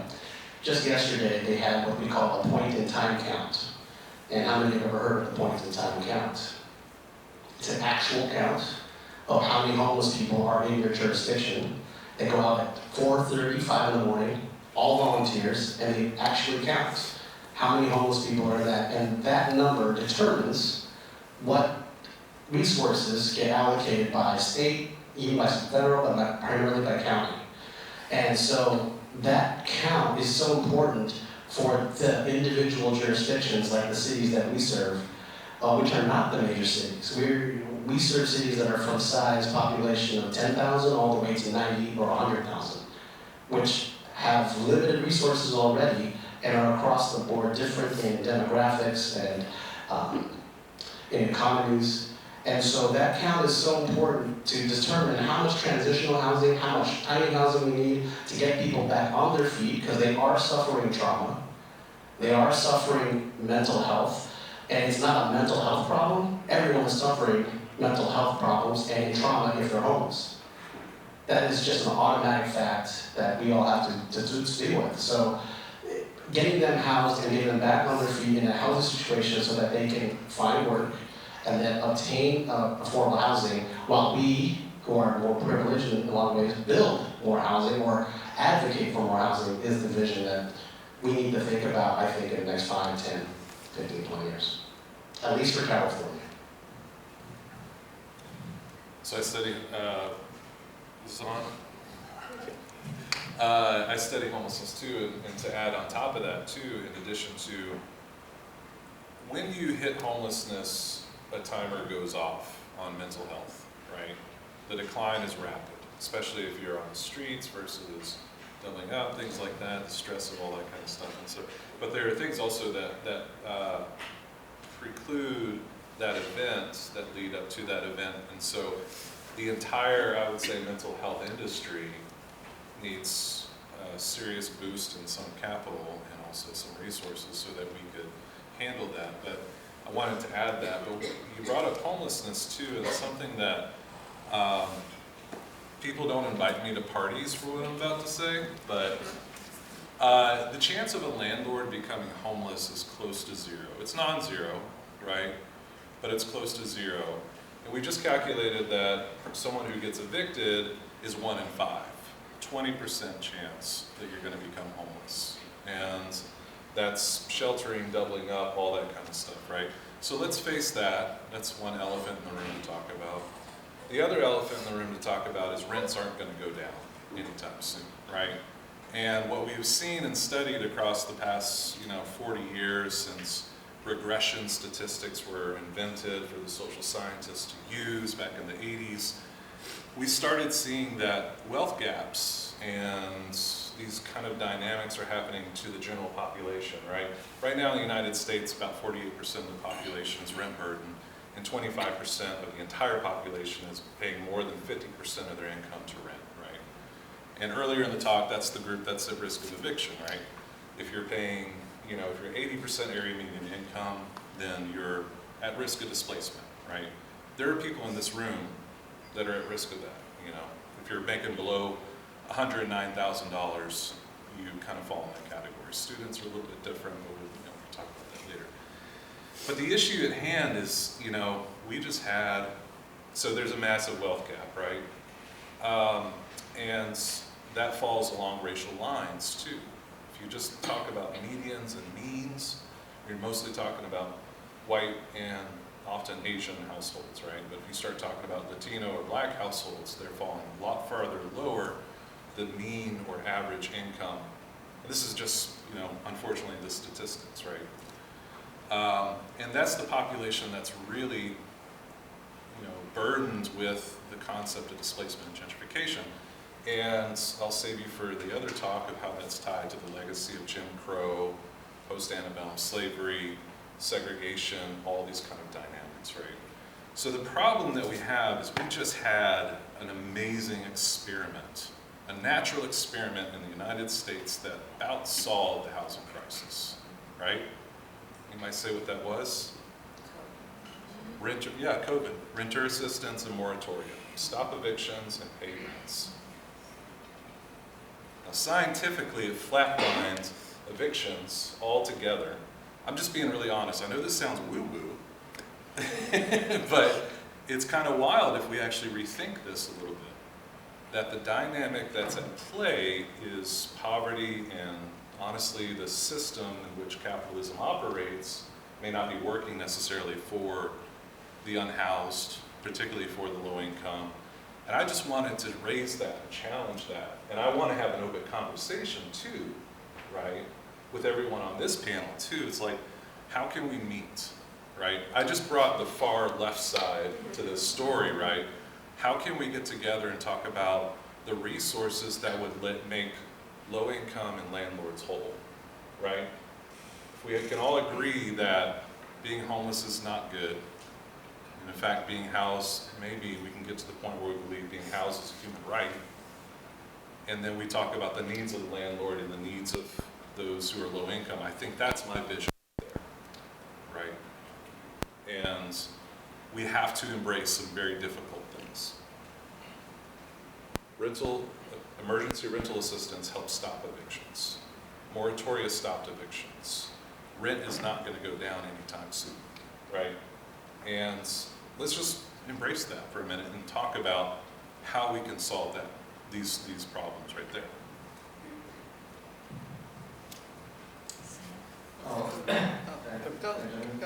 Sorry. Take it to a different topic. I think maybe a little lighter topic.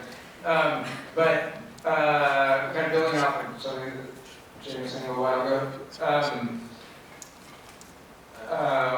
Besides just building the housing in an exclusionary community, one of the biggest challenges that we have as a nation, is particularly acute in the United States, is the physical quality of the places, the neighborhoods, outside of the urban core of San Francisco and places like, Oakland and Berkeley, is that they're not walkable, they're not the kind of places that attract, that are make, urban neighborhoods like all over San Francisco, the attraction that they are, that kind of accelerates gentrification more than in some other suburban areas, because we can build the housing there. Is it going to attract? Is it going to serve as a relief valve for San Francisco? That's an open question to some extent, or other places like that around the country. I mean, there's a reason why when you think of gentrification, you usually think of like an older urban neighborhood that's walkable. It's got nice old building stock. It's got nice sidewalks and little shopping streets you can walk through. Like that's what I think when I think of gentrification. And I think there's, we've all probably heard this California Forever, Solano County, New City thing. I assume everyone here is following the news on that. And a good planner friend of mine used to lead planner on that, and it appalls me. But for a lot of reasons, like, is this the right thing to do in the right place at the right time?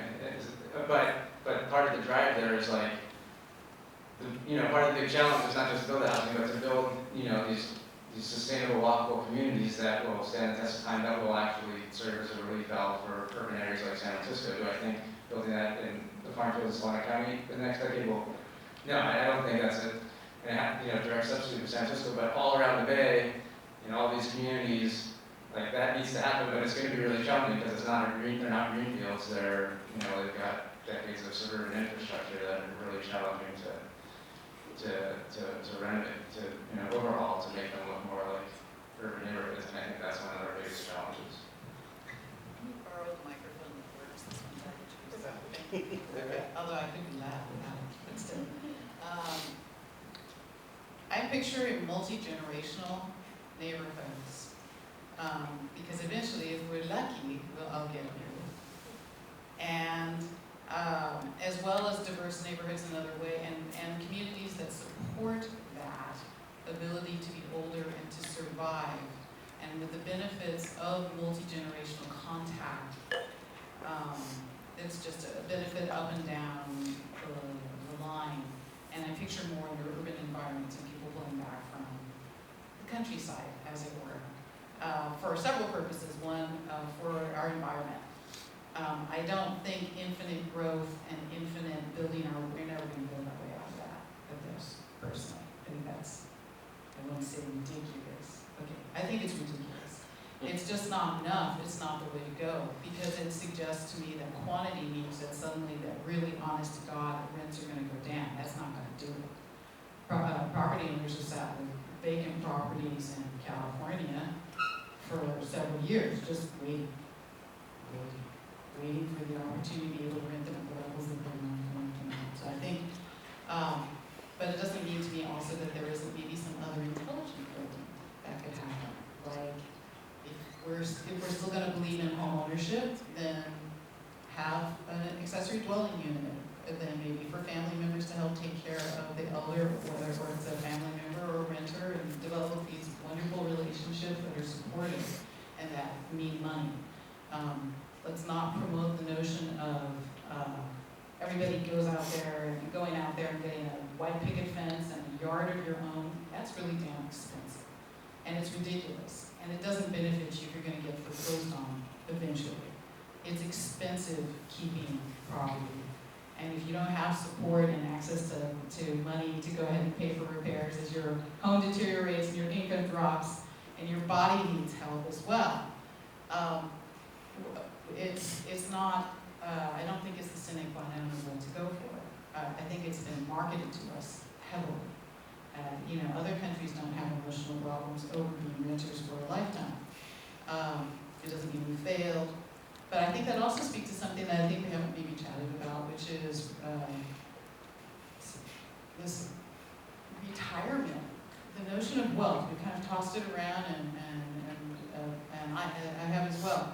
There is a wealth gap. There's some gender-based wealth gap in America. But, and so it feels like, to me, as if home ownership has been used as a bit of a substitute for actually providing for other ways for people to continue to exist. Adequate Social Security, or something else that we haven't thought of.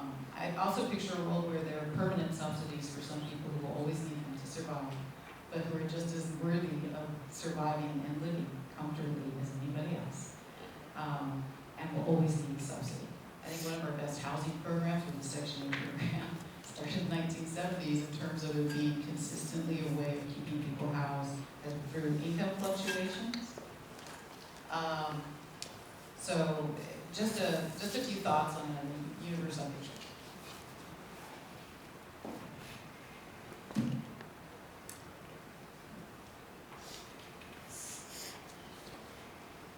Okay, so I'll have to be the, you know, the provocateur, I guess.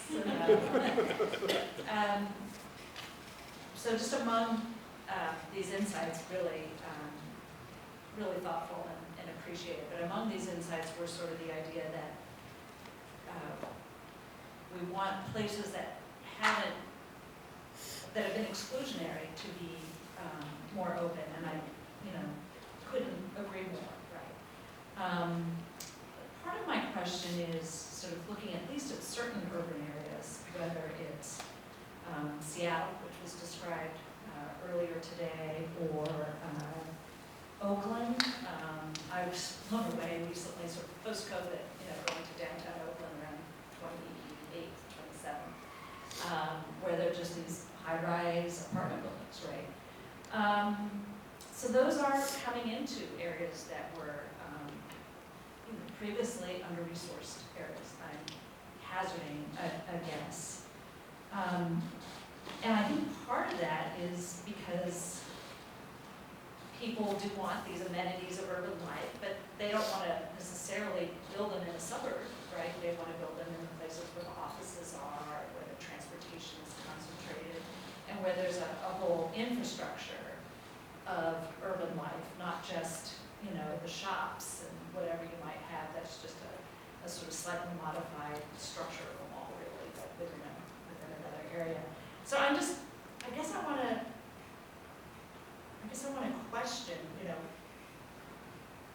are there strong pressures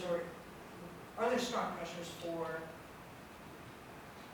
development in areas that are currently under-resourced, and are those necessarily a bad thing for those communities? I guess that's part of my question, right? Are there ways in which those developments in Oakland coming up in various parts of San Francisco. Where was I? I traveled everywhere, actually. I feel like I've been seeing development. In Salt Lake City, I went for a conference, and in the downtown area, there's, kind of a mall, but also all this new housing in the downtown, and what was probably previously a fairly depressed area. Are there any benefits that are coming out of that? Are there ways to do that that are beneficial for those metropolitan areas in ways that don't, where they can coexist, or is this the wrong way to go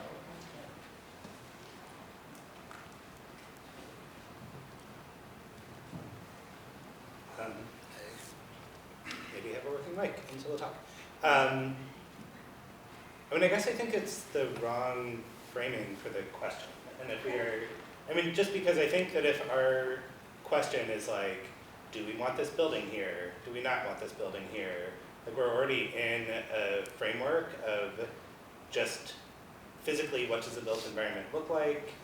Who's profiting from that? Can the building be built or not built based on developer profit? And I think that we need to be refocusing what we're looking for on the human need for shelter with housing and the human need for a community that supports them, as you were saying, throughout all phases of their life. And so I think that's going to physically look different in different neighborhoods and different communities.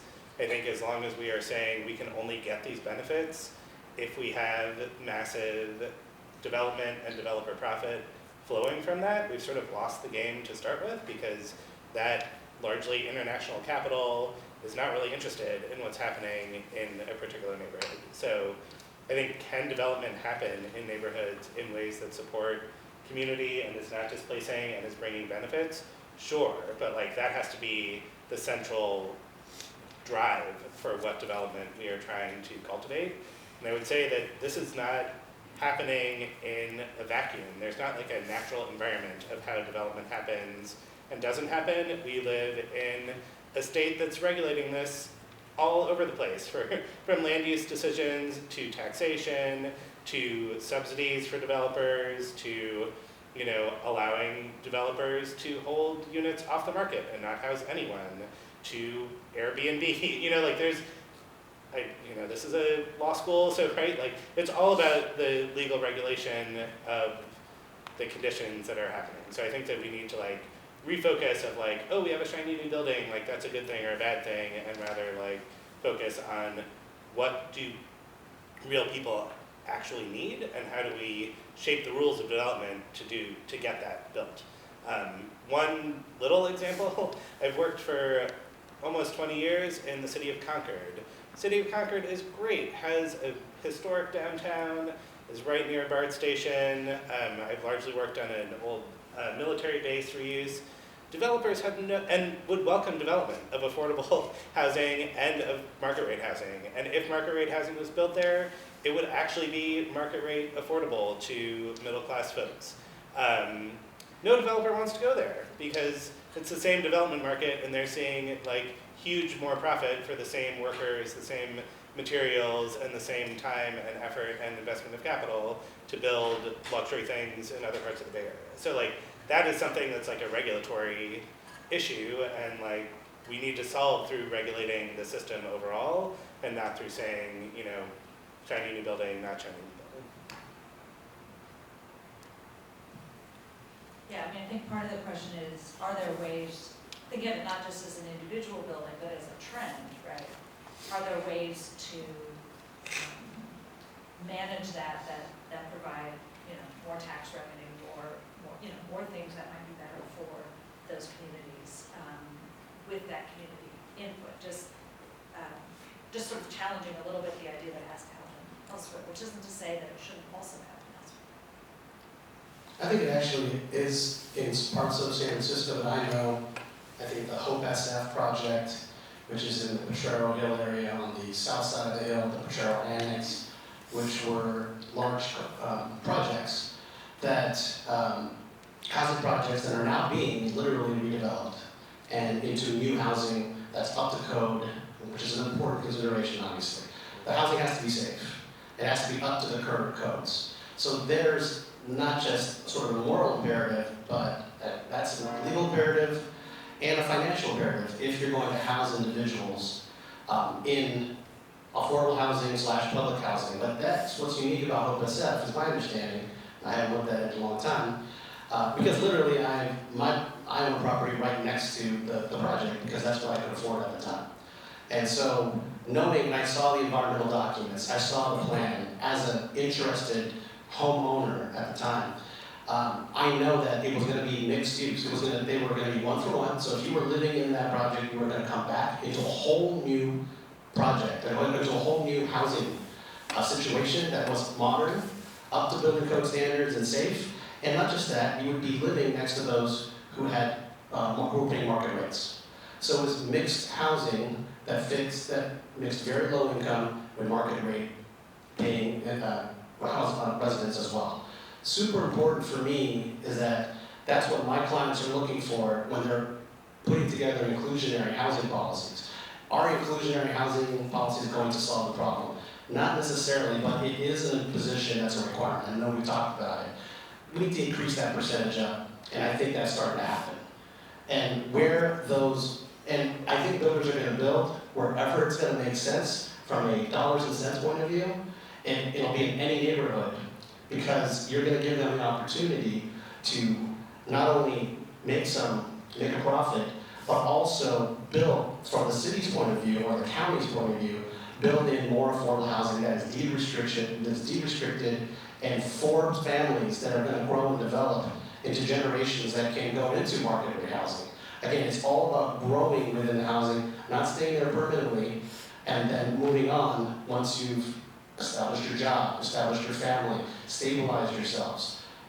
Starting that position or that way to move up into not just into the middle class, but even higher. And so that's the opportunity that I think cities and counties are trying to do. And I'm sort of advocating to the law students here, like I said in the panel that I was in, think about this area of law as a place to put yourself in your career, because it's only going to grow and it's only going to be more necessary. And I want to see more of you out there, especially if you look like me. There are not enough people of color who are attorneys who are doing this work. And we need to be out there because the nonprofit developers are starting to look more and more like us. And the for-profit developers have an incentive to bring a diverse team, to bring a diverse workforce, and then ultimately it's for a diverse clientele. And I think the market will make that work. I'm seeing it happen in just those perfect examples in the southeast part of San Francisco, including the Bayview, but primarily I know in the Potrero Hill neighborhood. And we know Potrero Hill is gentrified, you can just tell. But we're really talking about the south side though. The views are better on that side.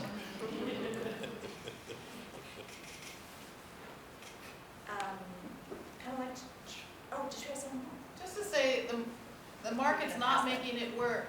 Sorry, the market's not working for this purpose. It's working for a lot of other purposes, but it's not working for purposes of, let's say, reducing homelessness. 653,000 some odd homeless residents nationally at the last count, with the latest numbers. It's not working. A market solution, the concept is, it hasn't worked, and I'm not hearing anything, I should say, that I think yet would suddenly change that. I think there has to be intentionality about getting to about saying, okay, we need this, let's create this. We need affordability. Let's not assume that continuing to build without building in structures that maybe look different from anything we've actually seen. Maybe that's really part of the sort of challenge in this, I think. When we already know what we've seen has not worked, has not been working very well. And this is a point in time that calls upon us to think of what would work that maybe looks a little different from what we've seen before. Maybe we're talking about permanent subsidies for people, and think about whatever qualification that you want to think about. Is that cheaper than building on every available plot of land? Probably, depends on how deep the subsidy is. Is there something different? We have this notion as a society about no giveaways. We have plenty of giveaways to people, very wealthy people, But we have this notion of like a resistance about maybe not expanding subsidies or not thinking that way, but it might actually turn out to be cheaper, faster, and give more flexibility to people perhaps to live where they want to live and need to live, to be closer to their work or to their healthcare, to if perhaps the governmental investment was not in more development. I'm a fan of great development. I'm not completely like anti-development ever, but I think it's a simplistic way of approaching the problem solving and possibly more expensive than of a way of trying to approach this. Is if we're going to have a fix, we're going to build 10,000 units and homelessness will be over. Everybody will be housed. We'll never have to revisit this. Not so. We're going to have to really think differently about what a neighborhood looks like and maybe what our choices are about how to pay for it. And except we're going to pay for it. We're going to pay for it. And the it is we don't want to see people be unhoused. That's a big number one it to me. How are we going to do that? It will cost money. And maybe ongoing money. And I think we lie to ourselves when we think that we're going to build housing and just build, and then suddenly we're not going to have to keep putting money towards making it happen. I'd like to add something here that it's a little bit of a challenge, and I'm going to say this kind of making clear that I think all of us are on the same, on this stand here, on the same side. I think by the standards of the median American, we're all somewhere between socialist and communist. I guess I'd be more the socialist on the stage. I'm very liberal, but I think there are people to my left up here, and that's perfectly fine.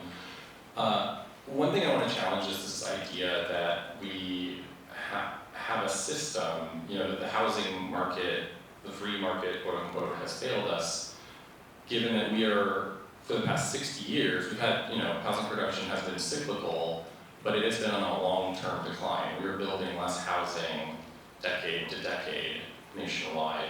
That's before adjusting for population, and we've added 110 million people since 1980 in a country of 340 million. So clearly we need a lot of housing to house those people, to say nothing of replacing some of the housing that's just keeping.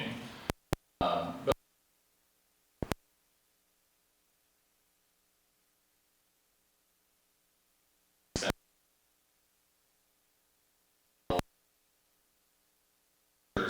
and affordable housing and these kinds of things, but it's also plain to me that we are deliberately kind of constraining the market side of things as well. And I think the way I really see this is we need to encourage development, make it as easy to build housing as inexpensively as possible in many places, but especially in higher income and historically exclusionary places. And that is compatible with spending a lot more on subsidies and having stronger tenant protections. And I look at places like California that spend more than anywhere in the country on affordable housing. We have the strongest tenant protections in the country. Again, we could do more. They're very strong, maybe not the strongest. California's tenant protections are better than 40 of the states, probably. Well, let's just compare to Texas, if we're going to disagree on this. We're better than Texas. But where are people from California moving? They're moving to Texas because it's too expensive to live here. And I'm not saying that Texas is doing everything right and we're doing everything wrong. I don't believe that at all. I think that they can learn a lot from us, but I also think we can learn a lot from them. And I think we really need to grapple seriously with the reality that for all our good intentions, people are leaving, and it is almost exclusively low-income people and people of color who are leaving because they cannot afford to live here. So we're doing something wrong. And I don't think just saying more protections, more subsidies is going to be the answer, because if that was the answer, we would be doing better than these other places and not worse. And I know there will be disagreements, but I figured it's still make for an interesting conversation. As a demographer who studies migration, Yeah, a lot of people are moving out of state, are moving to Texas, but the cost of moving out of state is a lot. But in reality, 60, 70% of migration is to Sacramento, LA, close by. Sure. Right? So it's within state that happens a lot more. And, But there are more people leaving than entering the state, is I think the point that is most relevant. I think the last study was it was definitely teetering. They were surprised at how many were exiting. But it's yes, I agree that housing is it's a nuts right now. And well, I don't think I necessarily have a point other than the fact that it's not a one-stop solution. I mentioned earlier about the tenant protections, the moratoria on renter assistance, kind of did a no-duh kind of movement there, right? And I think that what's important to note out of all this is that there has to be some reshaping on multiple levels. We brought up the concept of the 3 Ps, which you've probably heard of, production, preservation, and tenant protections, preservation of existing affordable housing. And that model, the reason why I bring it up, I think it's a decent model, but I think that what's important is that we have to grasp every part, because everybody here's mentioned one piece, right? I mean, just to be clear, my book is supply, stability, subsidy, which is basically the 3 Ps. So I'm on board with all 3. And I think we should all respect each other enough to agree. None of us thinks one thing is going to solve this problem. We all know it's going to take a lot of different things. And I don't know, I just hear at different times people kind of implying that someone's proposing this one thing will solve it. And I don't think any of us actually believe that. We might disagree on what those things are, I'm sure we do, but I think we all know it's many things are necessary, but please. Yeah, no, I appreciate that, but I think the challenge that I have is that,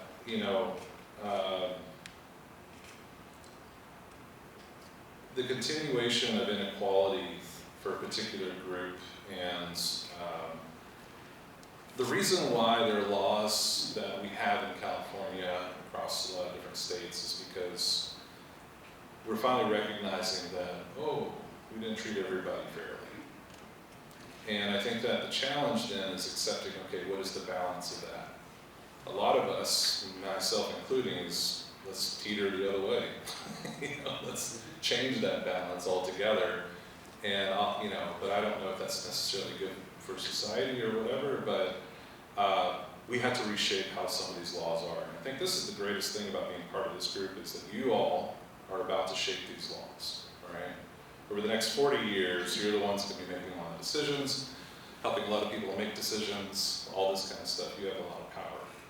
And so as you're moving forward, think about what your vision is and your mission on this, and try to inform yourself to hopefully seek out equity, not inequality, or equality necessarily, but equity, which means that one might need a little bit more to get to that space in the middle. So that's some woo-woo stuff, I can say. Chime in that the Furman Center wrote a report on whether greater supply will eventually trickle down or filter down to create more affordable housing. And so they, being probably more center than either socialist or communist, said that it does create more housing, but not for very low income and extremely low income households. So there needs to be more subsidies. There needs to be more protection. I think that we've evolved, the pandemic, I agree, really opened up possibilities for how we think about housing, not just for providing these rental subsidies or protecting tenants against eviction, but I think there's a greater acknowledgement that if you're unhoused, it might affect me. Your well-being might affect me personally, and of course, it was most clear when there was a transmittable disease that if you're living in congregate shelter, it might be exposed to. But I think that that concept is still with us, even if the homeless population is causing, contributing to businesses closing. Seeing homeless people on the street is affecting how we feel in our neighborhoods. We have to care about homelessness. We have to care about housing for the extremely low-income households who have been ignored for too long. That's it. I think there, had you had a question earlier? I thought I saw an hand. Okay, all right, sorry, go for it. I'm just hearing all these great thoughts has sparked a couple things. Yeah. Just returning to a point that I think from a national level, this is beyond California, our federal policy has always really promoted home ownership over home stability. Home ownership is certainly a very valuable type of home stability, but really doesn't get to it, and that's something we filled in a lot of places, right? Strong rent control in a place like San Francisco. I'm someone who lives in a rent control place. I can tell you it provides me a lot of stability, right? Like, I know what my rent's going to be going forward. I know what my rates are in a place like San Francisco. But from a federal level, we've never really approached that nearly the same way. I do think there's a lot of truth in this, who should be subsidized, in a limited bucket of funds. One of the things that's we get into endless arguments about in San Francisco is the number of set-aside homes for area median income and things like that. Because we used to live in a city where if you were a teacher, a firefighter, a police officer, you could save 4 times your income and you could buy a house. Well, now that number would look a lot more like 20 or 30 times your income, and good luck saving all of that while also being rent burdened in this city, right? The dynamics of this have shifted a lot, and a lot of people who have not been in the housing market in a long time, who may own some of those homes and some of those more exclusionary places, have no idea what this is like, right? It's a very, you should just save up. You should just not get one less latte, you'll be fine, right? It's like, I could not drink lattes for the rest of my life. That is not buying me a house, right? So we have like a lot of people who are unrealistic within this system that need some education. We have, unfortunately, we need more money, but we need to figure out how to make housing more affordable for people in the middle with less subsidy. Right now, that subsidy exists because that money is, in my mind, better spent on the people who will truly need it, that we should be prioritizing. And we are, but we don't have a lot of solutions. And then Shay made this point, because I also think about it a lot in terms of our declining housing production. I think the other piece that's really interesting with that is that also our declining household sizes, and that's not necessarily just people having smaller families. There's more people living alone, or more people who would desire to live alone if we actually created the option, right? We live in a city, and most cities in the United States are like this, where we have created a regime that mostly reinforces that we have to have single-family homes throughout those places. And if that is so natural, why do we have to fight so hard to protect it, right? Why are so many people trying to prevent that from changing in many places, right? That is promulgated by law. Again, the whole idea of the laws influence the outcomes of what we see, right? Of course, just changing that isn't going to make people build apartments because it's more complicated, and we all kind of touched on a lot of reasons why that is. But so much of our structure influences how we live, and the kinds of households we live in, and even the kinds of things we desire. We're all products of our society, and we have been inculcated with these messages for many, many years, right? And I don't think there's necessarily anything wrong with saying I want to be able to provide for my retirement. I know that a home is a good vehicle for this. Unfortunately, we've kind of made that one of the best vehicles, and it's had a lot of deleterious effects, as we can see, and a lot of people don't have other ways of building wealth, right? You have all these things kind of interlocking with this. I think that's what makes it such a fascinating, thorny, and challenging subject, right? It's like, if we could all give you one magic solution, I'm sure we would love to. But we all know that even if we all believe in certain aspects of that more than others, or if you asked us all what our top thing was, that might be different. But like we're all ranking similar things at the end of the day in a lot of these things. But like it's hard. There's a lot of stuff that we have to unwind with this. There's a lot that needs to change about the way we are doing this in this country. And it doesn't have to be this way. And I think until we really, I think we're finally acknowledging that a lot better now than we were 10 or 20 years ago. But until we start to make that turn better, we're doing the best that we can with limited tools, and we need them to be better. Great, thank you. I was going to ask kind of a legalistic question, which I feel somewhat authorized to do given this is a law conference. And it's something that's come up over the panels already today, but I wanted to just sort of bring it out and really focus our sights on it. So we, as has been noted, have seen a shift from local to state control. I think Joshua in particular talked about that. And I'm curious about your insights about this on obviously two different levels. One is just the jurisdictional question, right? What are the advantages or disadvantages of having some level of state parameters and reducing local control? More sort of a matter of principles, independent of the content of what they might be. And I'm sorry, Joshua, not Joshua, no, it wasn't another Joshua, Howard. What was his first name? Joshua. It was Joshua, okay. From the Apartment Association isn't here because he was a big advocate for really consistency across the state. So we can remember that he said that and then perhaps be bouncing on that to some degree, sort of as a matter, again, of principle in terms of what jurisdiction we ought to have and how it ought to operate. And then, of course, we know that often we can't think about these questions without also thinking about the content.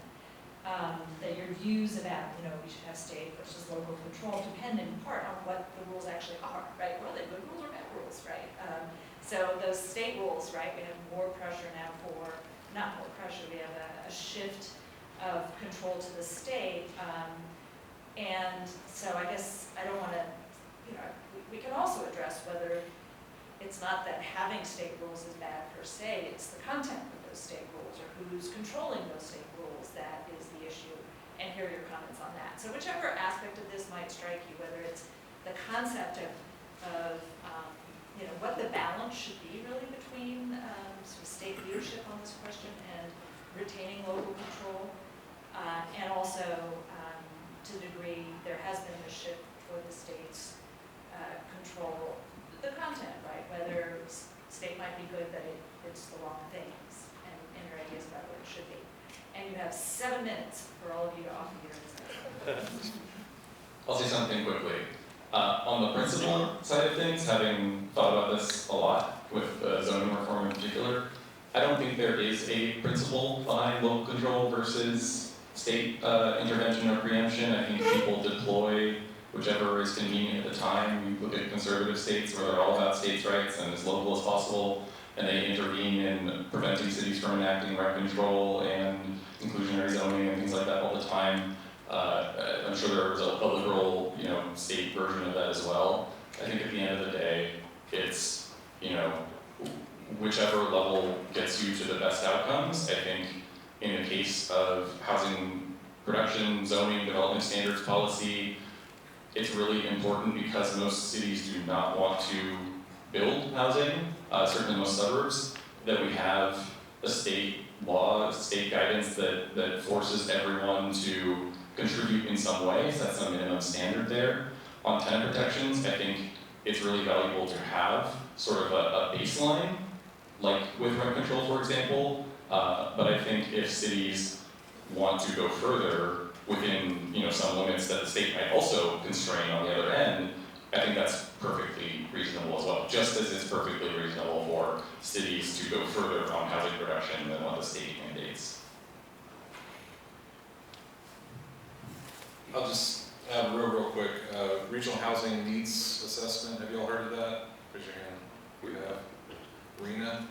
Yeah, basically the state, is trying to tell, like, hey, we're about to get a lot of people, and it's telling every jurisdiction, mostly county, that you need X number of homes because we predict this number of people are going to come to your space.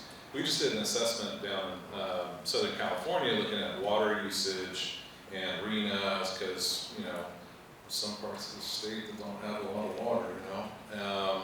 And so the assessment basically is forcing local areas to do something that's needed, you know, readjust to that.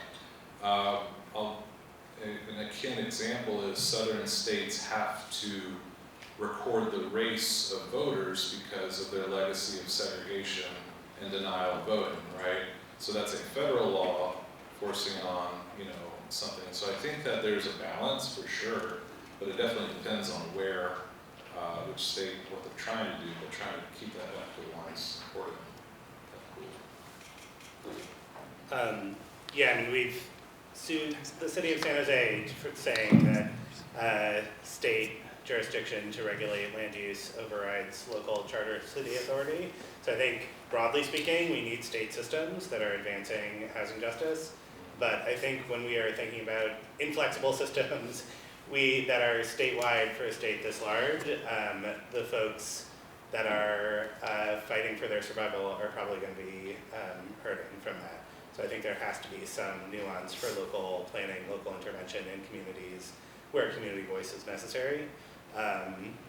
And yeah, I think it's not surprising, just to snipe a little bit at someone who's not here, that the apartment association would like the state to decide all of the rules in a standard way, because they literally have contributed enough to every state legislator in the capital to write the legislation they want. So I do think that there's a power balance here, and I think that that's, again, we have to center the power of folks and the voices of folks who have been excluded, and I think just statewide policymaking in a blanket way with no local safeguards is going to railroad the folks who have been disempowered overall. I think to your last point, I mean, who's in Sacramento, whether they're the state legislators that are doing the work related to housing, I think you've noticed Senator Wiener, Assemblymember Haney, they're from San Francisco. So they are treating this issue, which is a statewide issue, focused on an urban area where you have a bunch of suburban representatives and assembly persons who don't necessarily feel that way, or like you said, there's been contributions in some way, or there's a lot of horse trading and trade-off.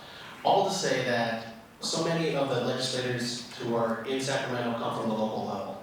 So I anticipate that there'll be a time here in the near future that those who have been dealing with lack of local control will want to move up, because most politicians are ambitious in that way. That's been my experience. And we'll get into the legislature, and there might be a small shift.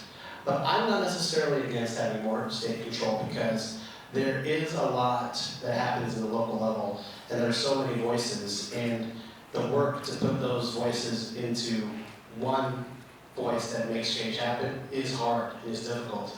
And there's a whole industry for that I think is going to be changing here in the coming years, but I think the legislators are going to change. They're also going to turn around. They're going to come back to these states, to their respective cities, and they're going to bring that change back here, and hopefully it's for the better. But right now, I think we're seeing the urban legislators have a lot more control related to state control and over local control. That may change in the future. Yeah, I think the state government has a role in providing oversight for local governments to meet affordable housing production, and to not feel like, you know, they're not, it's not being seen, their lack of production. But local governments, I like that in, you know, various localities, the community is stopping production of housing until it's done right. So housing preference policies have been discussed by various panelists, and, you know, to give priority to people who have been displaced, or whatever criteria they're able to do. But only communities can give that sort of input about what sort of affordable housing they want.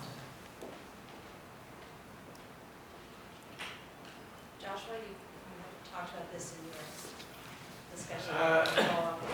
You experienced it quite. Yeah, I mean, as a local planner, of course, I think we do do the right thing here in San Francisco. I mean, I think, but I recognize there are a lot of cities not doing the right thing, and I think state intervention has been necessary, and I do think some of the laws that there's been a flurry, and even some of the laws that are really taking their effect now were adopted decades ago in a different context, and maybe need to be revisited and tweaked, and that's unfortunately just as hard probably as adopting them in the first place. So yeah, I have a friend who works at the state legislature in the housing committee, and he just he tells me all the time like how hard it is to craft legislation that's going to work right in San Francisco and in Fresno and in every small town that like radically different contexts, and they need a majority to pass the legislation. So what we need in San Francisco won't necessarily always be reflected in the legislation, and it's just a massive challenge, and so yeah, the state is big and diverse. So fortunately, yeah. Thank you so much, really. This was fascinating discussion. Loved hearing your input, and appreciated all of you for sticking it out. I think Casey's going to say final words and give you directions to the reception, which I've heard should be quite nice.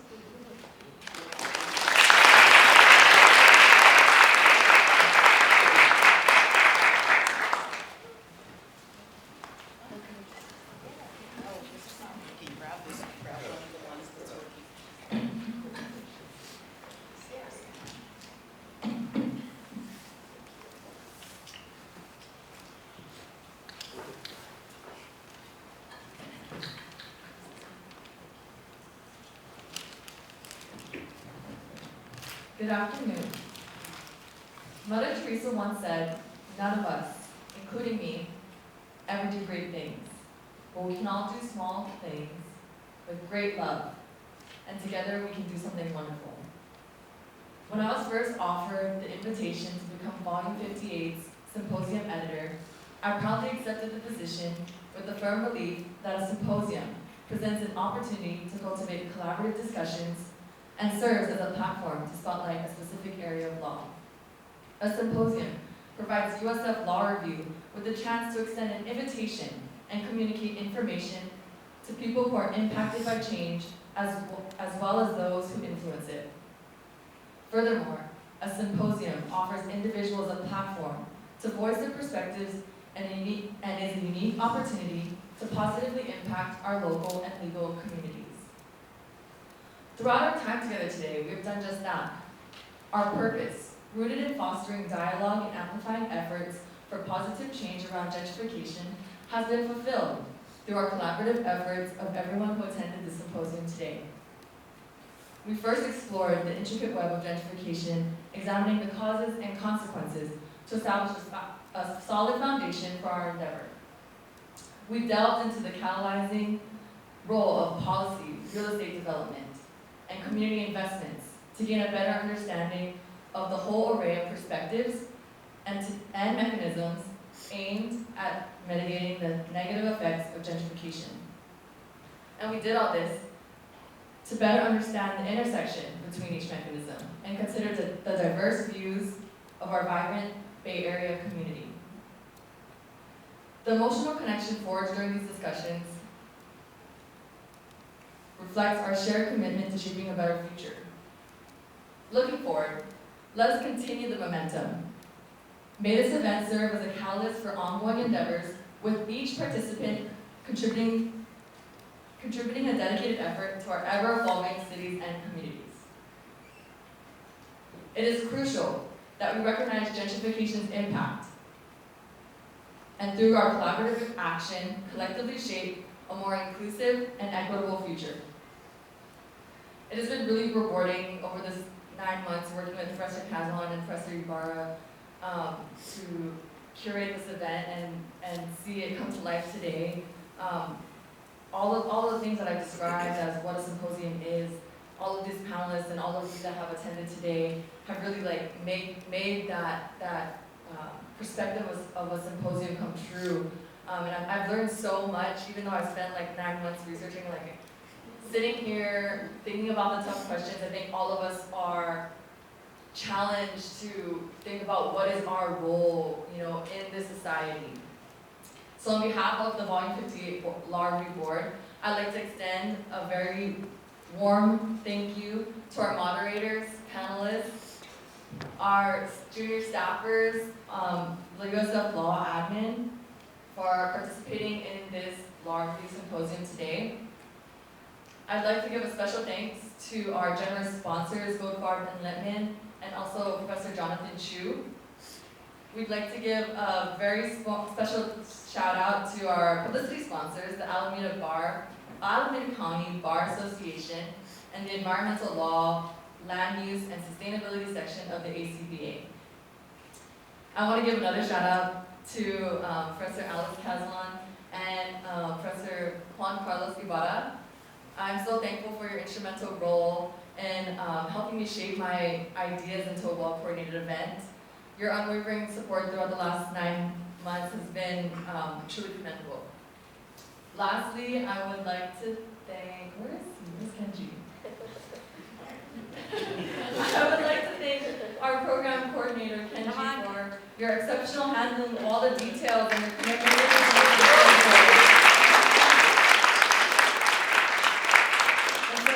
once again, I'd like to thank you all for attending and actively participating in our discussions today. This marks the conclusion of our event, and the Volume 58 Board would like to invite you all to join us in the lobby for our reception. We hope you have a great evening. Thank you.